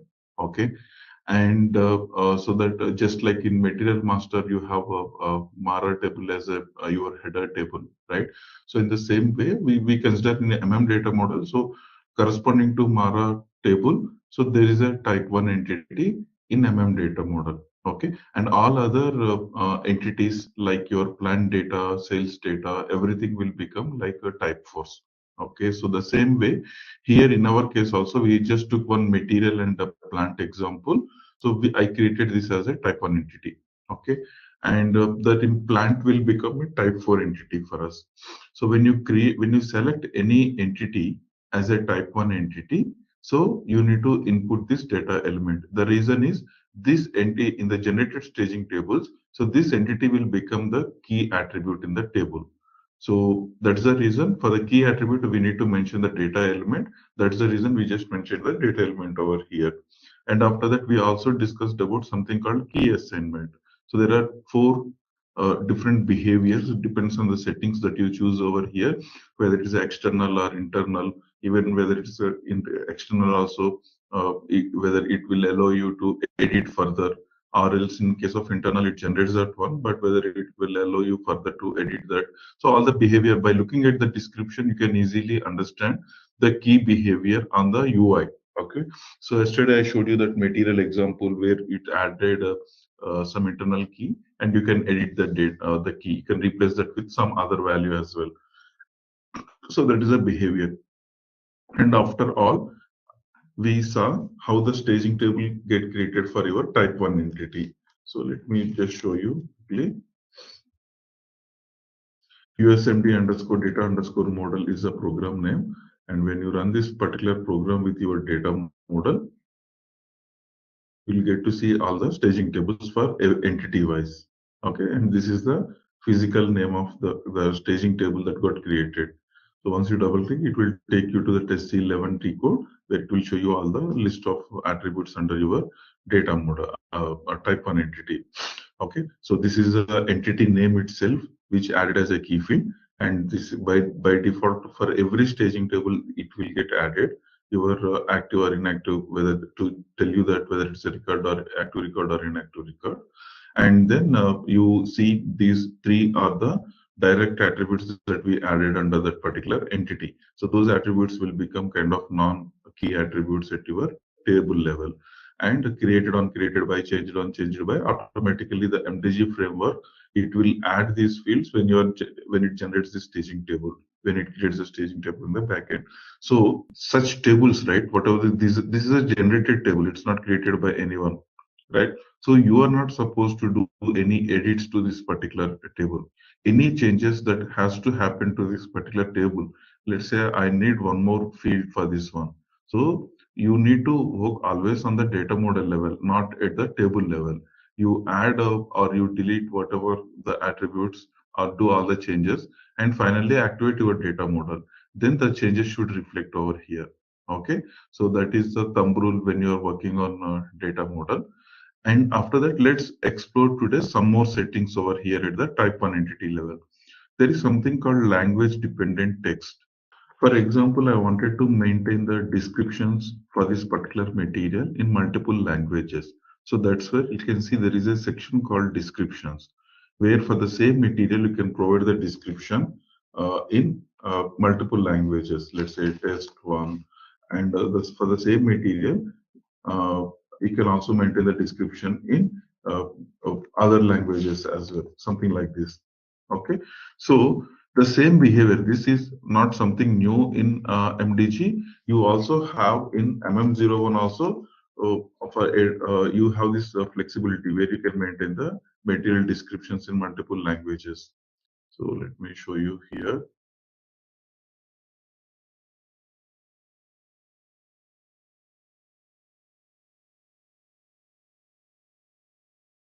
So whatever the default description, the description you maintain over here, this will be considered as a description in Logan language. Okay, and after this, if for example you wanted to maintain the descriptions in other languages, you can click on additional data button here. So this already whatever you entered in the previous field, so that consider it as a default language, and you can also maintain the descriptions in other languages as well. Okay, now where this data gets stored. If you maintain these descriptions in multiple languages, forget about MDG. In general, in material master case, where this data gets stored. Any idea? So MAKT. In MAKT, it stores along with your material number, language key. You can see the descriptions. Okay, so you can so this the data gets stored into this one. Now, for example, in the same way, I wanted to, in MDG also, SAP provided this flexibility where you can maintain these descriptions in multiple languages. Now, this data, once I submit this request, just like your other Mara material attributes, right? So this data also first should get stored into your staging table. Okay, and at the time of activation, this data will move to your MAKT table. But before that, it should get stored into some staging table in MDG, right? So for that one, what happens is, for any master data, for a type 1 entity, if you have such kind of descriptions that you need to maintain in multiple languages, so you can select this checkbox. You no need to create again separate entity and everything for these descriptions. It's a property of your parent one. It's not only for material. Generally, in any master data, for example, if at all you wanted to maintain the descriptions in multiple languages, in MDG side, it gives you a flexibility where you can choose the language dependent text. It's an optional setting. Okay, that's yesterday we didn't select, but still our staging we saw one staging table. But now this is an optional. If you have such kind of requirement, you can actually select this checkbox and provide the lengths for each of these descriptions. Long text how much, medium text how much, and short text how much. Okay, so once you maintain these settings, save your entity changes, go back, and because we did some changes, obviously you need to activate your data model. So this time I think it should be, if the value is different, but it is not refreshed once you go out of this transaction. And again, when you open here, it will say it's a different, okay, but that's fine. So what you can do is you can just simply activate your data model.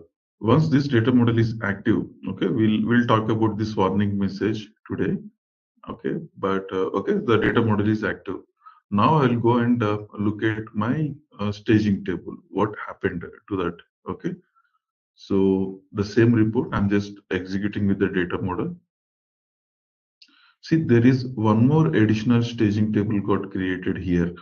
For the same entity, type 1 entity, there is a check table that got created yesterday, which has all the attributes. And there is something called text table also created. The type you can, by looking at the type, you can see text table. Okay, and this is the table name. So once you open this table name, you can see the language as one of the key and your material as another key. Of course, by default, USMD active will be there. It's a by default one. And you can maintain the long, medium, short descriptions in multiple languages. So basically, it gives you a flexibility. That means on the UI, whatever the data that you store here in different languages, different descriptions, this data gets stored into this particular staging table. So for type 1 entity, always the staging table will get created if you select that checkbox. Okay, the same behavior even if you open data model also, material master data model. So, and this setting will be applicable only for your type 1. Okay, so you see here, this is the check table that is which will have all your attributes. Under this is your type 1. The entity name is the material, which is a type 1 in data model. Okay, and this is a text table that got created. So likewise, it creates one additional text table when you select that particular checkbox.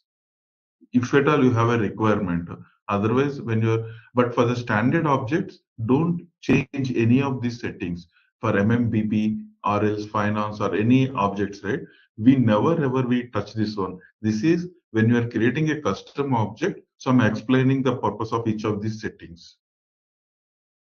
Okay, so this is one. And similarly, attachments and sets also there. So attachments means basically it generates one more bunch of two staging tables, which will use to store your attachments while you are creating a request. Okay, so let me show you here. While you are creating a request, you wanted to attach some documents. Okay, so that kind of the document data gets stored into the generated staging tables. But I'm not selecting this. We don't use mostly these settings at all. Okay, so you can just simply ignore. Only the language dependent text. Sometimes, if at all there is a need, then for your custom object, you can actually make use of this setting. Now, after this, coming the next one is a search help. So on this UI, material creation UI, you see for this particular material field, there is a search help. You can search the materials based on material description or else based on all these different parameters. You can see there are some different options where you can actually search your materials. So the key master for the, so whatever you can assign a search help over here. Basically here you can assign a search help so that this search help will be assigned to your the key field. By default, what happens, the search help will be picked up from the data element that is associated with your let's say for example for material matter, so we'll be assigning the search helps right here. Search help, you can see this is a search help name s_mat1. So by default, it will take the search help associated from your data element. But I wanted to override that behavior. I don't want it to take it from the data element. I want the custom search help which I wanted to assign. Then you can create that in S11 that equal to your search help, and you can come back and add it over here. Okay. So after this is basically whatever the fields, the descriptions are there. For that one, if at all you wanted to give the field descriptions differently, that you can actually maintain the descriptions over here. We can ignore, actually, we never use this. Search help is one of the attribute that you may use it. Okay, and this language dependent text. After this, another important field that we need to understand is temporary keys. Okay, so if you observe this one, whenever I create a new material, system proposes one number. Okay, and before that, it also prefixes something called dollar symbol. Okay, and if at all I'm creating a material in my directly in ECC, it just generates this number, but there is no dollar symbol, nothing. Okay, and even if you look at the number range also, here the series is 1000522, but whereas here you see the series, it is 241. Okay, so what is this purpose of this temporary key? Okay, now let's look at here. This is your MDG system where you have your the ERP or ECC layer. Okay, so this is your MDG. Before MDG, like let's say for example, I wanted to create a material using MM01 transaction. Okay, so then what happens when you are trying to create a material using MM01 transaction, system will look at, based on your material type, it will look at what is the number range object that is configured in your SPRO. SPRO. So you might be maintaining different number range objects for different material types, and this is the standard number range object which will be used to generate your material number. So just like you see here, when I create a material, okay, so this number is coming up from this number range object that is there in my ERP or ECC layer, this number range object. Okay, but when I'm creating a material using MDG UI application, okay, so the thing is that at the type 1, at your SU type 1 level, there is something called a temporary number range object is there. Okay, so you'll be assigning some temporary number range object. So what happens is when you're trying to create a material using MDG application or MDG options, then initially system will pick up the number from this particular temporary number range object that you assigned at your type 1 entity level. That is, whatever the number range object that you are assigning over here, from this one it will take the number and it will show you the number on the UI. Assume that 241 in our case, okay, which is prefixed with the dollar symbol. Okay, now this is the key that gets stored into your staging table. In your staging table, this key will get stored into your staging table, the material number. At the time of activation, what happens is this record will be moved to here, right? At that particular time, your $241 is a temporary number until your request get activated in MDG. So till then, you will be referring using this temporary number. But at the time of activation, what happens is this number will be replaced with the actual number range that is configured in your SPRO. That will starts with 1000. The next number will be, for example, 290 or whatever, 590, whatever the number. And with this number, system will create the material in the system. Not with this number. Whatever, once I activate my request, okay, you don't see this number. This is a temporary number. Okay, that's the reason here at the type 1 entity level, you see it's a temporary key. That means until this request is there in my MDG layer, so this is what my temporary key. Once this request get created or activated, basically once this request activated by approver, and then that is the time system will generate the actual number, and that actual number will this actual material will create in your Mara table with this actual number. So okay, after this, next time onwards when you edit the data, so this is the number you will see on this UI 1000590. It will get loaded into your staging table, and on this staging record again you can do some more changes, and again you can activate, the changes will get reflected back. Okay, only at the creation time your system will use this temporary number, because the reason is, when I create a request for material creation, right, I don't know whether that number will be, that material will be approved or rejected. So if I use this particular number range object in my MDG also, what happens? I will someone will create a change request for material creation process. Okay, system will take one the next available number from ECC side, and this number will be shown on this UI.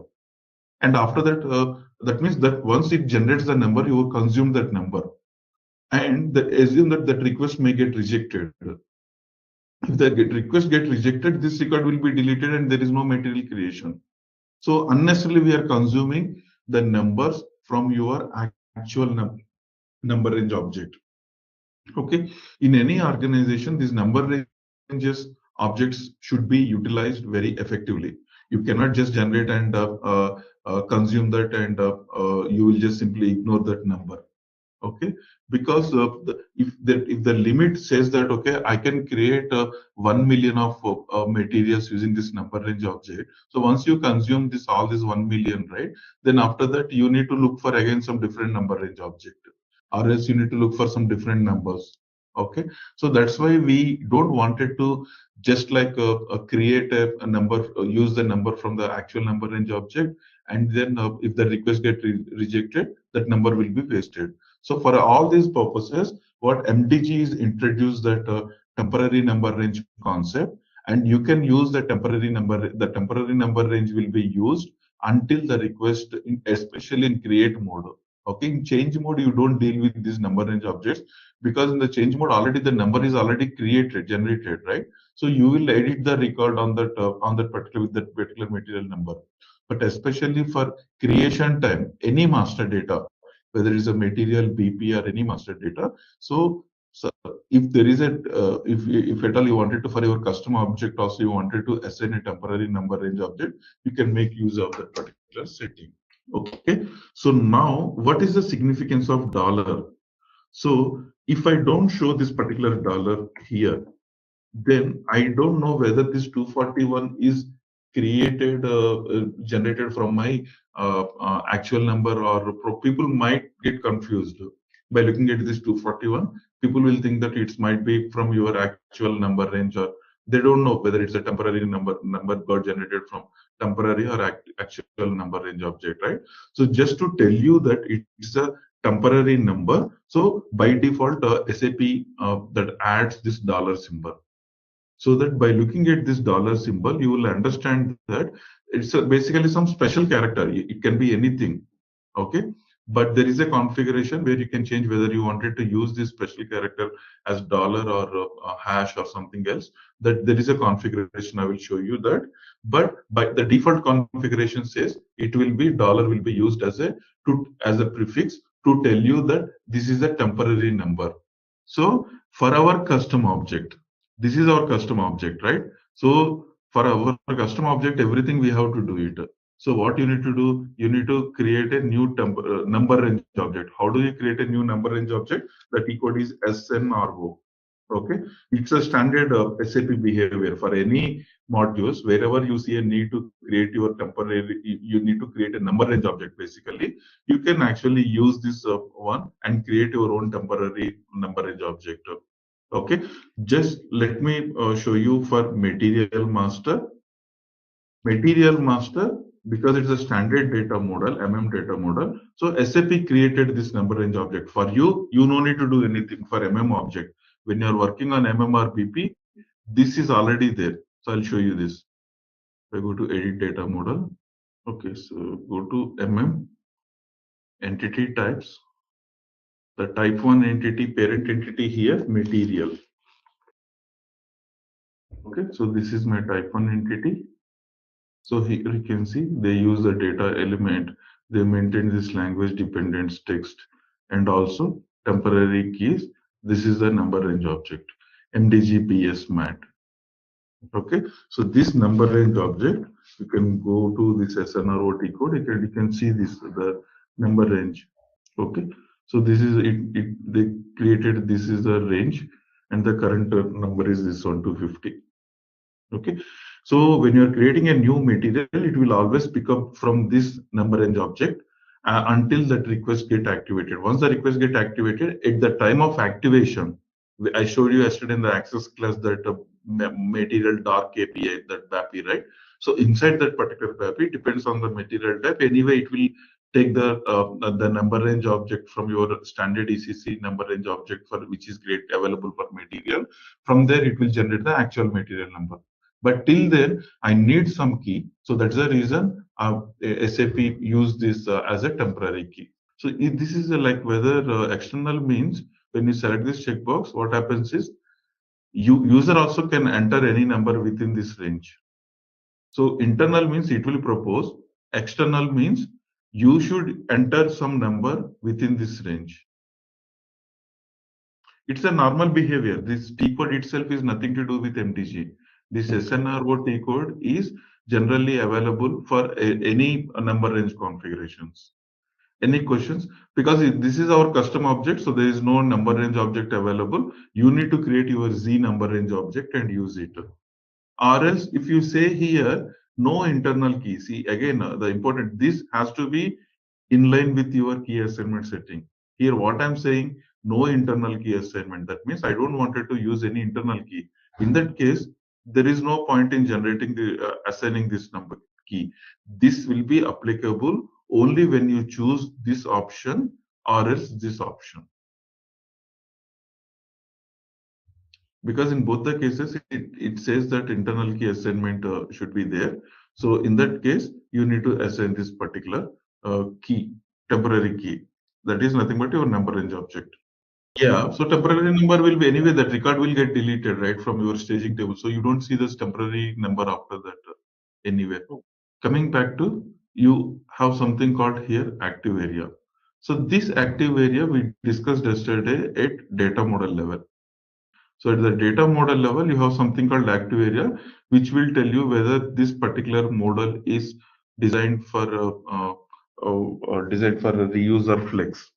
Okay, so this is at the data model level. The same active area setting you also have at entity level as well. So what is the significance of this at entity level? So basically, you can create different reuse areas over here. Okay. For example, I wanted to what is it like? Let's say, for example, I created one data model, and that data model is reuse data model. So you have an active area at this data model level. But at so when you having the active area, this one, so corresponding to this active area, there is a access class associated here. You can see here, and this access class will be used for all the entities under this data model. Okay, but for example, for a particular entity, I don't wanted to use this access class. I wanted to use a different access class.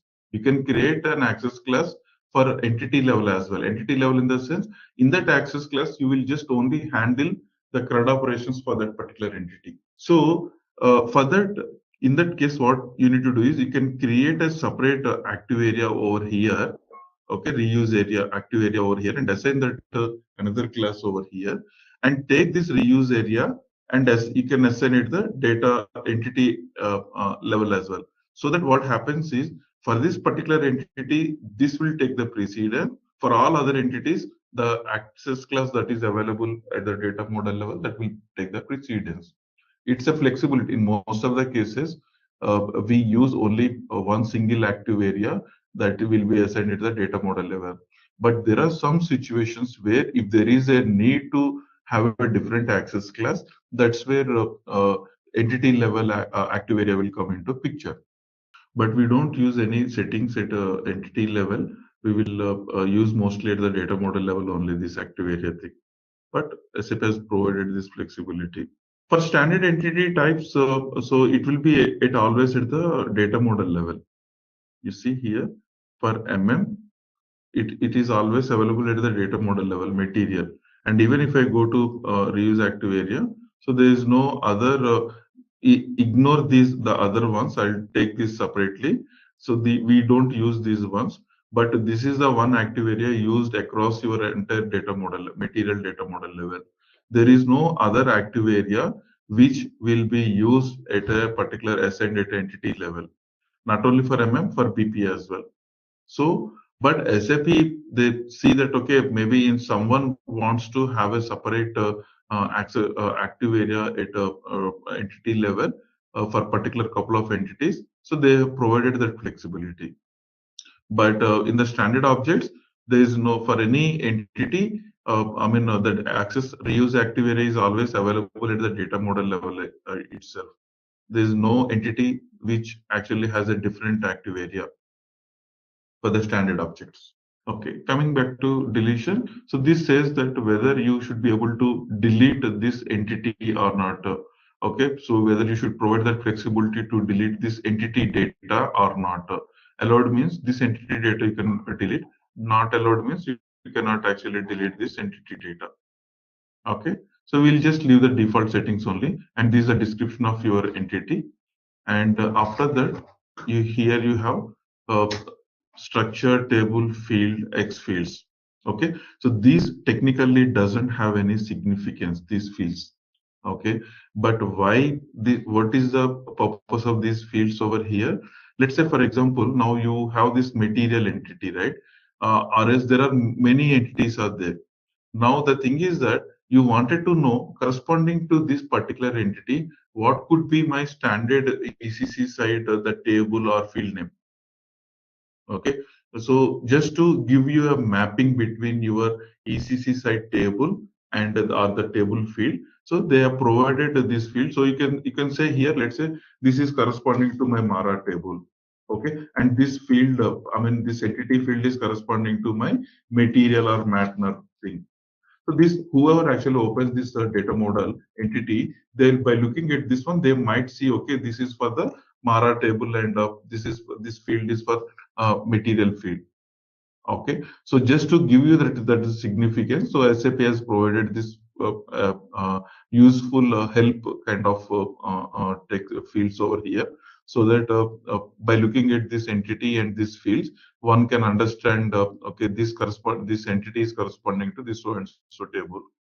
So in material also, you are creating, maybe you might create some new entities, Z entities, and those Z entities might be corresponding to some custom tables.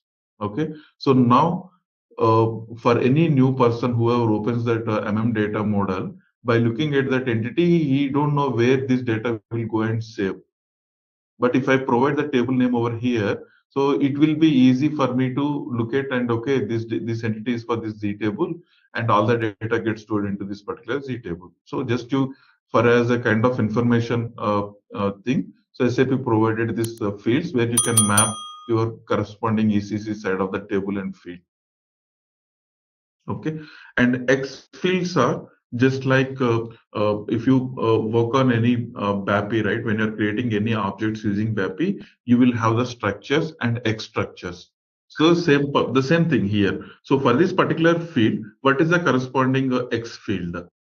Okay, so just to update on the BAPI side, okay, this structure field will tell you that these changes, this field got updated, all right.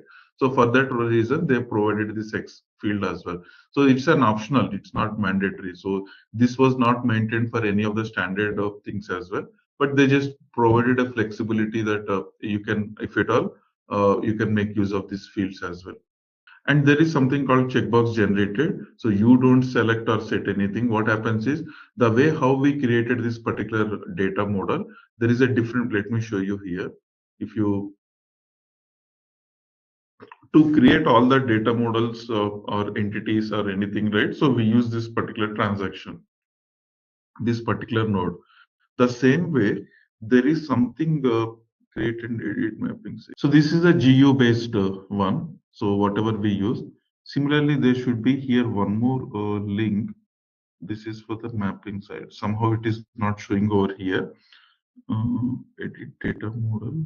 Okay, I don't know. I'm not sure. Maybe they removed it or not. Maybe they removed because no one use that one. So basically, what I'm trying to say here is similar to, this is a GUI based screens here. Okay, so you can see this data model edit. Everything is a GUI based. The same kind of thing here, there should be one link over here where you can do the same mapping, create data model, everything via web-based application like your NWBC web-based application. So there will be web-based application. So there also you can actually make use of there you can create data models, you can create entities, you can create the relationships and everything. So the difference is that is a web-based and this is a geo-based. So I never saw that people will be using that one. So we most of the time we will use edit data model transaction only, this particular node only to create or modify any data models. Okay. So when you do something from that particular transaction or from that particular web-based one, so what happens is this particular setting will be the generated will be ticked just to indicate that this entity and data model modified using the other GUI, other web-based application, not from this one. So this tick box will be ticked, but you can just ignore it. Is there's no significance at all. And in the latest version, they removed that node itself. So there is no point in discussing this particular point. Okay. So that is about your type 1 entity. And at an attribute level, yeah, please go ahead. Here in field and X field, do we send multiple or only key field name only? No. For every that is at entity level, and at attribute level also you will have that particular. So this is my entity, and these are the attributes under that entity, right? So if you scroll right here as well, you have that one. So for a particular attribute, right, you can maintain one structure. This is, let's say, Mara table and field is MATKL.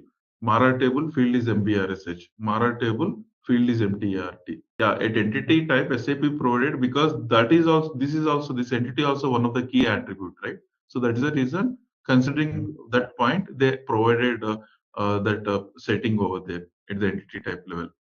Instead of maintaining the field names, there here in the entity type itself, you just say it's a Mara and leave it. That means that entire entity is for Mara table and all the attributes also for Mara table.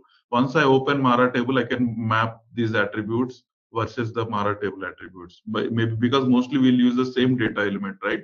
So here the recommended approach is you use whatever the data elements that you already have on the ECC side. Don't create any new data elements. Technically, it will take, but to maintain a consistency, right? Whether it is a MDG model or my ECC table, you will always refer one single data element in both the places. Field name might be different, but by looking at the data model, you can data element, you can recognize, okay, this field is corresponding to this field. So yeah, see, if you look at this, like more related to your how you created table or with the attributes in SC11, right? Which is a pure technical stuff. So that's the reason I say always the data model part is comes under the technical MDG technical person, because for the functional they don't know what is the data element. Even if they know, I mean, how if at all you have to create a new data element, that is again comes under a technical scope, or the search helps and everything. So it's always this data model extensions, data model design, everything will be comes under a technical thing. Okay. So now along with this at attribute level, you have something called key field. For type 1, we don't use this. For type 1, always this is a key field. But for your type 4s, right? For example, you wanted to say any of the key attribute as a key attribute, additional key attribute, you can make use of this one. But always for type 1, you will use that the data element of this itself will become a key field. And you have something called required field. So when you say this as a required field entry to create this data at the runtime, this field will become a mandatory field. Just like you see in material type, industry sector, these are the mandatory fields, right? So if at all some attributes you wanted to say is a mandatory, then you can actually make use of this particular setting. You can say when you tick this one, on the UI side, this field will become mandatory, because this basic data is also one entity. In the backend, this basic data is one entity, which is your material entity, type 1 entity. So all these attributes that you see, these attributes are coming from your type 1 entity. So there at that attribute level, if you say one field as a mandatory, automatically on the UI, it will show this asterisk symbol and indicates that it's a mandatory field. And unit of measure, you when you are creating the table also, you know that we have this unit of measure thing. If at all you have any quantity or any currency field, you need to mention that one of that particular, what is the unit of measure for that one. So this is the same thing we use. If you say some field which is, let me open Mara table. Or so when you are saying it's 100, right? And it's a quantity. 100 quantity is what? It's a dollar, or it's a INR, or it's a euro. So that's what we need to mention. Wherever you use a quantity field, then automatically it makes mandatory to maintain the corresponding field. See here you are saying it is a unit of measure, like maybe base, whatever the unit of measure, right? Corresponding to that one, what is the unit of measure field that you need to mention over here? The reference field and reference table and reference field. The same information, when system generates a staging table, it will take this currency field, okay, and then it will actually, when it generates the staging table, it will make entry like this. Okay, so for that particular purpose, you need to mention the unit of measure field from the same entity. So you have a requirement, you need to have an attribute like a currency attribute. Okay, then you cannot have only the currency. You need to have two fields over here. One is the currency and the currency unit of measure. Both you should have those both the fields. Okay, and for the currency, you need to mention that the currency unit of measure as a in this field, you need to mention what is the corresponding unit of measure. For type 1 entity, you can have multiple key fields, but not this option. There is another option. We will discuss that today. Okay. So your type 3, we haven't discussed about SU type 3. We discussed only type 1 and type 4, right? So type 3 will give you another additional key fields. So that we will discuss once we create a type 4 as well. Okay, fine. Now coming back to the next, search help. Just like you have at entity level search help, at attribute level also search help is there. So by default, search help will be taken from this data element. But something you wanted to override, you don't wanted to use the search help from this data element. I wanted to have my own search help for this particular thing. You can make use of this particular field to assign a search help over here. Okay. So the next you have something called non-existence. Okay, so this non-existence, basically, let me show you on the UI. So now this is one field. For this particular field, if at all, system will accept the values from this list only. We call this F4 values, or your F4 values, right? It will allow any of these values. Okay, but if I try to enter here something, let's say XYZ, which is not there, and hit enter. Okay, so it won't take, basically when you click on a check button, you get a message here saying that XYZ is not available. Somewhere you get that. See here, XYZ is not available, this material type. Okay, so basically it looks at whether this value exists in the domain data or not, the value table or not. That is a default behavior which comes from your data element. From the data element, you will be in the domain level, you will be associating your value table, and from the value table, it shows this all the list of values, and whatever you enter over here, it will go and validate in the whether this entry is there in the value table or not. If it is not there, it will give you a message over here. Right? This is the standard behavior even in your MM01 as well. Let me show you in MM01. Okay, I'll go to basic data. Let's say I enter some material group, something random material group. Enter, you're getting this error message. Okay, now in ECC side, I cannot save this record until I correct this. Okay, but in MDG, what happens is, in MDG, what happens basically, I wanted to temporarily bypass this check. Okay, I wanted to temporarily bypass this check because this material group does not exist currently. I know this one, but at a requester level, I don't wanted to stop my process, my activity. I wanted to go with this value which does not exist, but I know that this value is being maintained by functional in 1 or 2 days. So let at approver level stop the process, but at the requester level, I wanted to continue with this. So then in that case, you can actually make use of this particular checkbox, no existence check. That means when you select this field, no existence check, system will take whatever value, though in the F4 that values are not there, it will take whatever the value that you enter. Okay, and you submit the request. Let assume that you have a workflow in the at the approver level. At the approver level, you wanted to a system will actually check that whether this value is exist or not. If that does not exist, then maybe you will throw some error message and you will correct that one.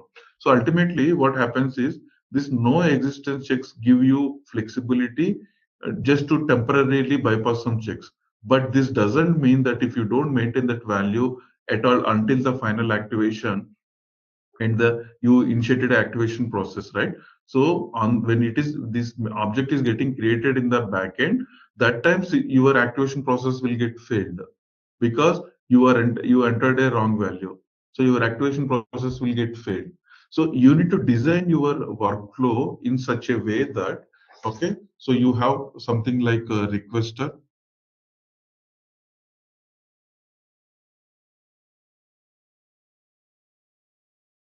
and then you have something called activation process. Okay, so you can configure in such a way that this check maybe you can bypass at this level. Okay, but you will ensure that this data will be maintained at this level, or else you bypass at this level also, but ensure that it maintains at this level. So at any of this particular stage, right, you need to ensure that this data is maintained. But if you still continue without maintaining or without correcting or without creating that material group, your activation process will get failed. Okay, so in MDG, it provides a flexibility where you can temporarily bypass the check. We actually, no one uses this setting. We used in one of the product development side for the EAM objects. We have a requirement there. So for one of the product, so that's where actually we use this one. Otherwise, no one even most of the people not aware of what is the significance of this one as well. Okay, so this is just for your knowledge purpose, and I strongly recommend try to avoid this setting, because what happens is when you select the setting, at the entire process it never makes mandatory. You have to add a separate check at somewhere in the validation or rule you need to configure before activation whether this is maintained or not. That is about no existence check. So we just completed only our type 1. Now we need to create, from type 1 point of view, everything is done. Now we need to create a type 4 for plant entity. Okay, so just click on new entry here again. So here we wanted to create a plant entity. So just name it Z.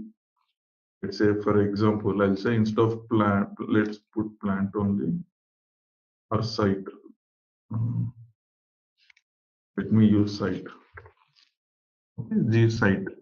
Site is nothing but plant only. So some places, some projects we call it as a site, some clients and we call it as a plant. Anything is fine. I just created one Z site. Now I wanted to define it as a type 4. As I said, for type 4s, you cannot use this setting. This is only for your type 1s only. For example, if you try to use this setting also and try to save, you get an error message.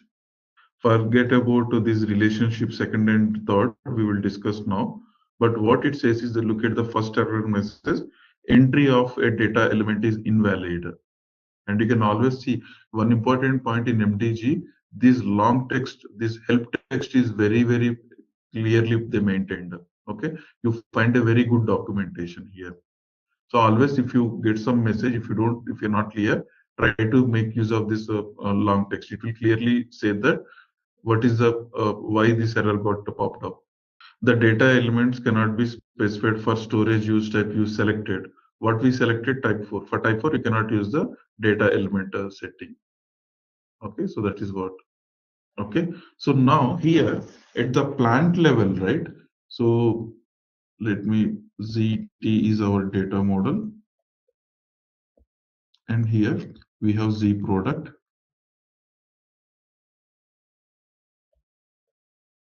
Okay, here this itself is a key field, and on top of that one we have material type, material group, let's say industry sector or something. Now what we are doing, we are creating another Z site. Now what are the fields that we are looking, the key fields at the site level? Yeah, so material, because this we know it's corresponding to your Marcy table. In Marcy table, material and the plant are the two key fields. So that's the reason. Material, I need here material, plant, and these are the, so Storage. these should be my key fields, and this will be like let's say for example status, there is a X plant status. I will just add some other fields over here, ABC indicator, something like this. These are the non-key fields, these are the key fields. So now the staging table that we are actually expecting, that staging table should have these two other key fields and rest of the non-key fields. This is what we wanted to create, right? Now for type 4s, always you cannot, type 4 cannot have its own key field.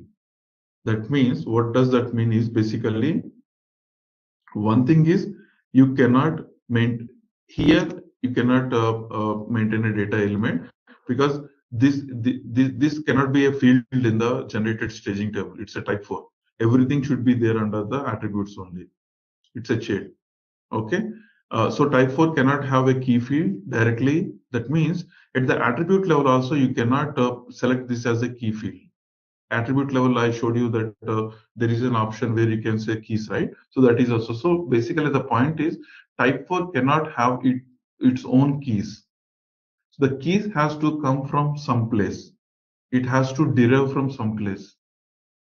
Okay, so that is, with a we will generate the keys for your type 4 using relationships.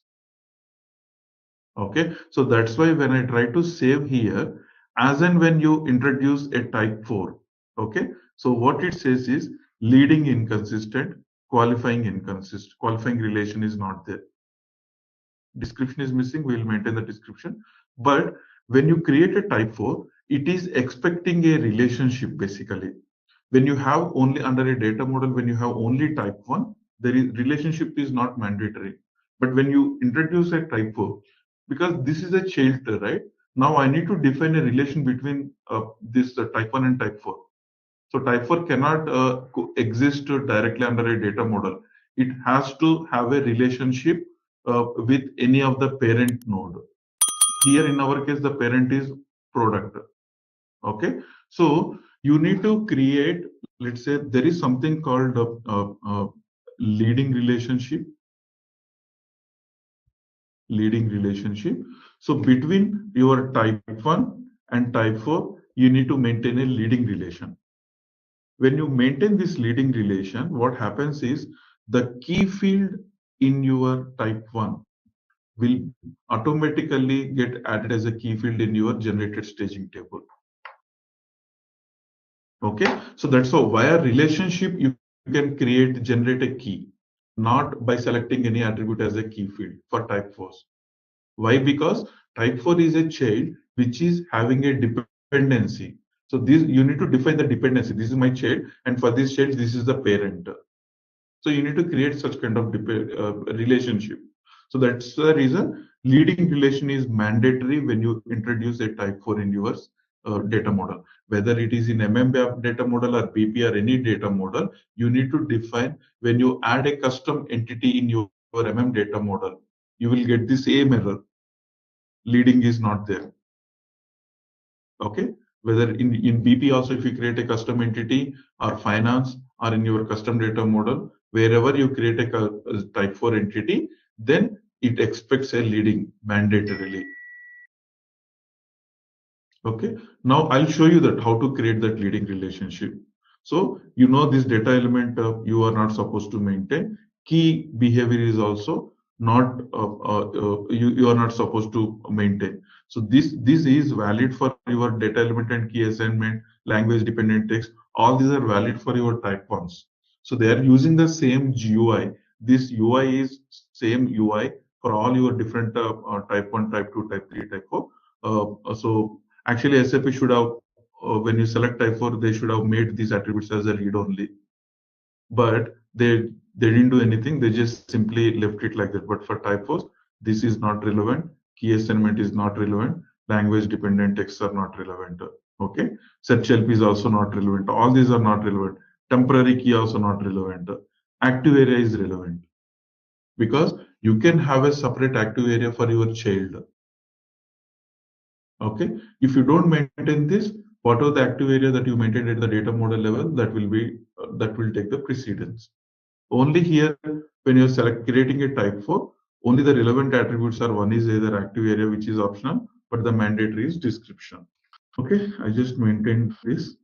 I just created entity. That's it. You still have this because it is expecting these relationships for your type 4. Now I'll go to attributes. Okay, let me add the attributes.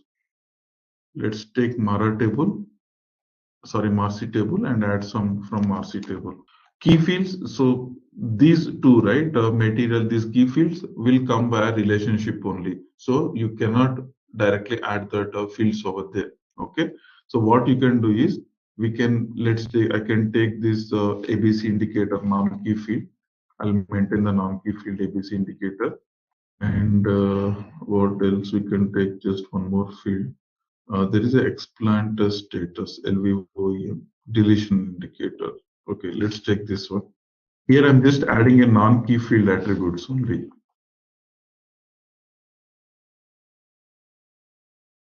So I just added non-key fields. Now we will handle the key fields. How to bring the key fields for your type 4? Just look at this. I'll save key here. Okay. Now copy this. Go to relationships here, left side. Okay. For this particular data model, click on new entry. From entity will be always your parent, the big one, Z. Okay, Z product. To entity is your plant, type 4. Okay, so product is leading site.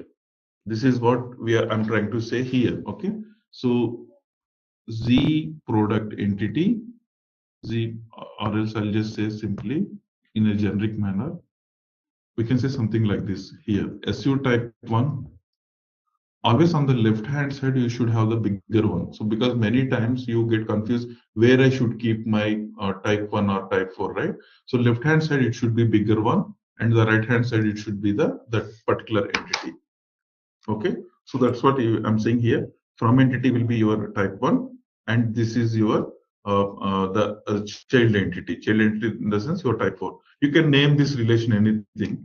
Let's say prod site, any free text, you can just name it. Okay, now what is the relationship type? I wanted to create a leading relationship. Okay, and cardinality in the sense, in this example, one material can extend to multiple plants, right? So that's what in Marcy table, for one material you can extend it to multiple plants. So that's a 1:n relationship. So that's why we will always use 1:n relationship. Enter. Okay. Now save. See, one error gone. That leading relationship error gone. Okay. So now save your changes. So now so with this one, what happens is, if once the table data model activated in the generated staging table for your site master, so material will become one of the key field. That automatically in the staging table, at the time of activation, system will look at the relationships. For this one, what is the leading relation entity? Okay, this is a leading relation entity. From this one, it will take that field name, may take the key field, and it will add in the generated staging table as a key field. So we got one key. Now the second key I need to get, that is nothing but the plant. Okay, so for that one, it expects, when you say here, it is expecting that qualifying relationship. So in general, there are totally 3 relationships we are discussing now. One is leading relationship, the second one is qualifying relationship, and the third one is reference relationship. These are the 3. Out of this, we discuss this one. Okay, now let's discuss what is this qualifying relationship. So look at this. I'll try to write in a picture so that you can easily visualize the purpose of the qualifying this one. Okay, so this is your ECC and this is your MDG layer. Okay, now I'll show you on the UI. Now in the standard object, I wanted to extend this material to plants. So for that one, you go to the DOM, this is a plant section. You wanted to extend to a plant. So do F4. Can you tell me from where these values are coming up? Now I'm in MDG UI, but still I'm getting all these plants. It's very, I mean, now from your ABAP with your ABAP knowledge, you can just simply guess it. Fine, no issues. Let me show you here. So in Marcy table, you have this plant data element. In the data element, go to your domain. This is a master table T001W. So how you create this? You go to SPRO configuration and create a new plant. This will be functional activity. So once functional creates a new plant in SPRO, okay, so that plant will get stored into this T001W table. And this table added as a value table for this my data element. So whenever I do an F4 here, this data is coming. So what I'm trying to say here is the plant data. Okay, so you have your SPRO configuration. Via SPRO configuration, you maintain the plant, and this data gets stored into T001W table. On MDG UI, when I'm extending this my material to a particular plant, then what happens in the F4, I get to see all the list of plants from this particular table.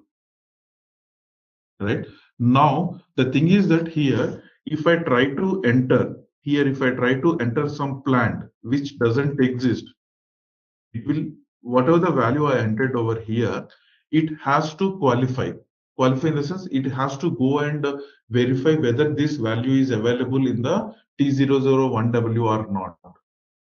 So you are in MDG system, but still it is referring your backend SPRO configuration, whether this is a valid plant or not. How this is referring? Using your value table from the data element, right? So that means what happens is here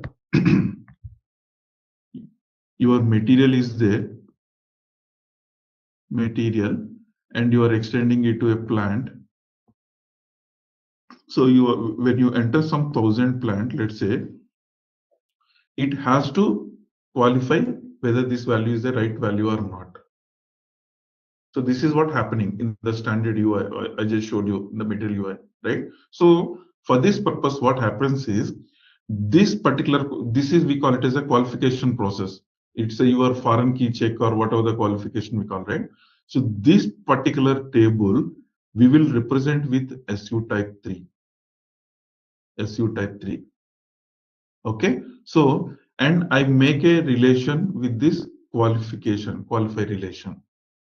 With this one, what happens is, and this is a SU type 3, corresponding to this SU type 3, I will link this particular table. Okay, so whatever I'm extending my material to a plant via this particular SU type 3, it will go and validate. That means it has to qualify whether this is a valid value or not. And then if that is a valid value, then it will accept this particular plant. Okay, so you now SU type 3 is always we use it for a qualification purpose. Okay, So ideally, technically, it ultimately go and check your corresponding domain data table. But for that purpose, SAP brought this SU type 3 concept. And wherever you here, we have your SU type 1 and you have your SU type 4 here. Okay. So your material data is always either in SU type 1 or SU type 4. We are creating a material data. The attributes spread across in your SU type 1 and SU type 4. That is the master data you are creating. SU type 3 doesn't hold your material master data.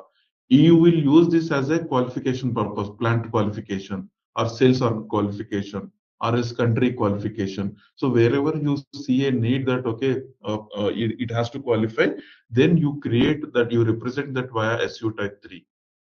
And if you make a qualify relationship, what happens is the key field in your SU type 3, that is a plant, will come and add as a key field in the generated staging table.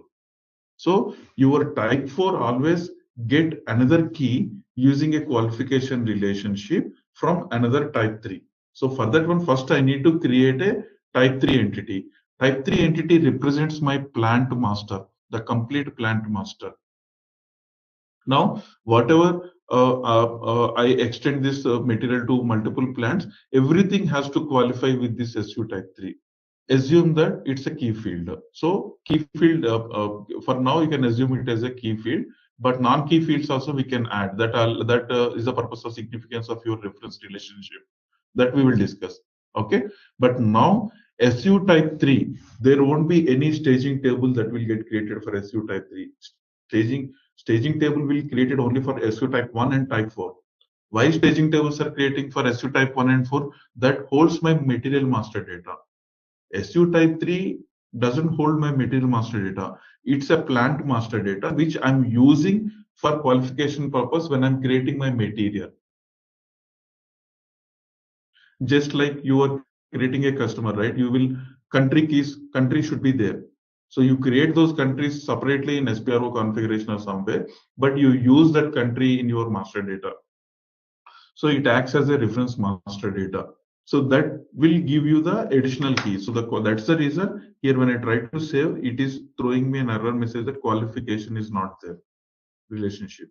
For that one, to maintain that qualification relationship, first you need to create a type 3. Okay, so we created type 1 and type 4, but now we need to create a type 3. Okay, so click on new entry. The type 3, I'll just name it Z site. I'm saying site master, which contains all the complete list of sites or plants. Categorize this as a type 3. So you can see not changeable via MDG, no generated tables. No generated tables means because it always refers your underlying ECC, the value tables. So that's why there is no need of generating any staging tables. And not changeable via MDG means basically we are not actually changing the plant data. We are creating the material data and we are using the plant. To change the plant data, you will go to SPRO configuration and do the changes. So that is the reason type 3 data you cannot change it. That's what it says. Type 3 data is what? Your plant data, your plant master. You cannot change that plant master using this one. You can only use or refer your plant master in your while you are creating a material master. So that's the idea. So I just selected it as a type 3, and for type 3s, type 3 don't have its attributes at all. It will be always only entity, and this itself will become the kind of key attribute in the generator in the type 4 staging table. For that one, you need to mention the data element. So that's where you need to input the data element. So the data element you will be maintaining only for type 1s, where the type 1 will become a key field, and for type 3, because type 3 won't hold any other attributes. It just represents one single plant, or it can be country, or it can be unit of measure, anything. But this itself is one attribute, single attribute, and you are assigning a data element. With this one, what I'm saying is this data element in turn associated with a value table, right? So at type 3 level, I'm providing one data element over here, okay, data element, and this data element linked to your value table. So that's how you are actually bringing the corresponding backend value table into this MDG scope. Okay, and other keys, all these things are not applicable for your type 3s. Only data element and description. Let's say site master. Save it. No other fields applicable. Still, it is giving me this error. This is not there. Okay, and you are not supposed to maintain any attributes. These attributes you will maintain for your type 1s and type 4s, not for type 3s. Because type 1 and type 4 holds your actual master data, and type 3 holds your reference master data. Even if you try to add some attributes, there is no generated staging tables, first of all, and it will give you an error message. You cannot add attributes for this selected storage use type. Okay, so just take your type 3, go to relationships, same, maintain your type 3 on the left hand side, which is a bigger one, and here your type 4, maintain some relation here, site, and then relationship type will be qualifying, and always the cardinality will be 1:n. Okay, now save. See that error, both errors message gone. So when you create a type 4, when you introduce a type 4, it is mandatory to maintain these relationships. Whether it is in data model or BP data model or custom data model, the concept remains same. Under material master data model, you wanted to add a custom entity.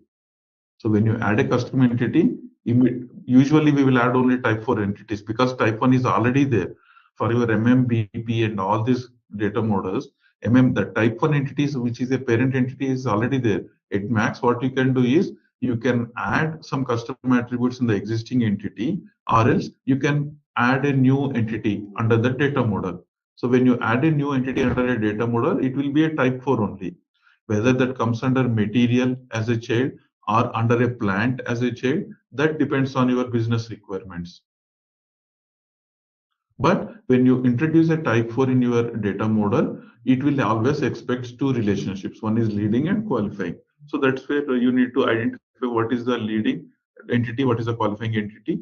If qualifying entity, you have to create it if that does not exist. If you okay, so just create the relationships like this and save your data model. Now go back and activate your data model. Okay, it also the transport, everything is transportable. Okay, it got activated. Now look at the staging tables. It is your data model, execute. So now there is a new entry here where this is for the your type 4. Included entity is your type 4 and the main entity is your type 1. This is a child under this type 1. Okay, so if you double click this staging table for your type 4, see, this is a key field material. This added because of the leading relation. This got added because of the qualifying relationship. And active, anyway, it is always key for any generated staging table. And after that, we added two direct attributes. These are the two direct attributes we added under your type 4. ABC indicator and deletion flag. So if you look at this, we haven't selected any key attribute at type 4 level. Both keys got derived in your generated staging table for type 4 using relationships. So likewise, if at all you want one more key field for your plant, create one more type 3 and make a qualifying relationship. So you can keep on adding multiple key fields using a qualification relationship. So someone asked, can I have for type 1 multiple keys?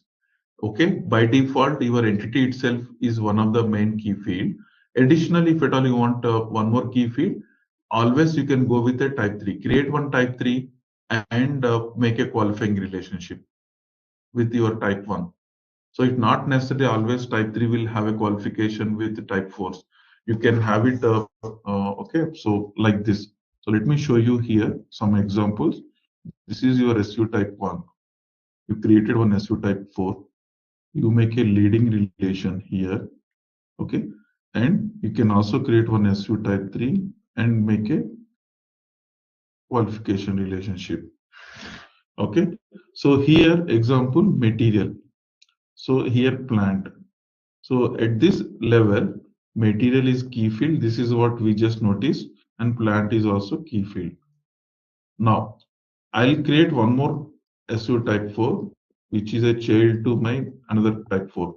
This is a site master, assume that. Okay. So here also you need to maintain a leading relation. Because of the leading relation, there will be two keys. Always from the parent to child, all the keys will flow because of the leading. Here, what are the two keys? One is material and one is plant. But now I need one more additional key, right? So you can create, let's say, SU type 3, that is nothing but your storage location, and make a qualify relationship. Because of this qualify relationship, you will get a storage location as a third key. Here also you can have one more SU type 3 and make a qualify relation to get additional keys. This can be done here as well. Qualification relationship. So to get any additional keys, always use SU type 3 and make a qualify relationship to get an additional key. For qualification, it's always 1:n cardinality. Why? Because n means n indicates that you are qualifying a one plant with a complete list of plants. SAP says it's a mandatory 1:n. You cannot use 1:1. Okay, that's how you can extend it to multiple plants, right? So you have 100 plants in your value table. You might be extending this material to 10 plants, right? So that should be always for one material, multiple plants, in the sense that qualification also should be 1:n. Leading, that's what here, right? You see here, this is my SU type 4 and this is another SU type 4. Between these two things, I maintained a leading relation. And this is SU type 1. And between SU type 1 and SU type 4 also, I maintained a leading. That means leading relationship always from parent to child. The parent can be a type 1 or another type 4. With the type 3, the only possible relationships are qualifying or referencing, which we will discuss after this. So qualifying we already discussed. Reference also will be there. So type 3 can have only qualify or reference relationship with type 1s or type 4s. So whenever you are designing a data model, custom data model, or when you are extending a standard data model, so this is a design that you need to first think through that. Okay, how my data model should look like, or when you are extending, where should I extend? What is the parent? Do I need a qualification? Or all those things you need to discuss. Okay. Now, another tip I will just tell you. I don't want you to get confused, but let me tell you one more thing. You see here, you have your SU type 1 and you have your SU type 4, and we maintained a leading relationship. Okay. Now, if you say the cardinality 1:n, 1:n cardinality, then only your SU type 3 become mandatory and qualify relationship is mandatory. Why? Because in this case, okay, in this example, you need two keys at your plant level. Plant level in the sense of you have your MARCI table. At the MARCI table level, you need two keys. One is material and one is a plant. Okay, so here you say 1:n and make this as a mandatory qualification relationship. This is one use case. So in this example, you have two tables. One is MARA table. One is MARA table, one is MARCI table, and this is for your SU type 1 is for your MARA, and SU type 4 is your MARCI. So to get this kind of key, you have to follow this approach, qualify, and it should be 1:n. Okay, but now there is one more option. Sometimes what happens is in the standard data models, if you look at material and all those things, let's say for example, MARA table is there. In MARA table, you have 100 attributes. Out of 100 attributes, 30 attributes are generic. Remaining, let's say 40 attributes are related to, it's a generic only, but these are more relevant for sales. And there are some 30 attributes which are relevant for maybe some purchase.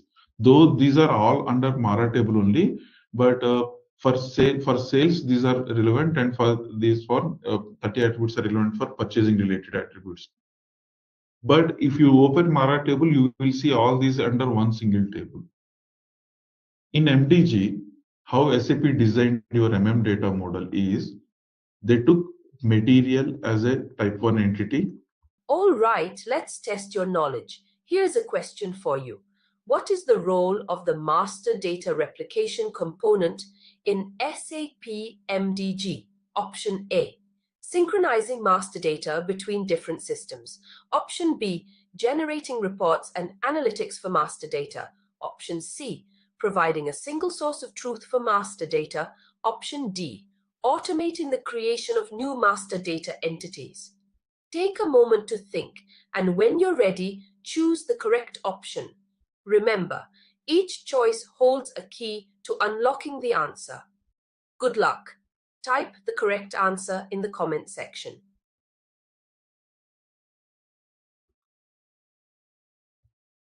Material as your type 1 entity. Okay. Under this one, they just only added this generic 30. Okay. The remaining 40, what they have done is they created another entity called Mara sales. It is a type 4. They created it as a type 4. Okay. And here they maintain the leading relationship. But technically, though you have two entities, both these entity data ultimately at the time of activation should get stored into one single Mara table only. Here, logically, you are dividing into two separate entities in MDG and with two separate staging tables.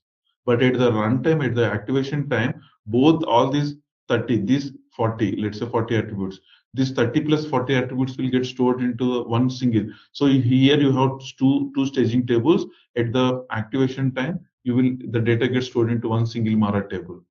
Okay. Now in this case, there is no change in the key. For Mara sales, the key is same material only.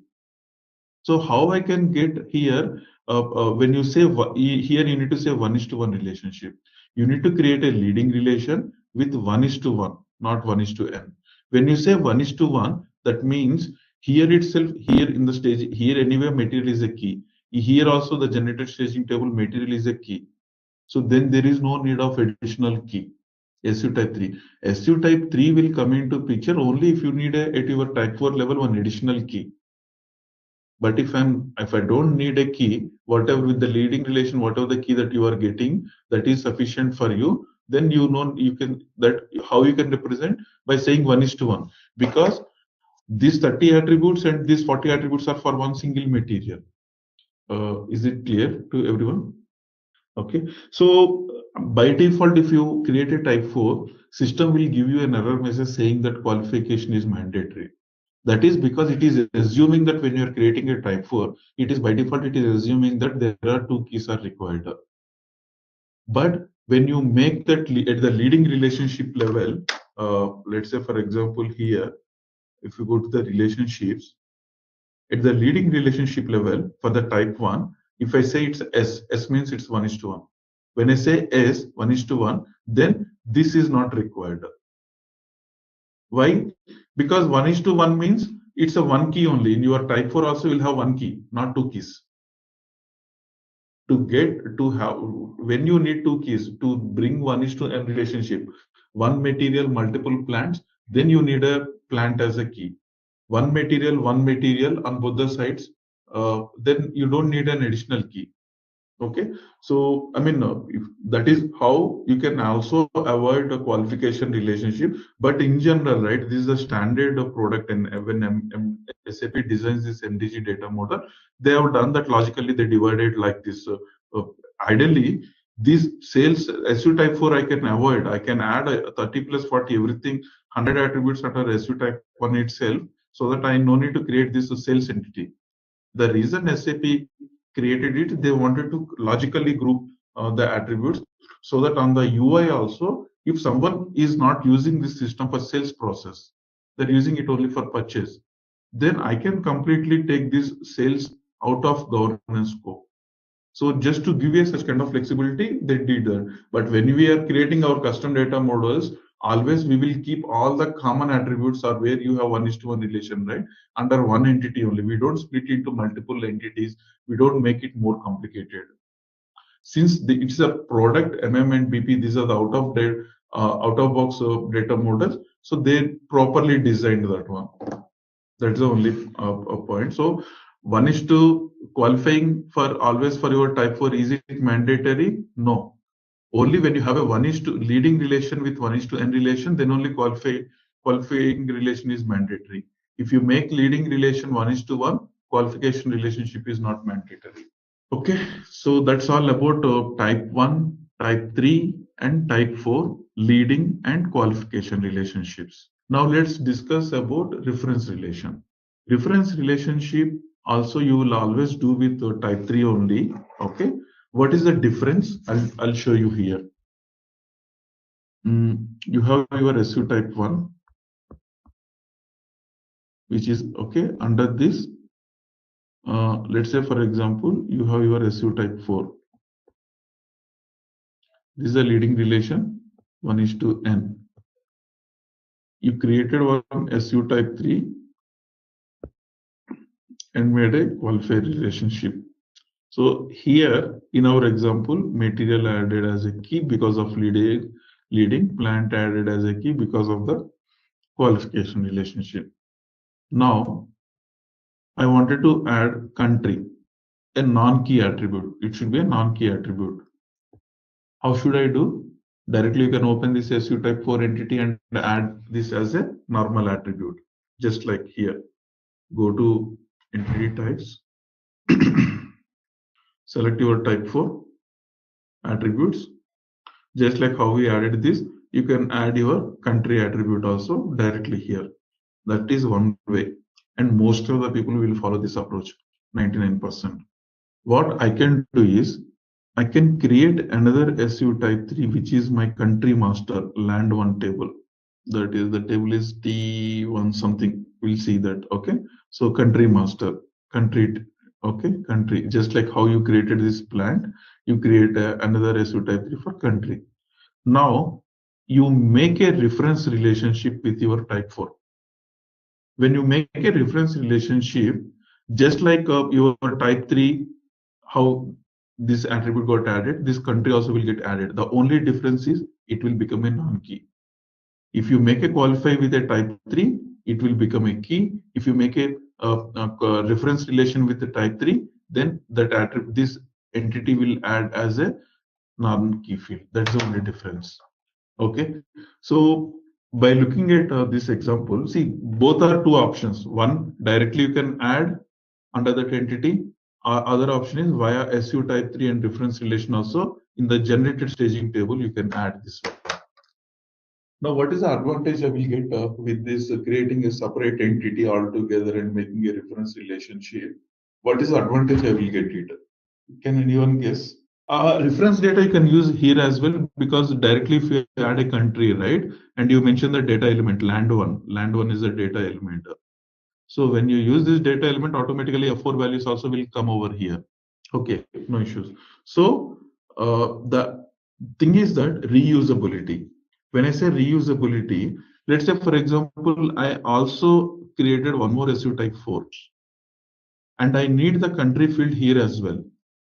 So instead of creating this country in all the fields wherever I need, this SU type 3 is already there. So I'll just simply make a reference relationship over here.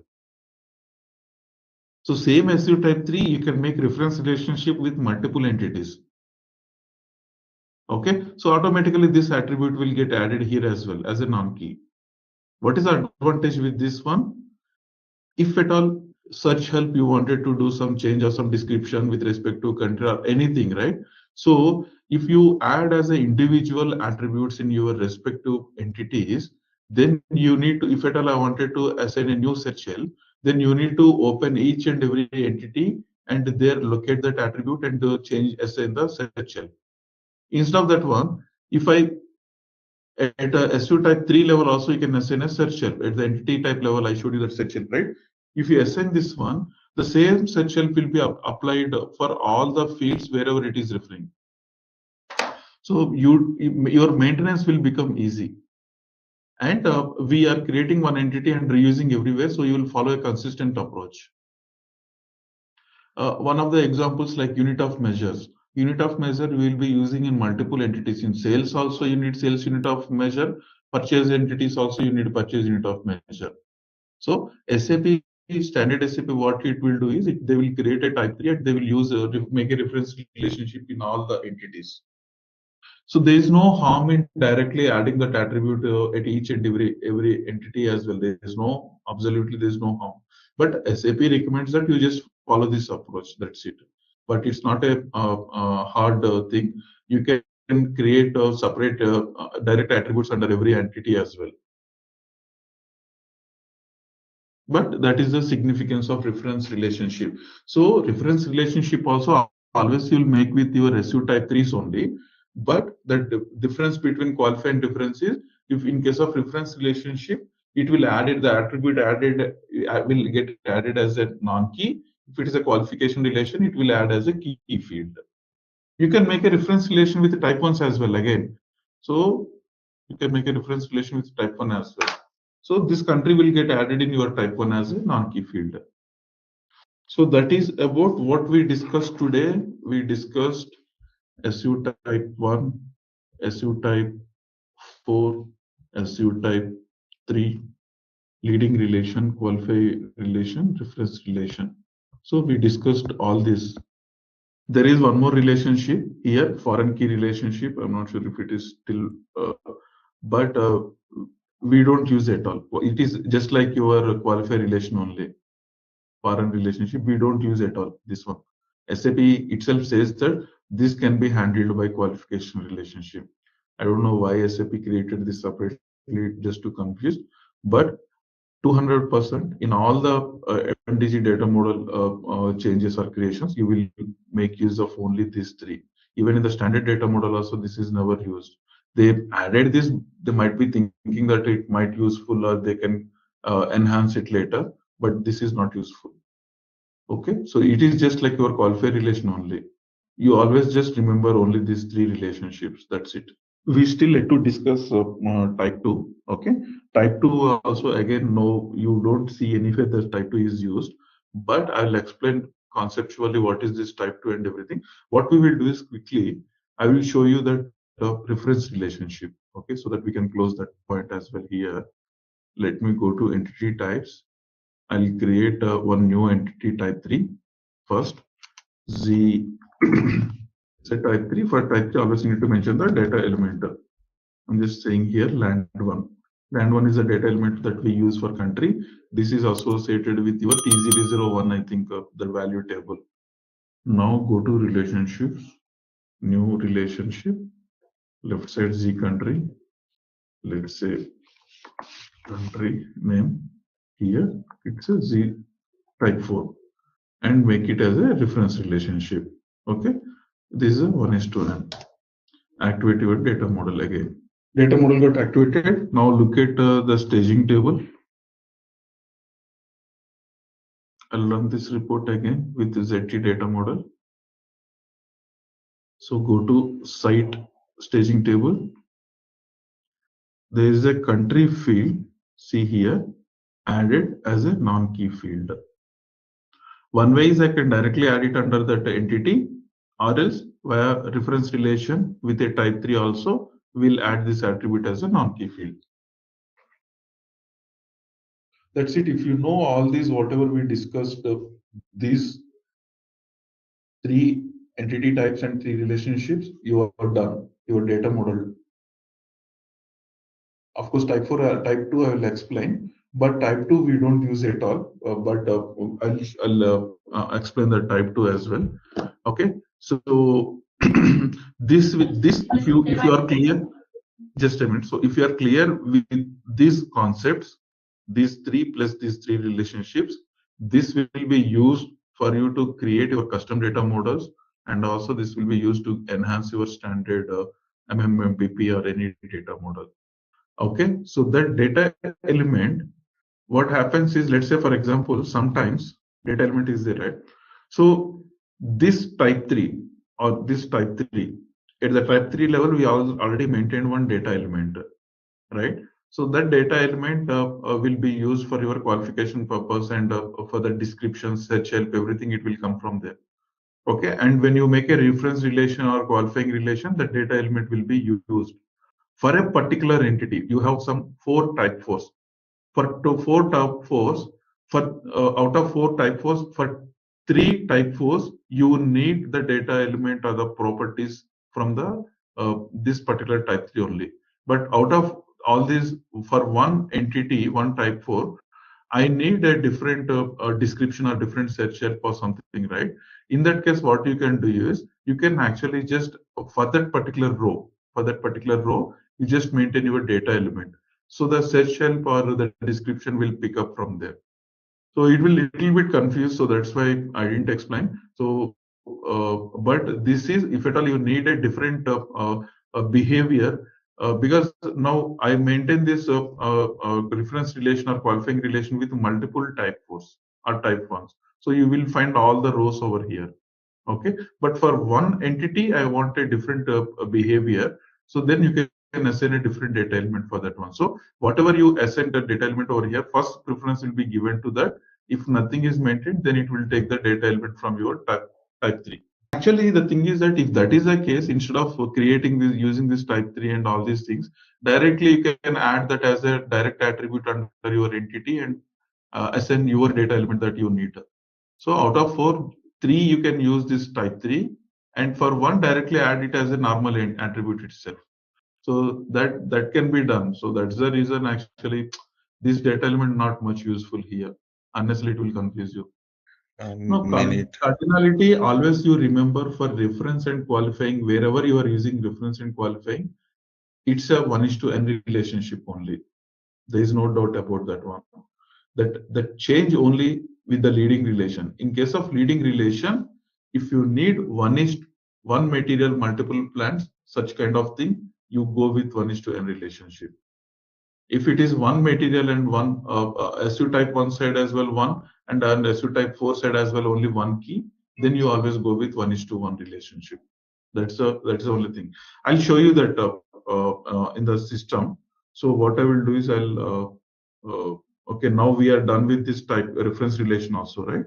Now I'll show you something here, how you can interpret this data model, overview of the data model. So let's select your data model.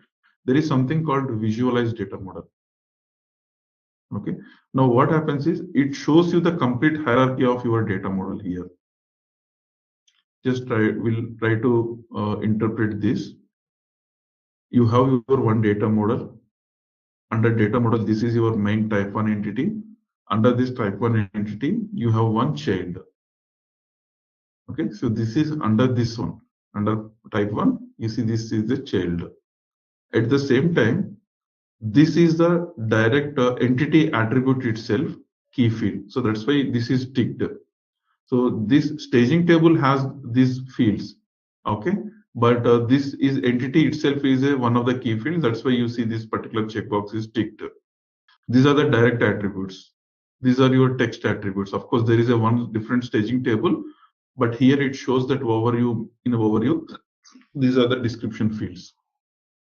Coming to your site entity, so what it says is, in the generated staging table, you see these two, but this is coming via leading relationship, and this is coming via qualifying relationship. Okay, and these two are the direct attributes.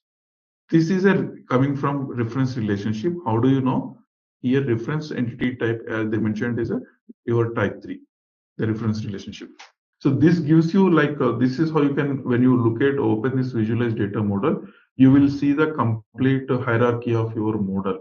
Wherever you see this this reference entity type, that means the corresponding field got added under this entity via reference relationship. And wherever you see this qualifying, This is coming from another SU type 3 via qualifying relationship. This is coming from my leading relationship. And if everything is blank, nothing is there, then that means these are the direct attributes. That's how you need to interpret. Okay. Now with this knowledge, let's go to data model also. Click on visualize data model. Let me close everything, collapse all. There are these many type 1s are there under Okay. These type 1s we don't use. I'll talk about later these type 1s, but this is what our main type 1, SU type 1, material entity. When you expand this, it says that this attribute is the key attribute, your entity itself. Okay, storage use type is 1, use type is 1. And you see these are the normal direct attributes. At type 1 level also, there is something called EAN. So this attribute got added in your type 1 via reference relationship, and this is a SU type 3 entity. And all the remaining ones are the direct attributes. Under your type 1, you have these many attributes. So as I said, let's take Mara cells. There is something called, all these are the type 4s. You can see here, all these are the type 4s under your material entity. Okay, now here there is something called Mara storage. This is master sales. There should be Mara sales. I just wanted to give an example. Yeah, this one. This is what I'm talking. Actually, if you, this is a type 4. You see, this is a type 4 under your material entity. Now, when you expand this, there is no qualifying relationship for this one. Okay, what you have is only a leading relationship. Technically, in your Mara table, these attributes are from your Mara table. All these attributes are from your Mara table. Okay, so ideally these attributes should be part of your type 1. But SAP, they felt that okay, these are more relevant for the sales process. These are more relevant for your sales process. So they just created as a separate type 4 entity, and just only maintained a leading relation. Here the key is only material, and you have all these attributes. Okay, and there will be one staging table. There is no qualifying relationship for this, and there is one staging table for this one, and one staging table for your type 1. But at the time of activation, all this data will go and sit in your Mara table. Hey there, ready to master SAP MDG Technical? Our course is your ticket to becoming a pro at managing supplies. Take it at your own pace right here on our platform. In this course, you'll dive deep into SAP MDG Technical. Think of it as a super toolbox for planning stuff, ensuring products flow smoothly from point A to point B. We cover it all, from the basics to advanced tricks. Created by experts who know their stuff. Your instructors, they're seasoned pros here to guide you every step of the way and tackle any questions you might have. And guess what? Our students love it too. Folks just like you have found this course incredibly helpful. But here's the best part. It's affordable. This amazing opportunity won't break the bank. Ready to become a SAP MDG Technical Pro? Sign up on our page now. For more info, head to ZaranTech's website